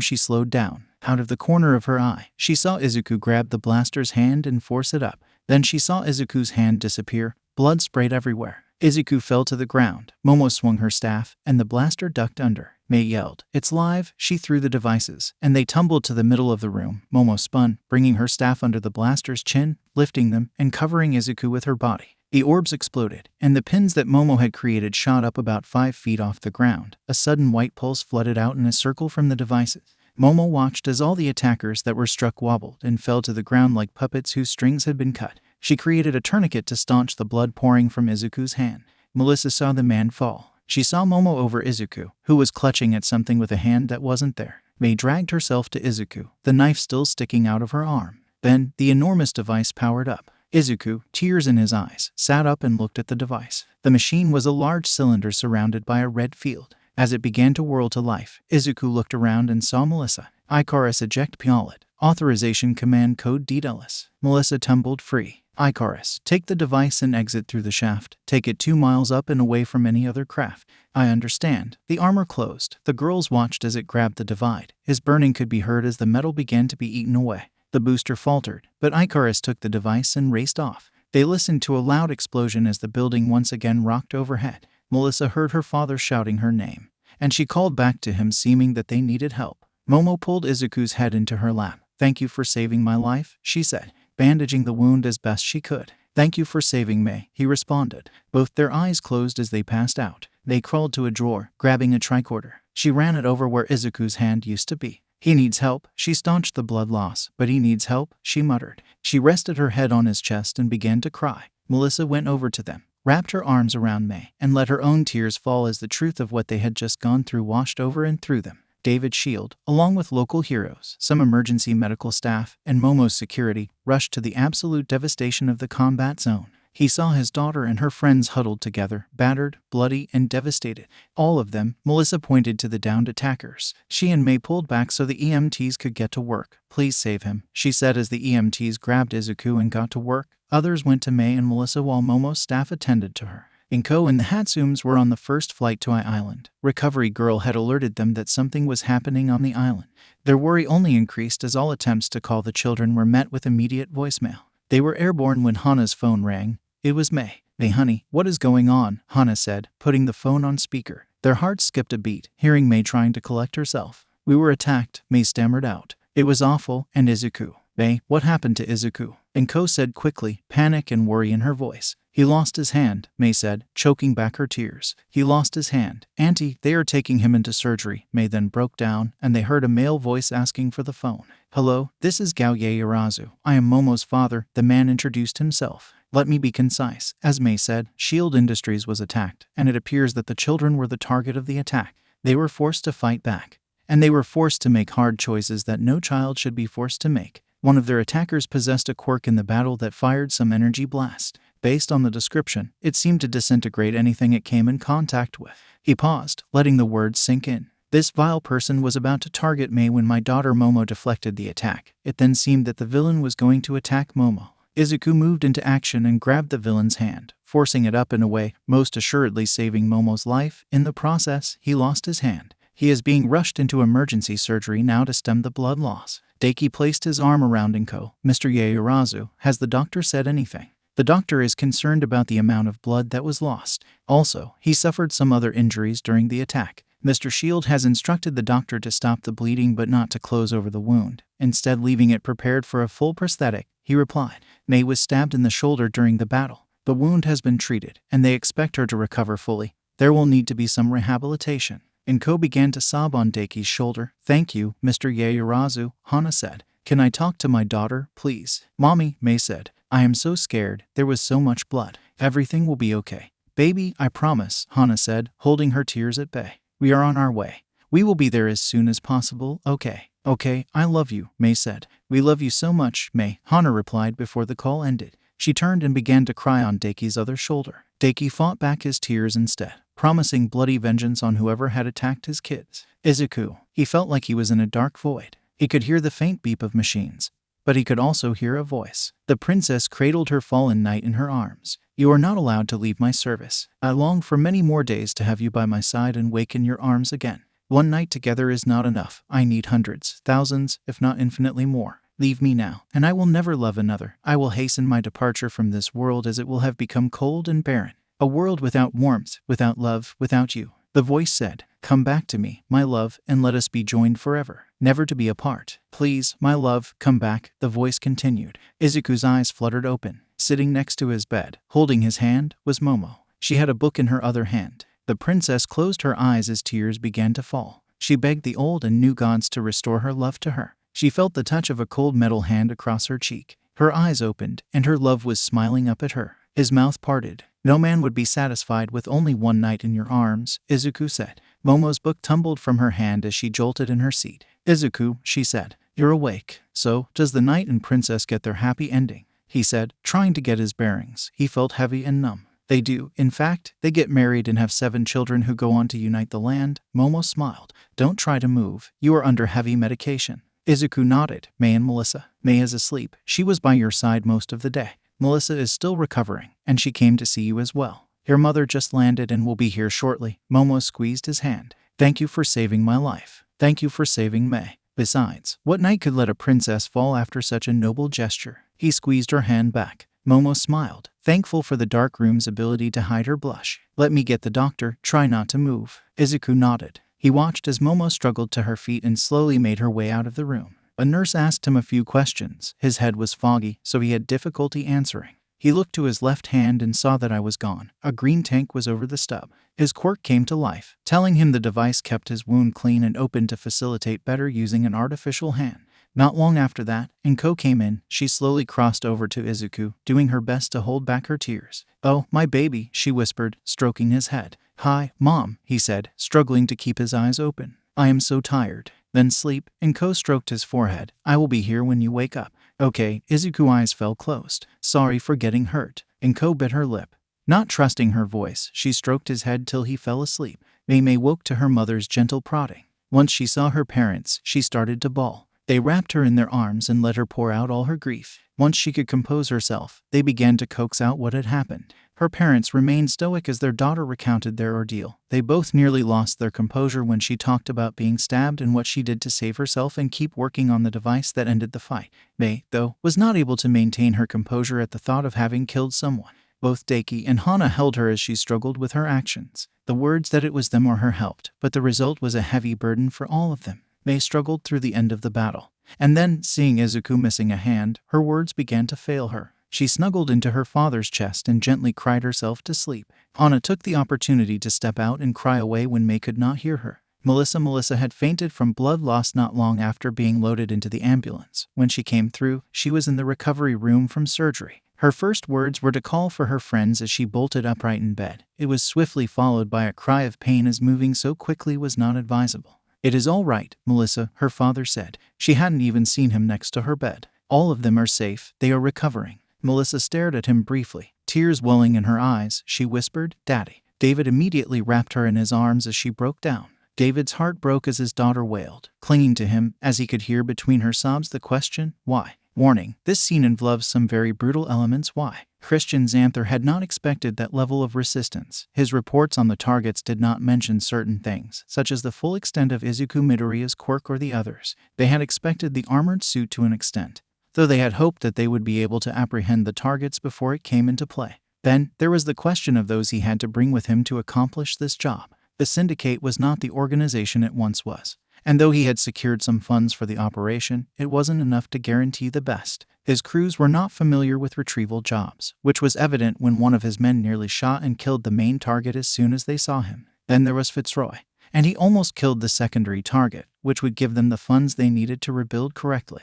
Victory had been within their reach when he stepped in and dropped the armored suit, only for everything to tilt up and be knocked out. Now he knew that there was no way something had physically punched him and taken him out. He was sure he could fight All Might. But that delusion was not the question. When he had awakened, he had expected to be in some jail cell, not some sort of strange interrogation room with no windows, surrounded by metal walls, chained to a table that was, in turn, welded to the floor. Now, he could struggle, but that wouldn't trigger his quirk. He needed an outside force to do that. The door finally opened, and Japan's #1 hero walked in. As he stepped into the small room, he laughed about something someone had said. But that smile faded quickly as he locked eyes with 𝗧𝗏. Then 𝗧𝗏 noticed the file in his hand, which read FBI. Before All Might could say anything, 𝗧𝗏 said one word, "Lawyer." All Might was halfway to sitting down when he paused and stood back up. "Oh then," and started to head towards the door. 𝗧𝗏 felt confident that his lawyer would be able to arrange at least for him to escape before the trial happened. That was, after all, what he paid Kobayashi for. All Might snapping his fingers brought 𝗧𝗏's attention back to his situation. "I almost forgot. We are in international water," All Might said, sitting back at the table. 𝗧𝗏 felt sweat begin to collect on his brow. "I am not saying anything without a lawyer," 𝗧𝗏 said. "You see, young man, that is where you are wrong." All Might opened the file and began to flip through the pages. "You will tell me what I want to know, even if you think you aren't. You will by the end. You are going to torture me," 𝗧𝗏 stuttered. "I believe your CIA refers to it as enhanced interrogation techniques. That is what Misery called it when I was studying with her." He licked his finger and flipped another page. "You know," he chuckled. "She told me I had a real talent for it and offered me a position with her in the agency. I had to decline. I had a promise to fulfill, but those were fun days. Meeting all kinds of people, learning all I could, just being a sponge, absorbing everything." All Might made a sucking sound. "That is the key. To sit under those who know and let them pass it on, teach you, train you. You get to see what works and what doesn't. Don't hold yourself to anyone's discipline. They all have things you can take and incorporate, making something all your own." 𝗧𝗏 was stunned, looking around for a camera or recording device. It is fine to inherit someone else's dream, to want to fulfill the last wish of someone you hold dear, but you have to look at it and think if this is really what you want to do. All Might seem to be reading a page from the file. I mean, take you for example. You could have gone a different route. Smart, intelligent, good-looking man, wonderful quirk, or easily excelled in heroics or business. I would have developed a different type of syndicate that would still have given you wealth and power, but not drawn unwanted parties' attention. Your grandfather crossed the line and was taught a lesson. You should have learned from that lesson. All Might closed the folder and set it aside. You get one chance to tell me everything. All Might pulled out a box of long screws. If not, then I am going to very slowly and very deliberately push these into your body. Not enough that whatever you can channel via your quirk will be able to save you. And once I start, even if you tell me everything, I am going to insert a screw for every hour that each one of those injured in your attack was in surgery. If you still do not talk after that, we will move on to one for every stitch. I imagine you will talk at that point, but if not, I have some good ones that I haven't had to try in a long time. All Might began to count out screws. Have you ever seen someone try to piss with their urethra filled with broken glass? All Might laughed. Not a pretty sight, let me tell you. You're joking, Christian said. You're bluffing. You are just trying to intimidate me. I want my lawyer, damn it. I want my phone call. Final answer, All Might said, raising an eyebrow. He shrugged and walked around the table, taking a screw and placing it over Christian's hands that were chained to the table. Christian screamed just as All Might promised. The first screw was inserted between the knuckles on his ring finger and pinky. All Might pushed it through and into the metal table. I'll talk, Christian screamed. I'll talk. Good, start talking, All Might said. Dr. Baker, he was the one that reached out. He wanted me to kidnap that Midoriya kid, Christian yelled. I would take him and 𝐲𝐬𝐽 and ransom her back to her family. Maybe �shield as well, if they didn't want to pay. I know people who would have paid a fortune for that 𝐲𝐬𝐽 girl. Why? All Might said, grabbing another screw. He was pissed that Midoriya rejected him. His business was in deep trouble, and with that armored suit, he could corner the market and make infinite money. Christian was in tears from the pain and terror at the other screw in All Might's hand. You're cruel. All Might flattened the other hand and placed the screw in a mirrored position. Some people from the syndicate. Others were just hired guns, Christian screamed. That's it, I swear. You swear, All Might said, his eyebrow arched. Yes, yes, Christian said. Good, I believe you. Christian began to relax. But then the pain of the screw going into his hand caused him to scream. I told you what you wanted to know, Christian yelled. Stop. You see, Christian, I am a man of my word, All Might said very calmly. I warned you what would happen if you didn't talk and that I would not stop even if you did. I like to keep my word. It makes people understand when I say something. I mean it. Christian began to shake. 2 down, 23 more to go. 𝐒𝐭𝐲 awoke to a gentle hand on her shoulder. She saw a man dressed in a fine suit holding a food tray. I am sorry for disturbing you, but as you have not eaten, I thought it would be best to bring you some food while your son sleeps, the man said. His voice was strong. It commanded respect. Thank you, 𝗂𝐭 said, sitting up more to take the tray. You are 𝐒𝐲𝐬𝐽. We spoke on the phone, he said warmly. Oh, Mr. 𝐲𝐬𝐽, 𝗂𝐭 said, about to stand. Please don't stand on my account. Our children have been through such an ordeal. I believe that they will be bonded forever, he said. We need not be so formal. Your son saved my daughter's life. I am eternally grateful, so please consider me a friend and call me 𝗏. Thank you, 𝗏, 𝗂𝐭 said as she took the food tray. I know much is going on, but may I have a moment of your time? 𝗏 said. 𝗂𝐭 nodded and took a seat. I know that the recovery process for Izuku will be long and strenuous. I want to offer every possible assistance we at the 𝐲𝐬𝐽 house can provide. Saying that your son is a talented inventor would be a gross understatement, and that he will want to create his artificial hand. To that end, I would like to extend him full access to one of our R&D labs in Tokyo, where he will have every possible resource he could imagine. That is very generous of you, 𝗂𝐭 said, looking over the form of her sleeping son, though I fear him being out of my sight. You are welcome to come with him, 𝗏 said. We will house him at our estate. We are increasing security as we speak, as Momo was also a target of this attack. He would be more than welcome to join her in her studies with her tutors so he does not fall behind academically as he recovers. I know my wife, and I have no plans to let Momo out of sight for a bit. I would never dream of asking that of you. I will consider it, 𝗂𝐭 said. 𝗏 bowed and excused himself, letting her sit with Izuku. She couldn't stop looking at where his hand used to be or at the machines monitoring him.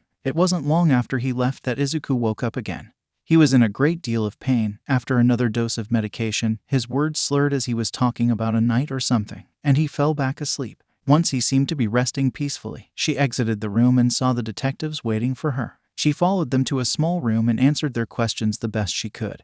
But as Izuku had not been awake for any amount of time or not heavily medicated, there was not much information. She could pass them. They assured her that those responsible would be brought to justice and that they would like to speak with Izuku as soon he had recovered enough to do so. After that, she met with the team of doctors managing Izuku's care. They wanted her to consent to them closing the wound over Izuku's hand. They talked about the different prosthetics he would be able to use, but that unless she paid for a heroic level of support gear herself, that anything beyond something for appearance's sake was out of the question. She asked for information on the support gear and asked to speak to David. She talked to David about his decision about Izuku's hand. She understood better as he explained the prosthetic process, and with Izuku's quirk, letting him make his own was the best possible option. David told her that once the lab was repaired, he could offer his facilities for Izuku to use to create his hand, but that would be months after the damage from the attack. 𝐭𝐸 nodded and followed him to check on Melissa. The girl cried and did her best to apologize for Izuku's hurt, trying to blame herself for all that had happened. It was when Melissa talked about giving up, 𝐭𝐸 shut Melissa down. If you give up, will that bring back Izuku's hand or undo all the pain and suffering you four went through that day? 𝐭𝐸 said. Melissa just shook her head and tried to wipe away her tears. Izuku won't stop inventing, and neither will Mei. You owe it to them to not give up, to keep on course to change the world. Melissa composed herself a bit more. Thank you, Ms. Midoriya, Melissa said. 𝐭𝐸 hugged her tight. Call me 𝐭𝐸, sweet girl, you're dating my son and Mei. I know how much they care for you and how much you care for them. I believe fate brought you together for a reason. Trust and be there for each other, and you will come out on top. 𝐭𝐸 paused. You don't have to be strong for me, she whispered. If you need to cry, then you cry. Melissa's shoulders trembled as she started to cry again. 𝐭𝐸 just held her and soothed her, letting her release it all. Like all of them, Mei was a mess. She started crying when 𝐭𝐸 entered the room. Momo was, of course, more composed than the others. She was trying to be like Mei. Momo asked about Izuku and how he was. 𝐭𝐸 told them what she could do, which wasn't much. She was sitting with Daiki and Hana when she told them about Gao's offer. The two sat back and told her she should take him up. He will have access to the best materials to create something right. I am sure that hero support level is amazing, and we can afford it, but it won't be anything near what my boy can make for himself, Gao said. Hana and 𝐭𝐸 smiled at him, each taking a hand and squeezing it. Slowly, he realized what he said and blushed. I love that boy just as much as if it was my flesh and blood. My Mei loves him. 𝐭𝐸 looked at Hana. May I? Hana nodded as 𝐭𝐸 kissed Daiki's cheek. You are a sweet and wonderful man. Like fate brought our kids together with Melissa, I believe fate got Izuku lost in your junkyard. 𝐭𝐸 hugged him, pulling Hana closer with her quirk. I love you both. Thank you so much for everything. Reunion All Might stepped off the helicopter onto the helipad at the hospital. He took his time making it down to the floor where the youngsters had been attacked. He stepped onto the floor and noticed private security stationed there, more than likely under the employ of Yaoyorozu. Now, one dared to stop the #1 hero as he walked into Melissa's room after knocking. Just hearing Melissa's voice made his heart swell. He stepped in. He hugged his niece tightly as she pushed herself higher in bed, not making it too tight. Melissa struggled to keep her composure. The last few days he had been such an emotional roller coaster. David let them hug it out before he asked Toshi the critical question. Did you find out? Find out what? Melissa said. Thanks to you and your friends. As you know, we captured the men who attacked you, Toshi said. The leader of the attack gave us the name of the man who funded the attack. He is being taken into custody. And as we speak, his plane should be landing in London. Was it a foreign operative then? Melissa asked. The strike team, yes and no. The man who gave the order was Dr. Francis Baker, Toshi said, the head of Omni Support. The shields were stunned. They were attempting to kidnap young Midoriya to force him to create for Omni Support. They also want to capture your armor for the financial gains that selling the suit would give them. Young Yaoyorozu and you, Melissa, were to be taken for ransom back to your families. Why were they trying to kill us? Melissa said. They were amateurs, Toshi said. They were after Midoriya, with the rest of you as either a bonus or disposable. Their leader is the grandson of the leader of the syndicate. Melissa looked confused, while David was surprised. Who is the syndicate? Melissa said, confused. They used to be a large criminal organization that controlled a lot of different things. Melissa was a little shocked to hear her dad tell her this. Your uncle heard he took them down at the beginning of his hero career. We had just started working together. Is this because of what we did? I don't think so. You see, his grandson clung to the dreams of what his grandfather once held,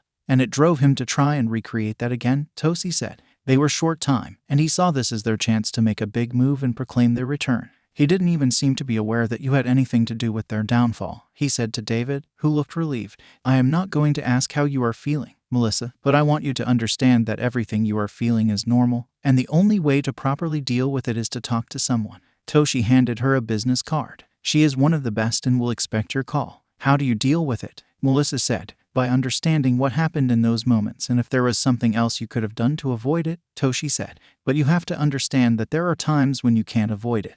They don't give you that option, and you will put others at risk by trying to. It is the part of this life that most don't talk about. The emotional toll of being a hero. Toshi held her gently. This is why we train, and why we will continue to train. I can see you are going to blame yourself, David said, cutting off the train of thought barreling through his daughter's mind. Try as Melissa might, she couldn't stop the feeling that this was her fault. Building the armor would draw attention to them, but with their robotics alone, they would draw that attention. Nothing in this world can or will stop them from building things that would have done that, so put that out of your mind. He sat and talked with them for a bit before he excused himself to check on the other patients. Thankfully, none of the other girls were as emotional with him, though he could see the haunted looks in their eyes. He handed them the same business card and encouraged them to call for help. He had met with 𝐻 and Kai at different events. Momo was happy to meet All Might as she only knew him as Mr. Yagi. Everyone involved was glad to hear that those responsible were in custody and that the one behind everything had been arrested. It helped to alleviate some of the fears that their children would be attacked again.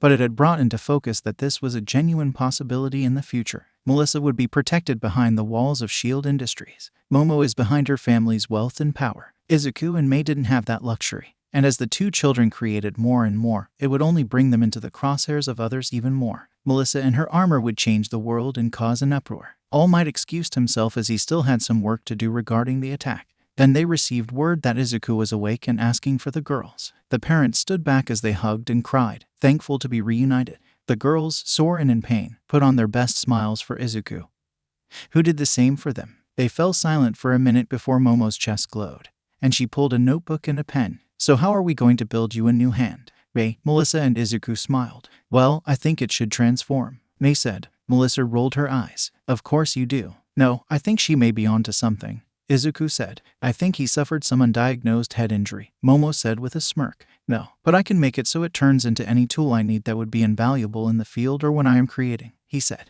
That would be a good idea, Melissa said. With her quirk, it can turn into a tool you didn't even know you needed, making things easier for you to build. See, I am a genius, Mei said triumphantly. We can add an explosive feature. There it is, Momo and Melissa said, making Mei pout and Izuku laugh. Mei buried her head in Izuku's shoulder. Izuku, they are teasing me, she whined. Izuku patted her back lovingly. It is okay, my love, they don't understand your genius. You are ahead of your time. Mei stuck her tongue out at her friends, making them all laugh. We should leave them alone, Kai said. Would you all care to join my husband and me for lunch? The adults all agreed and exited quietly, leaving the children to comfort each other. We need to design a new suite, Izuku said, rubbing his chin. What deficiencies did anyone notice? Lunch and Co talked with Daiki and Hana more about Yaoyorozu's offer for Izuku and sought David's opinion. I would tell you that I would love to make that same offer, but I can't at the moment, and if they are offering to foot the bill, it would be foolish to say no, David said. Daiki and Hana were concerned about how Mei would handle being separated from Izuku and vice versa. Still, they were surprised when the same offer was extended to both Mei and Melissa to stay with them until they were rehabbed. Why would you make such an offer? Daiki asked. Sorry if that sounds rude, but... No, I completely understand, 𝐻 said. I take no offense, but the simplest answer is Momo. Momo, as you saw, is very attached to your children, Kai said. Due to her upbringing, it has been rather isolated and lonely for her at times, and I have never seen her as alive as when she was with her friends. The more complicated answer is the attack, 𝐻 said. We can protect Momo. We have the resources and the funds. David, you have to rebuild the labs, and I am sure you will increase your security. David nodded. This is something new for your families, he said of 𝐭 and the 𝗧𝗵𝗲s. We want to offer them protection while you look at home security measures. This will also put you in a more admirable light when the kids create something new, Hana said. You can look at it that way as I am protecting your children in hopes that they will continue to sell me their inventions, 𝐻 said. But I am looking to foster their continued friendship with my daughter. Like Melissa, she will enroll in the hero course at UN no matter what Mei and Izuku invented. They will do all they can to keep Melissa safe. If I can help ensure my daughter gets a similar level of attention, then I am guilty. I can respect that, Daiki said. Having two future heroes by Mei and Izuku's side keeping them safe will be a huge benefit. Let us talk about it and get back to you later, Hana said. That is acceptable, Kai said. Now, let's eat and get to know each other better. Journey to the castle. Mei and Izuku were in shock as they boarded the private jet, 𝐭 behind them. Momo was at Izuku's side as they helped him up the stairs. He was still somewhat sore, and the phantom pain from his missing hand still flared up. He was reaching out to grab it and stumbled, but Momo had caught him. I thought I was supposed to be the knight, he said. I am a versatile princess, she smiled. I like that book. Would you read me more of it sometime? He asked. I would be honored. A princess must attend her knight, she giggled. Melissa was the last to board, saying goodbye to her dad. She walked up and took a seat. Are we going straight to the lab? Melissa said, dabbing at the corner of her eyes. No, 𝐿𝐭 said. We are going straight to the house to get settled in.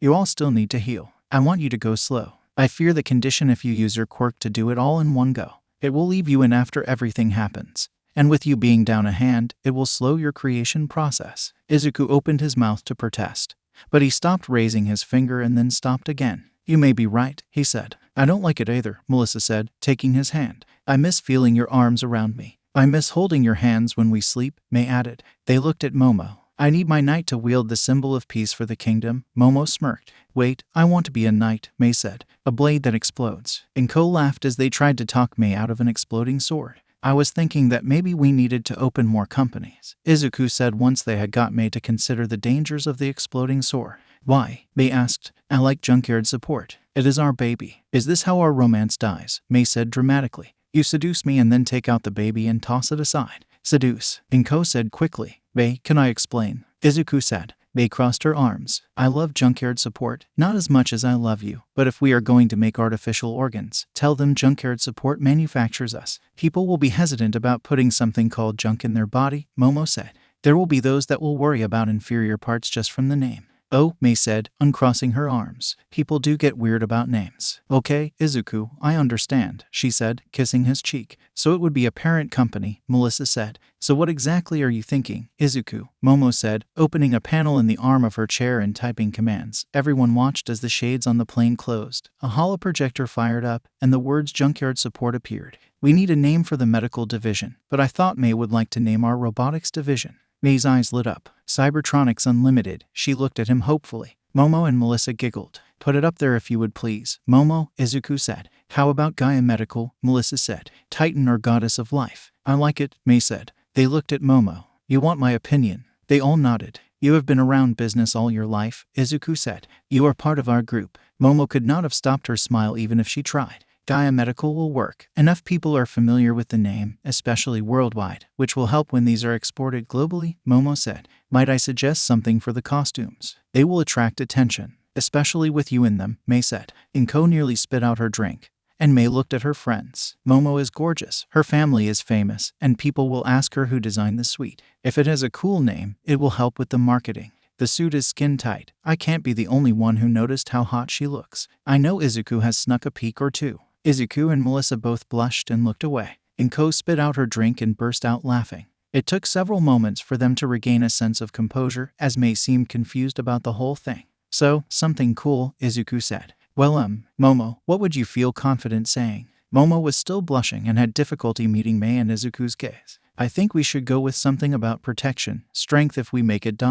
sexy, Momo coughed. You might alienate some male heroes or the female ones who are not trying to promote their assets, 𝗵𝘃𝗻 said. The protector of the righteous, his visage is armor carrying a spear. They all sat back for a moment and started to smile. Melissa turned to Momo and held her hand like a microphone. So 𝗏𝗧𝗏, you and Rescue have taken the hero world by storm, a stunning combination of beauty, brains, and talent. After achieving the rank of number 2 behind the amazing, stunning, recently crowned number 1 hero Rescue, Momo smirked. We just have to know who designed your costumes. Thank you for the high praise, Momo replied. I designed them myself, and 𝗵𝘃𝗻 Protection makes them. Their very talented lead designers tailor everything to my exact specifications. They are very talented with their hands, I promise you. Izuku and May both blushed some at the way Momo said their hands. I believe they are right over there if you don't believe me, Momo smiled. Melissa turned to May. Why did 𝗏𝗧𝗏 not tell me how beautiful you were, MS?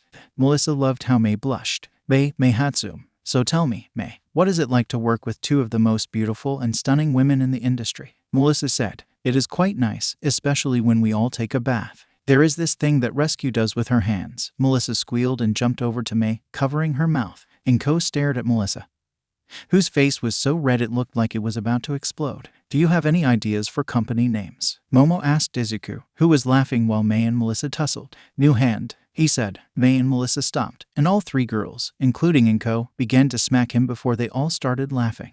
That felt real good, Izuku said. Once they were all sitting again, they all agreed. So what do you guys think, he said, looking at the halo projection. Junkyard support parent company Cybertronics Unlimited, robotics branch Gaia Medical, medical and prosthetics 𝗵𝘃𝗻 Protection, costumes I like it, 𝗏 said. Each one is clearly defined, the names are catchy, and Junkyard support is still there. Do you have plans regarding your hand, 𝗧𝗂? I do, he said. I want to go mechanical, but I want to design it so I can feel when touching something, which is not a problem with my quirk. While I know I could do something natural with what we have already developed with the artificial organs. After the attack, I would like to have something I can use to defend myself in May should our shop be attacked.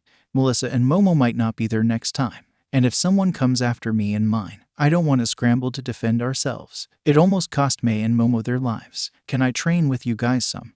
May said to Momo and Mel. I want to learn how to fight some, just in case. Of course, Melissa said, taking May's hand. I would be more than happy for you and 𝗧𝗂 to join us, Momo said. We need a space to build, 𝗧𝗂 said, looking out the window. We have a lot to figure out, he sighed. But we can figure it out together, May said, taking his hand. You know we can do anything together, you, me, Melissa, and Momo. Nothing can stop us. Nothing will stop us, Momo said. Now we have hours before we land. Let's lay the groundwork for creating your new hand, 𝗧𝗂. Where do we start? I want to start to take unstable molecules and use them to transition into nanotech, 𝗧𝗂 said. I have been thinking that some of the limitations are that we don't have natural elements that are strong enough to do everything I want. But what if we make artificial ones that we can duplicate? If we can figure out the molecular structure. 𝗧𝗂 paused. I also want to prevent us from being jammed again. We need to improve our communication capabilities. The group agreed. Then all I have to do is make a single piece. And then the unstable molecules can replicate it and the nanotech can use it as components for the creations, Momo said, sitting back in her seat. The cost of the materials for the unstable molecules are much cheaper, are they not? They are, 𝐭 said, and they are not difficult to obtain. So if you bridge the gap, the unstable molecules will turn into the components that the nanotech will use to build whatever your program is. May kissed 𝗧𝗂's cheek. It will be a self-replicating loop. And once we design something once, they can build it on their own, completely automated. Arc reactors, support gear, organs, everything. It's beautiful. It will be like a giant printer. We should create another eye to manage it. Maybe 𝗵𝘃𝗧, god of the forge. I like it, 𝗧𝗂 said. A giant pool that ever you create just assembles and rises out of, Momo whispered. Beautiful. 𝗧𝗂, do you really? Melissa started to say but stopped. Of course, he could build it, she thought. Listen, children, I know how badly you all want to change the world, but you are going to have to keep this secret, 𝗏 said. People are going to come after you because of Melissa's suit. And what that means, with Momo's costume, you will upset many people in the hero suit business. Once you build your hand, 𝗧𝗂, the hero prosthetic industry will beat down your door. Cheap energy, communications, etc. You can make a car for pennies on the dollar, a prefabricated house, whatever you dream up. 𝗏 looked them each in the eye. People will come after you. After you graduate, you will all be too famous for them to touch. Then you can do this because it will turn the world on its head. She is right, Momo said. Everything someone needs besides food can be created from this. It is wonderful, but it has to be released slowly, or 𝗏 is right. They will come for you in May and come to kill. May and 𝗧𝗂 looked at each other and nodded.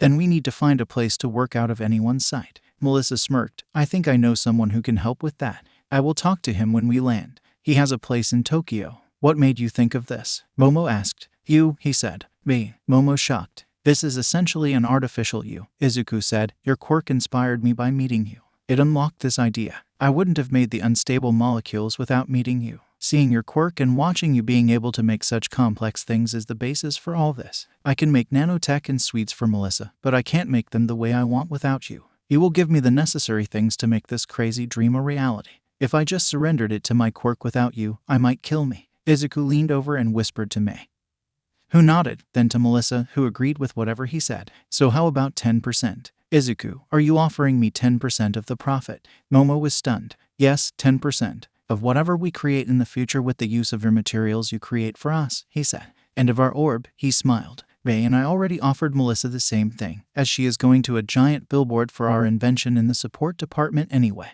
𝗧𝗂, that is a lot of money, Momo said, still stunned. That way, if your dad tries anything, you won't have to worry about it, May said. Same with Melissa, if you both get hurt, you will be taken care of. 𝗏 didn't say anything. She was surprised, but it was their company. Besides, we are going to give 5% to each of our parents, 𝗧𝗂 added. 𝗧𝗂 wait, 𝗏 protested. Mom, May. And I wouldn't be where we are without you and her parents. I love them, and May loves you, he said. This future we are going towards wouldn't have happened without all of your guys' love and support. Now we can take care of you. 𝗏 hugged May and 𝗧𝗂. We will discuss this later, but thank you both. You know if this all works, Melissa whispered in Momo's ear. We are so getting lightsabers. Momo laughed. 𝐒𝐩𝐢𝐵 𝗔𝗨𝗧𝗛 sat back as he watched the feed from his daughter's flight home. Interesting, a creation pit. He leaned back, watching the bonds deepen. He caught some of the hesitant looks between them and smiled. He looked at his computer, tracking a single flight from London to Island. Goodbye, Dr. Baxter. He pressed a button, and the plane disappeared in a ball of fire over the Indian Ocean.